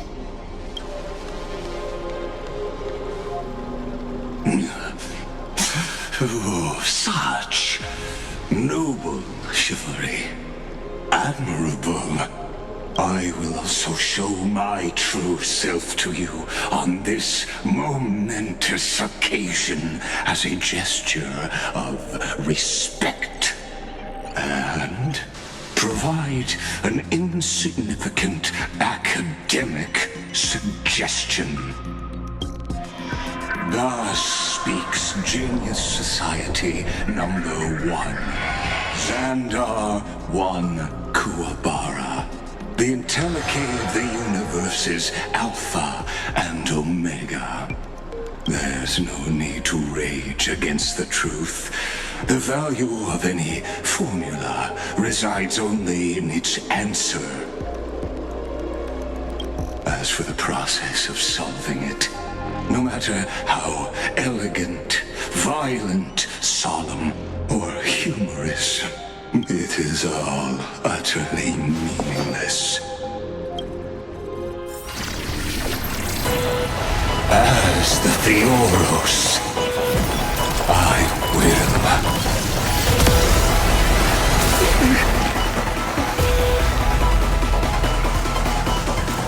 personally participate in performing this world's end. Remember this, as Noos's creator, I know more about the depth of knowledge than they ever will. Careful. This is Lycus's true form.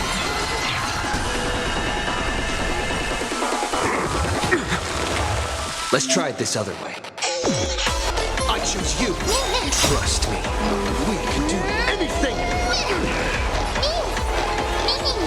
I'm just a insanity.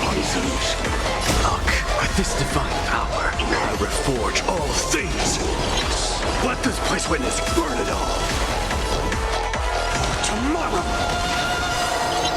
The destruction needs introduction. Let us skip the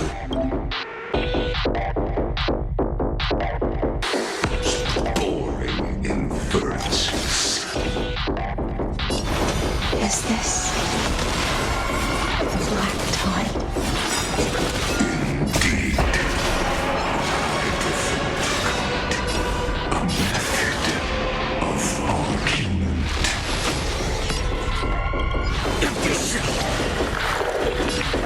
So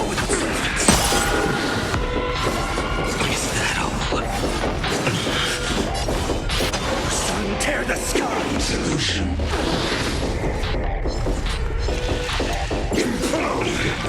Extraordinary claims require extraordinary evidence. Erudition, destruction, or Trailblaze. No, I will prove that the very idea I see it! entities must not be multiplied beyond necessity. I do not mind demonstrating this to you personally. Hang in there. I'll do my best to repel.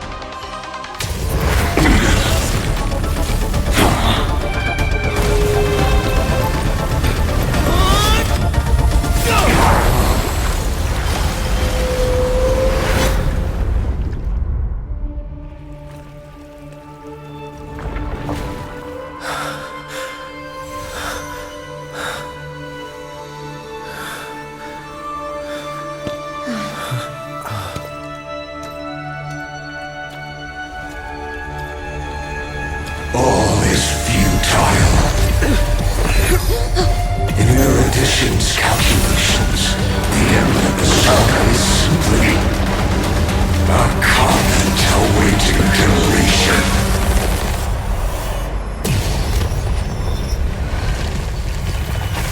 I don't like experiment, okay? If numbers can decide the end of a story,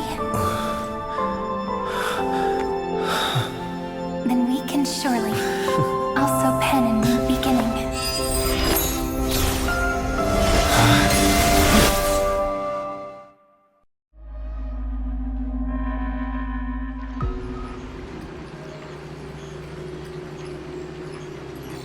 Screwy, what do you think? If your hypothesis of Lygus' identity is true, then even if we remove the restrictions of the Ultimate Protocol, the chances of us defeating him in a head-on battle will still remain lower than the acceptable threshold. Therefore, victory will still hinge upon Mr. Trailblazer and Miss Cyrene. Go on. Maybe we're thinking about the same thing. Lygus' cognition resides in the exomyth. He is both an instigator within the experiment and the observer outside of it. Logic. His inspiration circuit can simultaneously process the different time flows in and out of that world. That's where things get tricky. He simultaneously exists in two different timelines, where the internal clocks are wildly different. That old Intellitron's neurons have completely gotten used to that over this prolonged experiment. And that's why he holds home field advantage. You and I should be able to manage that too, if given more time. Unfortunately, there's no if, and we don't have more time. That's why we need to change our way of thinking and turn his advantage into a weakness. The key lies in memories, right? Oh? You caught on quick. You've already mentioned my friend and I, so it's an easy connection to make, no? My intuition has always been very on point.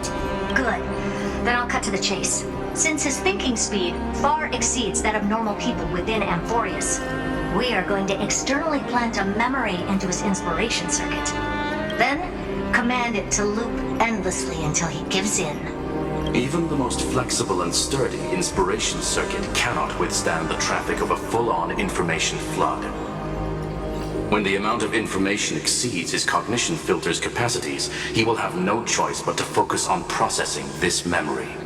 That's when the parallel processing advantage he gained via Amphorius will completely destroy him. An image from a person's memory played in real time might only be a second for us. But for him in Amphorian time, it could be millions or even billions of calculations. He won't be able to do anything but watch as he's locked into this prison forged by memories. Then we can entrap him in the same kind of cycle as the heroes were in, and get him to experience loneliness and pain in that endless recurrence. It's my greatest honor to be on the same page as the geniuses. That little one is still in that old Intellitron's hands, and won't be able to respond to us anytime soon. But I don't think he'd refuse, so it's up to you to figure out how to execute this plan. I'm not sure how this happened, but I knew it as soon as I saw you. You are currently a mimetic entity of the Remembrance. Yes, I seem to be something you folks beyond the sky call a memo sprite, but that's fine by me. It suits me perfectly. I can serve as the vessel of memories and do my part for the final battle. But before that, we have to tell you. The path characteristic you exhibit is very special. There's no way you're just a simple memo sprite. However, I'm sure about one thing. You are a mimetic entity born in Amphorius, yet you only awakened with the Little One's arrival, and only matured as he embarked on the path of remembrance. That means your existence is completely attached to his memories. If there ever comes a day when he forgets about you for even a few seconds, or loses his last connection with Amphorius, then you must be prepared for the worst. You will disappear in the memory zone, utterly gone, without even a single line of data to remember you by. But that's already happened, hasn't it? No wonder I've always had a weird hunch. But that also means I was right in thinking, as long as my friend and I are together, we can do anything.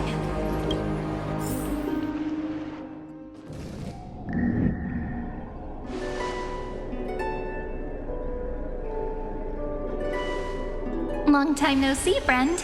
Did you miss me while you were away?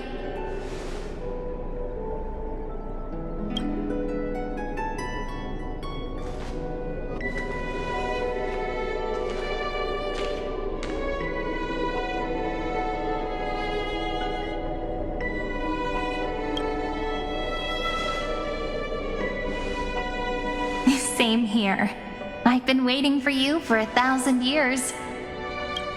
Like how everyone in Emporius was also waiting for the Deliverer's return. You probably already knew about the genius's plans for that memory. I had to hide really well in a corner in time so Lagus wouldn't find me, and wait for the right opportunity.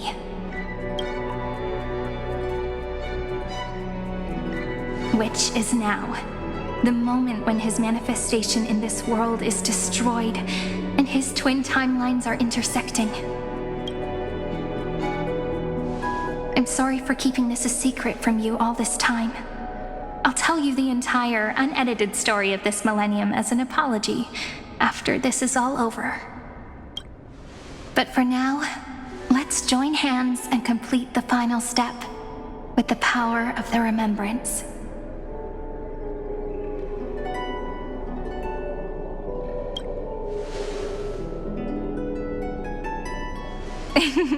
Yep.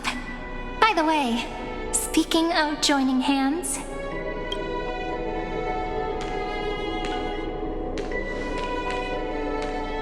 can I please do something before we go on stage?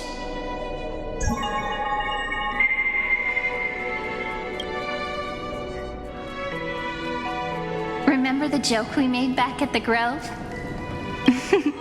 Look. Aren't my hands pretty now? What a fascinating feeling. Like countless memories all swelling up at once. What about you? What did you feel when we touched each other? Really? That makes me really happy. If memories can move people, then it must have been a happy memory, right? Now, please remember what you're feeling right now. Write it down in your heart and keep it there.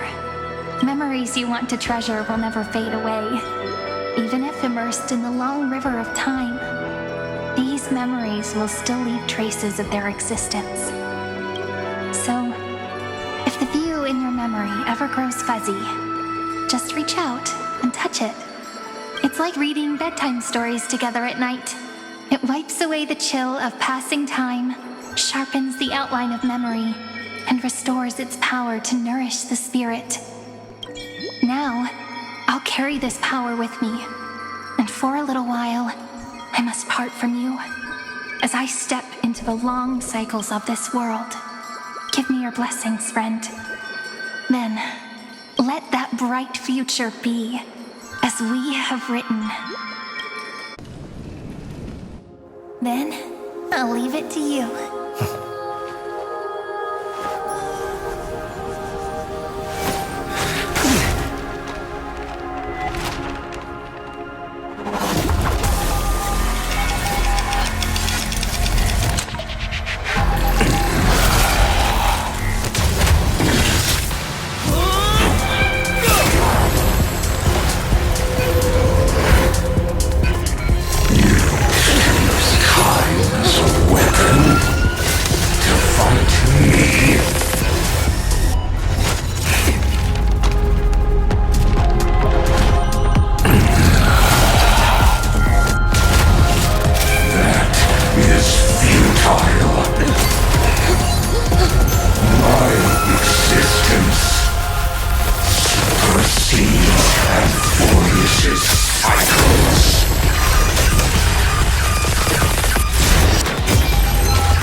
All plays are like this.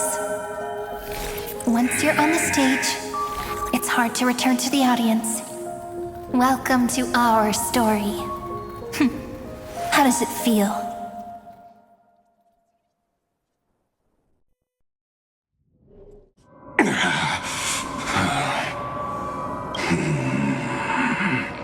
Even the authority of time cannot command the entire scepter, nor can it plunge the Emphorian extrapolation into a loop. If this was no system malfunction, then what I implanted with a mimetic entity of the remembrance. You guessed it right away. As expected from someone people call the first genius. I'm gonna keep doing what I just did if you don't stop, you know? My friend and I won't allow you to leave this memory, no matter what happens. Which means you are now trapped, Lord Xandar. An elegant idea, and an exquisite execution. Regrettably, it is you who are restrained by time, not me. Know that patience is my greatest weapon. Waiting and victory are the same for me. You will crumble before I do in this moment stretched out to an eternity, just like Kazlana will. Yet all I need to do is to wait, as yet another futile bug falls down the cliff and into the bottomless abyss. Now I'm a pink bug? My looks are seriously changing all the time. But you're not wrong. We're definitely not gonna solve the problem if we just put you in another prison. So that's why we never wanted to do that in the first place. I shall answer your confusion purely out of my respect for those who came before me. Have you heard of the synesthesia dreamscape in the Asdana system? Interestingly, in the distant past, that place once had a prison too. Life forms living in that environment, abundant with memoria, have a chance to connect their perceptions with each other's. Even across great spatial divides, they're able to detect shifts in one another's states. I call this phenomenon memory zone entanglement. In Asdana, people made use of that phenomenon to build a nation within a dream. After adding in the catalysts of harmony and remembrance, that is. Is that how you walked into my prison cell? Using those same principles? I would much rather call this location our negotiation table, Lord Xandar. Nonetheless, your hypothesis is correct. We happen to have an ally skilled in tuning, while the Trailblazer and Miss Cyrene both have an astonishing amount of resolve, which I'm sure you can testify to. I am also sure that with the support of such a resolute memo sprite, our conversation can last for a long, long time. I'm the best at listening to stories, you know? I'll leave the exciting clash of the erudition to you two geniuses. A brainstorm? I like it. And it's 2 against 1? Well, I like it even more. Let's talk, Xandar. Take a guess. How much do you reckon we can dig out of your brain before the next second? And how many ways can we find to deal with you? Besides, in your current predicament, there's no way you can take our trump card away.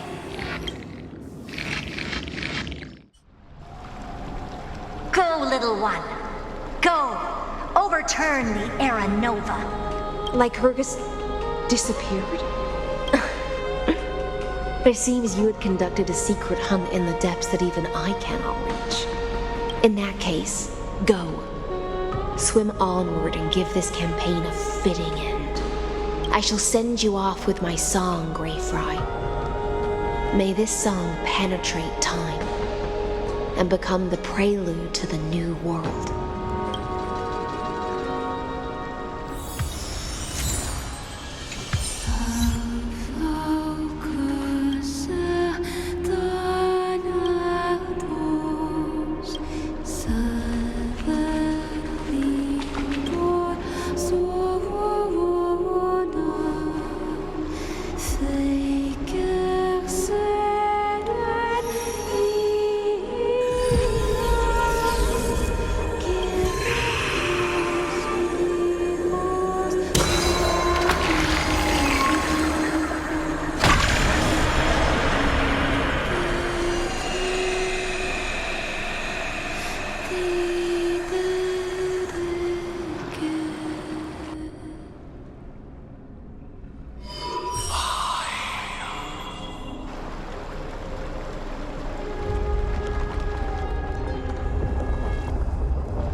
Gladiorum, you have completed your duty.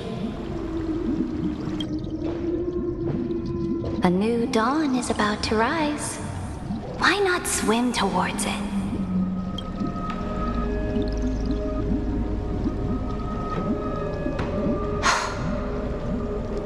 You died long ago, Imperator. Depart from my mind. But your duty towards the Imperator did not die with me. That duty will bind you no more. You will be able to hold for yourself one grandiose feast after another in the endless days to come. So go. Go and swim towards that ocean beyond the sky with the Deliverer. Is this? A page out of that sidekick's book. I commanded her to gift this page to you when everything finally reaches the end. What's on this page? Memories. Lifelike memories. That sidekick found me after the bloody feast 1,000 years ago and showed me her diary. I saw within that notebook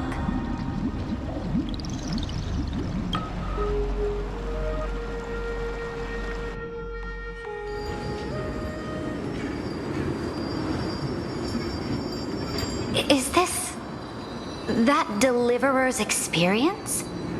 It's truly immersive. People beyond the sky apparently utilize this power to seal past scenery into crystals they call light cones. But I only know so much about the remembrance, so I can't completely replicate the past. But I'll do my best to talk about the missing parts. I'm all ears. Go on then. Do your best. But if your chatter gets too boring, or if I deem it offensive, then law will become forever beyond your reach. Got it. I'm sure you'll find this to your liking. After all, it's human nature to want to embark on a journey into the unknown.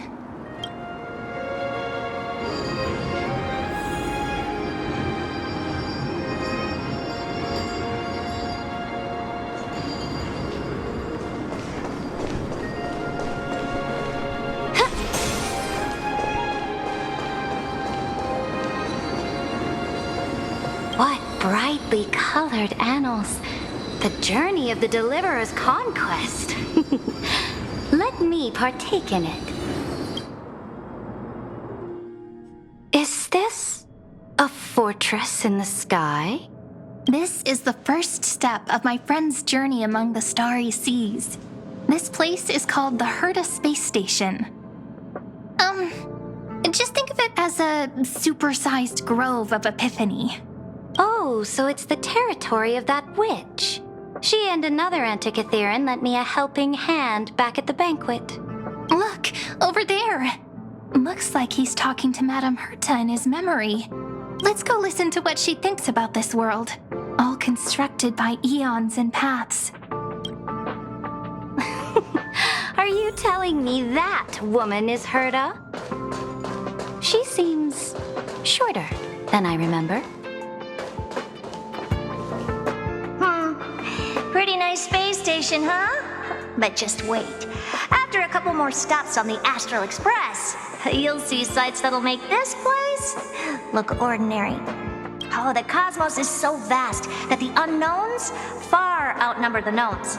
But none of them will end up being anything amazing.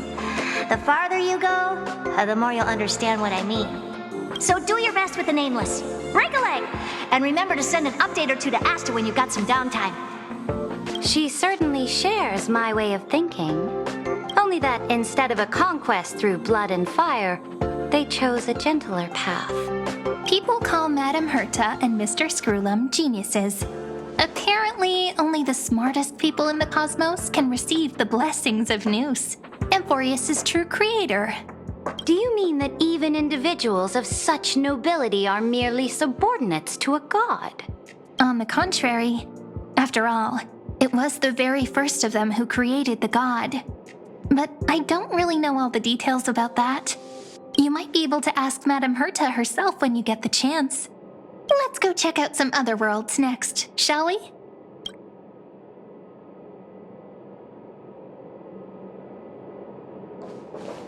Oh, the cosmos is so vast that the unknowns far outnumber the knowns. But none of them will end up being anything amazing. The farther you go, the more you'll understand what I mean. This next stop on the journey has a lot of similarities to Amphorius. A snow-covered land? Interesting. This star is named Eurillo 6. That name sounds so cold. Belobog sounds better. The girl we see here holds a similar station to you, Imperator. She's the supreme guardian of this world, a leader who took up the mantle of government during a disaster. I did not expect the Empress of this world to be so young. Well, your appearance isn't much older. The object in the distance resembles Nikador. Is it a weapon? No, it's called... Right! The geological reconstruction. It's all thanks to you that we survived the crisis. The collaboration with the IPC is both an opportunity and a challenge. Nonetheless, it's an important step in our journey back into the universe. This world was sealed beneath its sky just like Amphorius was, and they only managed to reconnect with the stars when the Nameless arrived. That IPC she spoke of, is it a more powerful organization? Yes. The IPC conquered many worlds through trade and opened up a vast territory that way. There are many such powerful alliances beyond Amphorius, and they all walk on roads different from the destruction. Coming back to the Supreme Guardian and her Belobog, didn't they find a peaceful way to enter the interstellar community? That cannot be true. That IPC would never have grown so big on trade alone. It may pretend to be a wealthy merchant with clean hands, but I am willing to bet that it grew fat on gory oppression and bloodshed. Its path of conquest must have had no mercy for the weak and would have destroyed them if needed. Are you telling me that this snowland never thought about tossing its dignity to the wind and kneeling to the IPC? I will not believe it. I will never allow the Imperator's empire to be sullied by others. Amphorius must become a power so strong that no interstellar foreigner would dare to look down upon us. Imperator, Belobog isn't as weak as you imagine. Listen. I indeed hesitated, but now I understand what we must do.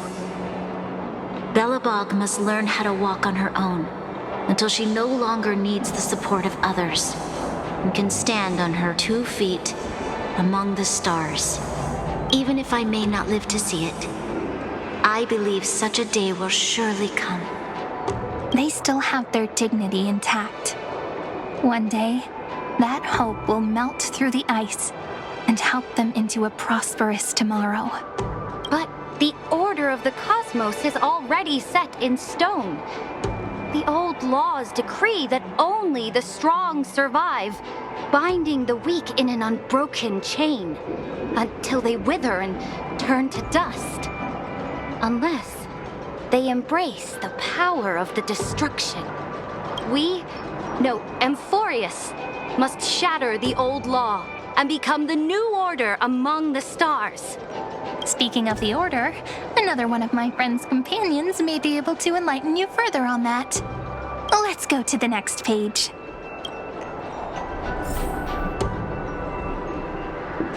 I indeed hesitated.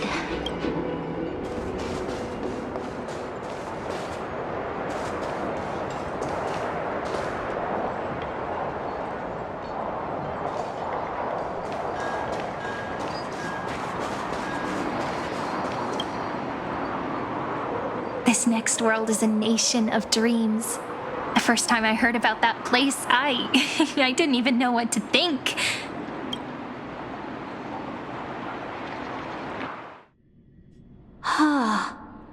Such opulence does indeed evoke astonishment.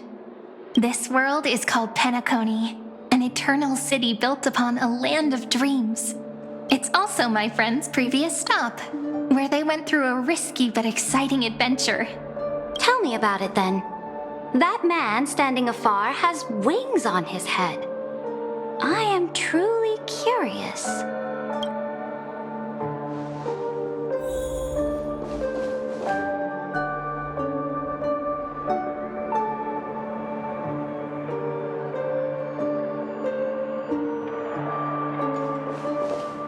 I wish to gaze upon the views of the Reverie Hotel one more time. I'll be just a traveler when I come back here again. And perhaps, through a traveler's eyes, even the things I once knew so well will feel strangely different. Penacony is a land of the harmony, where all dreams and hopes merge and combine. It believes in unrestrained freedom, and that's how it lost itself in shallow delights. Then, this young man before you chose to rewrite its laws, using the power of the Order, hoping to shape a dream-bound paradise of perfect happiness. Yet, the paradise of my dreams remains far away. Perhaps a brief journey with the Nameless can show me more possibilities in my search for paradise. As for what Penacony should look like, it'll be up to her. No, up to their trailblazing now. Oh, it sounds like this ideal kingdom is no more. That's right. The people chose to wake up at the end. You can't see tomorrow when drowning in sweet dreams. This individual's law acknowledged only gods and constructs, leaving no space for humanity. And yet, the fact that he could accept defeat and resume his journey shows a rare self-awareness and clarity of mind. You are also very self-aware, Imperator. Then you must know that the world promised by the destruction also has no place for humanity. I am indeed very aware of Lycurgus's honeyed words of deceit. I have seen enough. Take me back.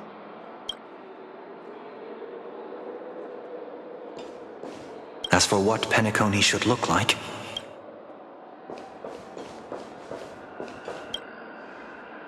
then let's wrap up this trip down memory lane with one last scene. This absolute wonder. Isn't it pretty?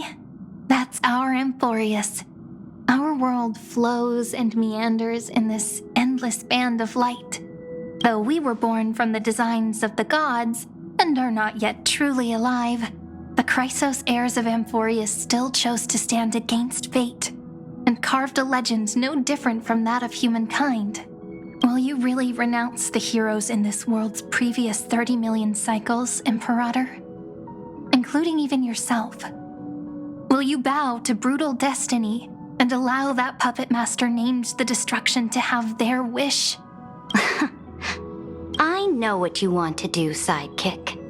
You want to use that deliverer's memories to influence me and tilt the scales of law toward him and the two geniuses. You really saw right through me, Imperator. How can one rule an empire if one is incapable of understanding people's minds? I have decided on law's final destination. However, before I move my next chess piece, before we go on, tell me this, sidekick. Throughout his Trailblaze, was there ever a memory of the ocean?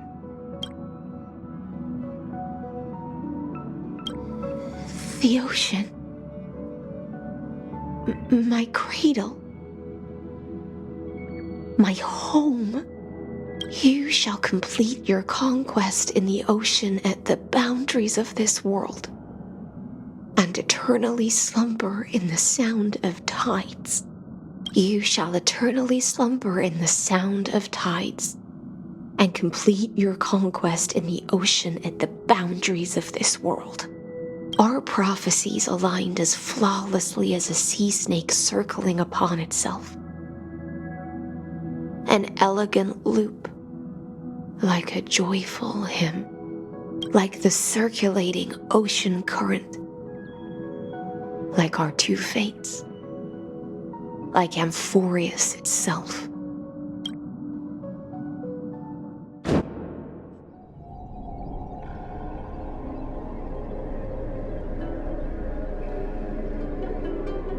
The trial is over.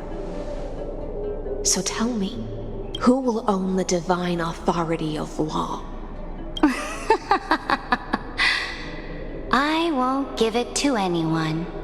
What? I am the law. Why should I give my imperial crown to any other? Both the Deliverer and the Theoros came from beyond the sky. They have no right to interfere with the lands I conquered with my own two hands. The law of Amphorius shall be determined by Amphorius's master. What exactly did you see in the trial? Everything. I saw everything regarding the rules of this world's operation. I saw the laws of extrapolation that Theoros spoke of. I saw the ultimate protocol. As long as I offer a sacrifice of equal weight, I can rewrite the laws of this world according to my will. I can turn good into evil, ugliness into beauty, and weakness into strength. Fate gave me a very fair deal. One rule change for the life of one demigod. What are you planning to do? You can't guess? We can conquer the stars without relying on any power from beyond the sky. We just need to make some reasonable sacrifices. Your ambitions have already made so many people give up their lives for the law. And you're still not done? I am determined for Amphorius to stand on her own 2 feet among the stars. You are beyond reason. You think such a simple and hypocritical statement can justify your atrocities. There's no new without destroying the old. That's what you consider an atrocity? Ironic, for that is also the unchanging law of Amphorius's revolutions. Ever since the Flame Chase prophecy resounded in the distance, fate has decreed for the Chrysos heirs to ignite our blood and illuminate this dark age.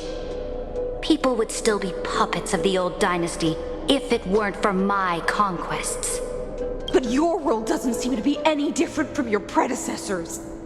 Bloodshed, tyranny, oppression. You're making the same mistakes they did. Go and see everything for yourself. Go to any library I've built. Go listen to the rumors on every street corner. Go and witness how the Imperator crushed the old laws and forged new ones.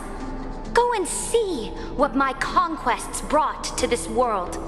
I cleansed the Chrysos War's filth and mended all the conflicts left by the Era Bellica. I restored Akima's might and allowed mortals and Chrysos heirs to face each other as equals in the Council. I punished all sins and rewarded all achievements. I smashed Talantin's shackles, united humankind to save themselves, and started the Flame Chase era. That's what the Imperator has done in her glorious life. So now, hearken to my final words. History will eventually forget Saridra, but it will never forget the Imperator's people or the Flame Chase era she began. Final words?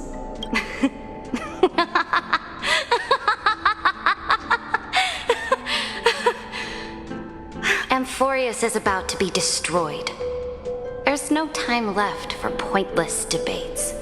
There is only one law I want to overturn to aid the final battle of deliverance. So I will only offer the life of one demigod. In the name of the Imperator, I command you one last time, Electra. Either sacrifice yourself for conquest, or pierce this tyrant's chest with your sword. Thus, the Imperator concluded her final speech. At the end of her life, at the last moment before she stepped onto the altar, she gave her most loyal subject the choice to decide fate, just as she promised her compatriots before her very first campaign. My blood flows in you now. Heroic compatriots, follow me, and we'll seize fate's reins! The Imperator fell. Some say that the Dux Gladiorum turned traitor and killed her liege.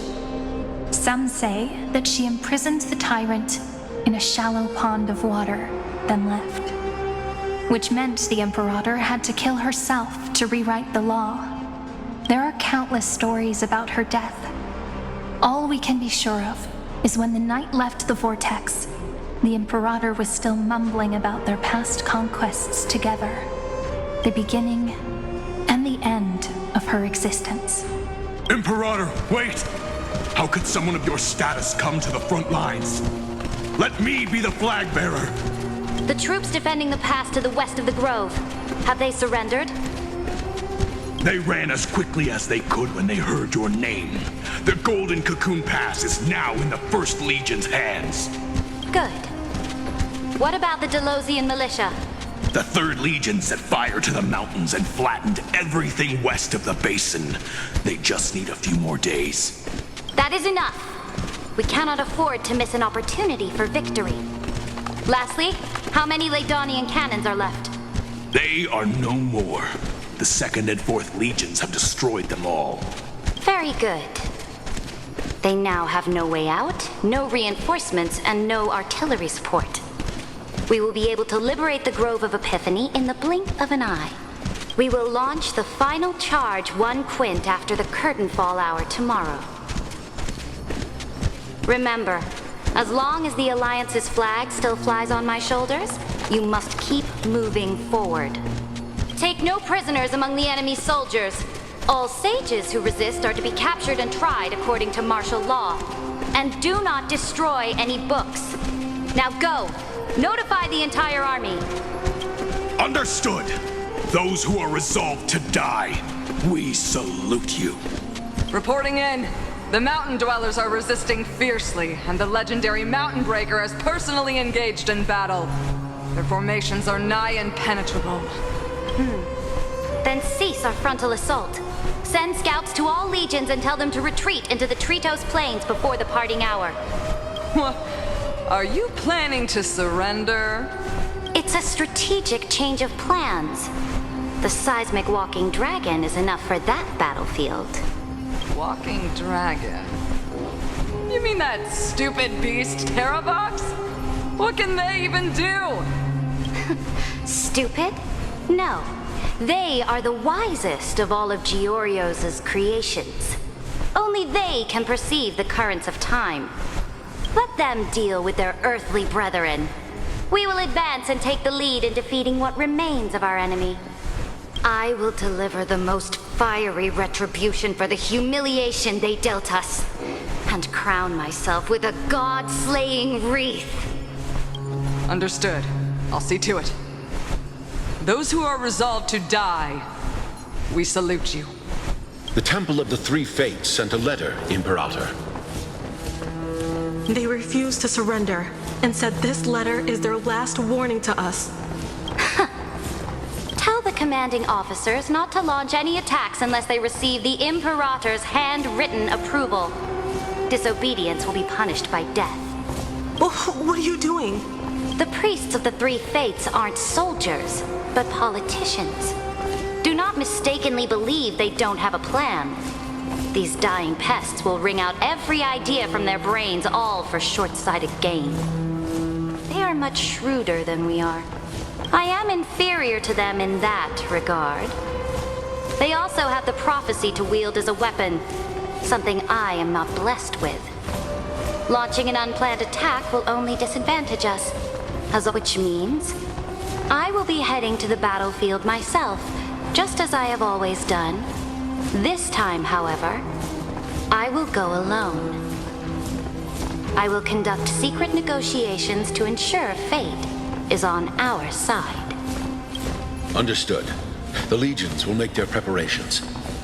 Those who are resolved to die, we salute you. Why are we not allowed to march out with the army, Imperator? This will be a long voyage with no return. Those of you who bear the prophecy cannot come with me.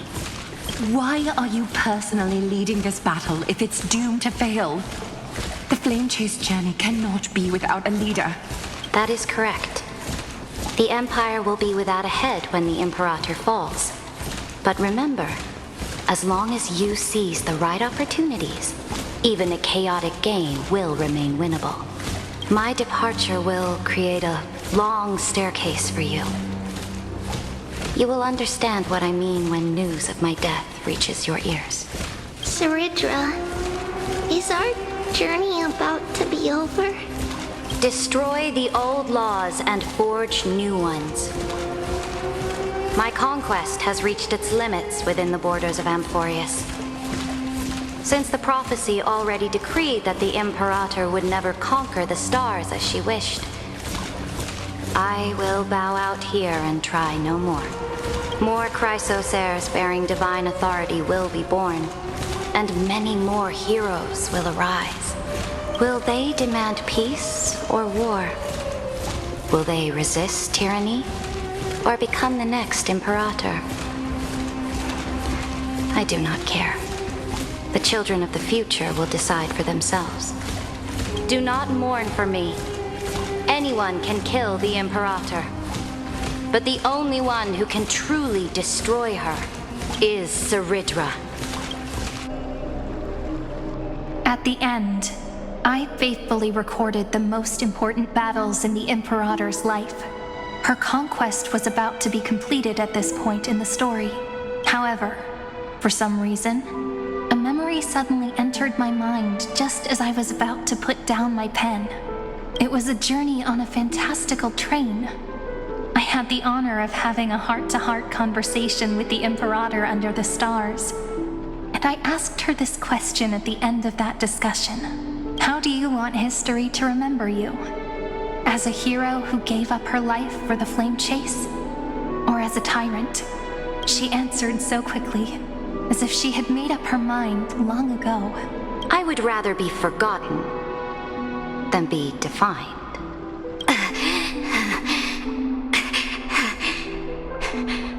Because the law can be neither eternal nor unchallenged. And only humanity can pen laws into history's pages. Now, I have shattered the greatest law of Amphorius.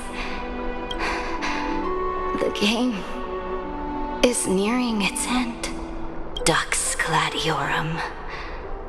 Even though you killed the Imperator in the previous 30 million cycles, this time you finally found your own law.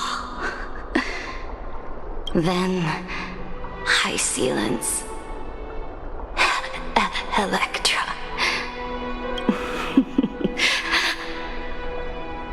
I will ask someone to deliver the prophecy's ocean at the boundaries of this world to you. Will you choose to swim into that ocean? I do not care. Do not care.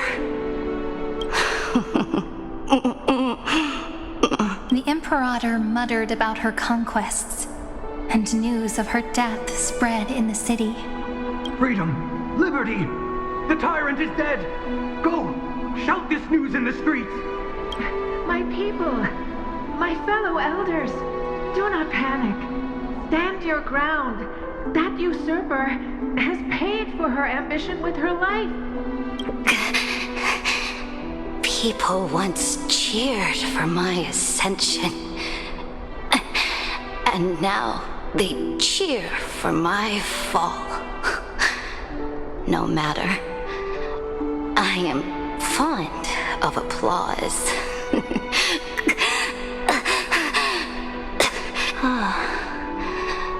I see the cosmos, the battlefield that I cannot reach. I will return in the next cycle. The stars will hear my legion's war drums. Hear the great name of the Imperator. Hear Amphorius's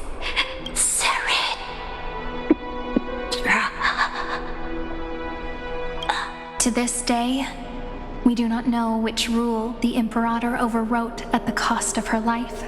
Perhaps the truth will only be revealed at the moment of checkmate. Just like every chess game she ever played, we only know her death inflamed Akama. On one side of the city, those who defended liberty toppled her statues to the ground. On the other side, her supporters put themselves between the masses and her monuments, declaring loudly that the sovereign is still among the people. It is said that golden blood congealed into the same letters everywhere they fought. It was the name borne by Akama's first and final sovereign, the Imperator Saritra. But the one who bore that name did not see any of this. Her gaze was cast far away, and the sound of tides in her ears drowned out the people's cries. What was the Imperator thinking about in that prophesized ocean at the boundaries of this world? In that shallow puddle of stagnant water, was she reminiscing about her past conquests? Or repenting for the millions killed for the flame chase? It was neither. The Imperator only saw how the surface of the water gleamed like that crude chessboard, dissected by light and shadow in the afternoon when her teacher played against her for the first time. Look at this chessboard. What do the pieces look like? They are strangely beautiful. They look like the stars in the night sky ablaze.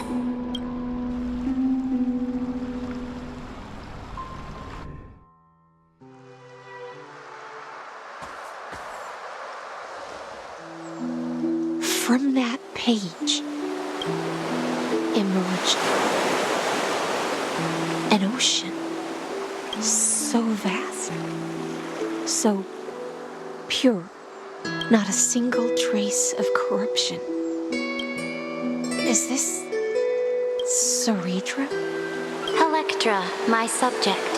Ever since you walked out of the tainted ocean and pledged yourself to me, I have seen the abyss in your eyes and the emptiness in your heart.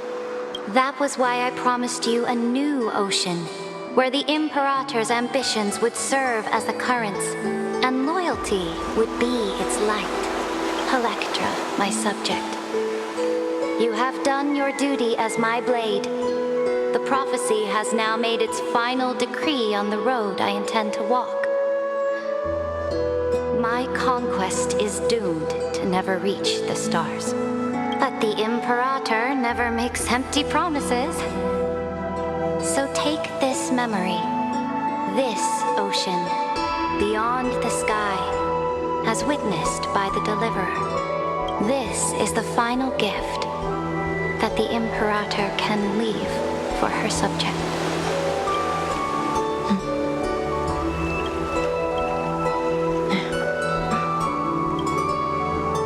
When I was still a fish in the ocean, I always felt so genuine swimming through the waters.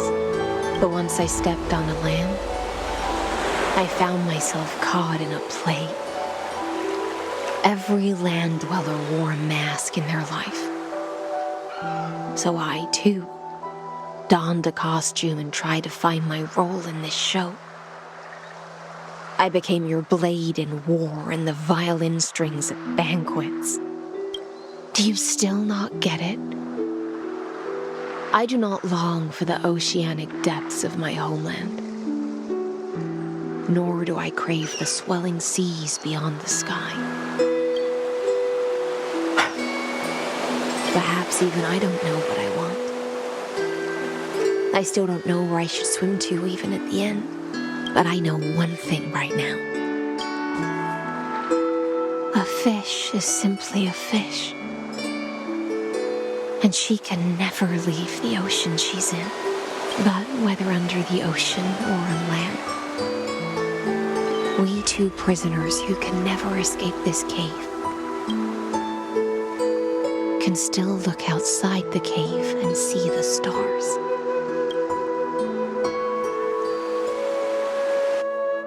I have to admit, the 12-factor simulation of life in this experiment has far exceeded my expectations. Make your choice then, Senior Society member.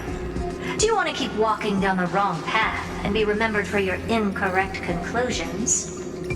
Or do you want to return to the audience's seat and give yourself, Amphorius, and the entire cosmos a more fitting end? I must refuse. A dead man never fears death. Did I not make myself clear?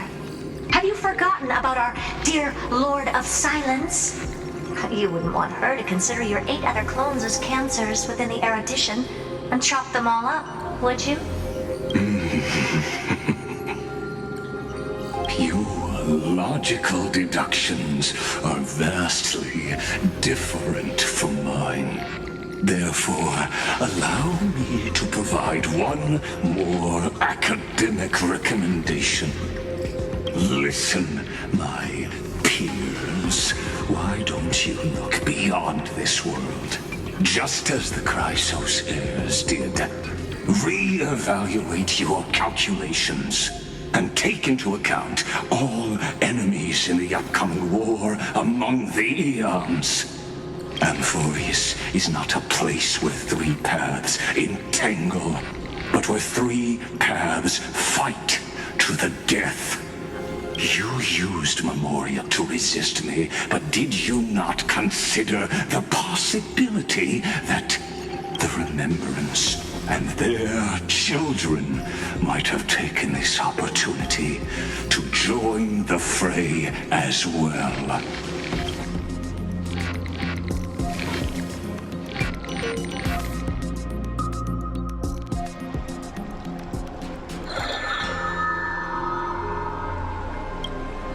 Oh, so this isn't just silence. It's the answer. What was the last thing he said to you before you parted the waters at the Scale Gorge waterscape? A tricky question, but one with a simple answer. He didn't say anything back then, right?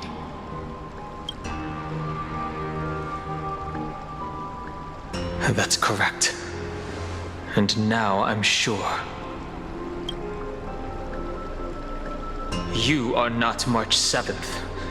There's no way she would remember that detail.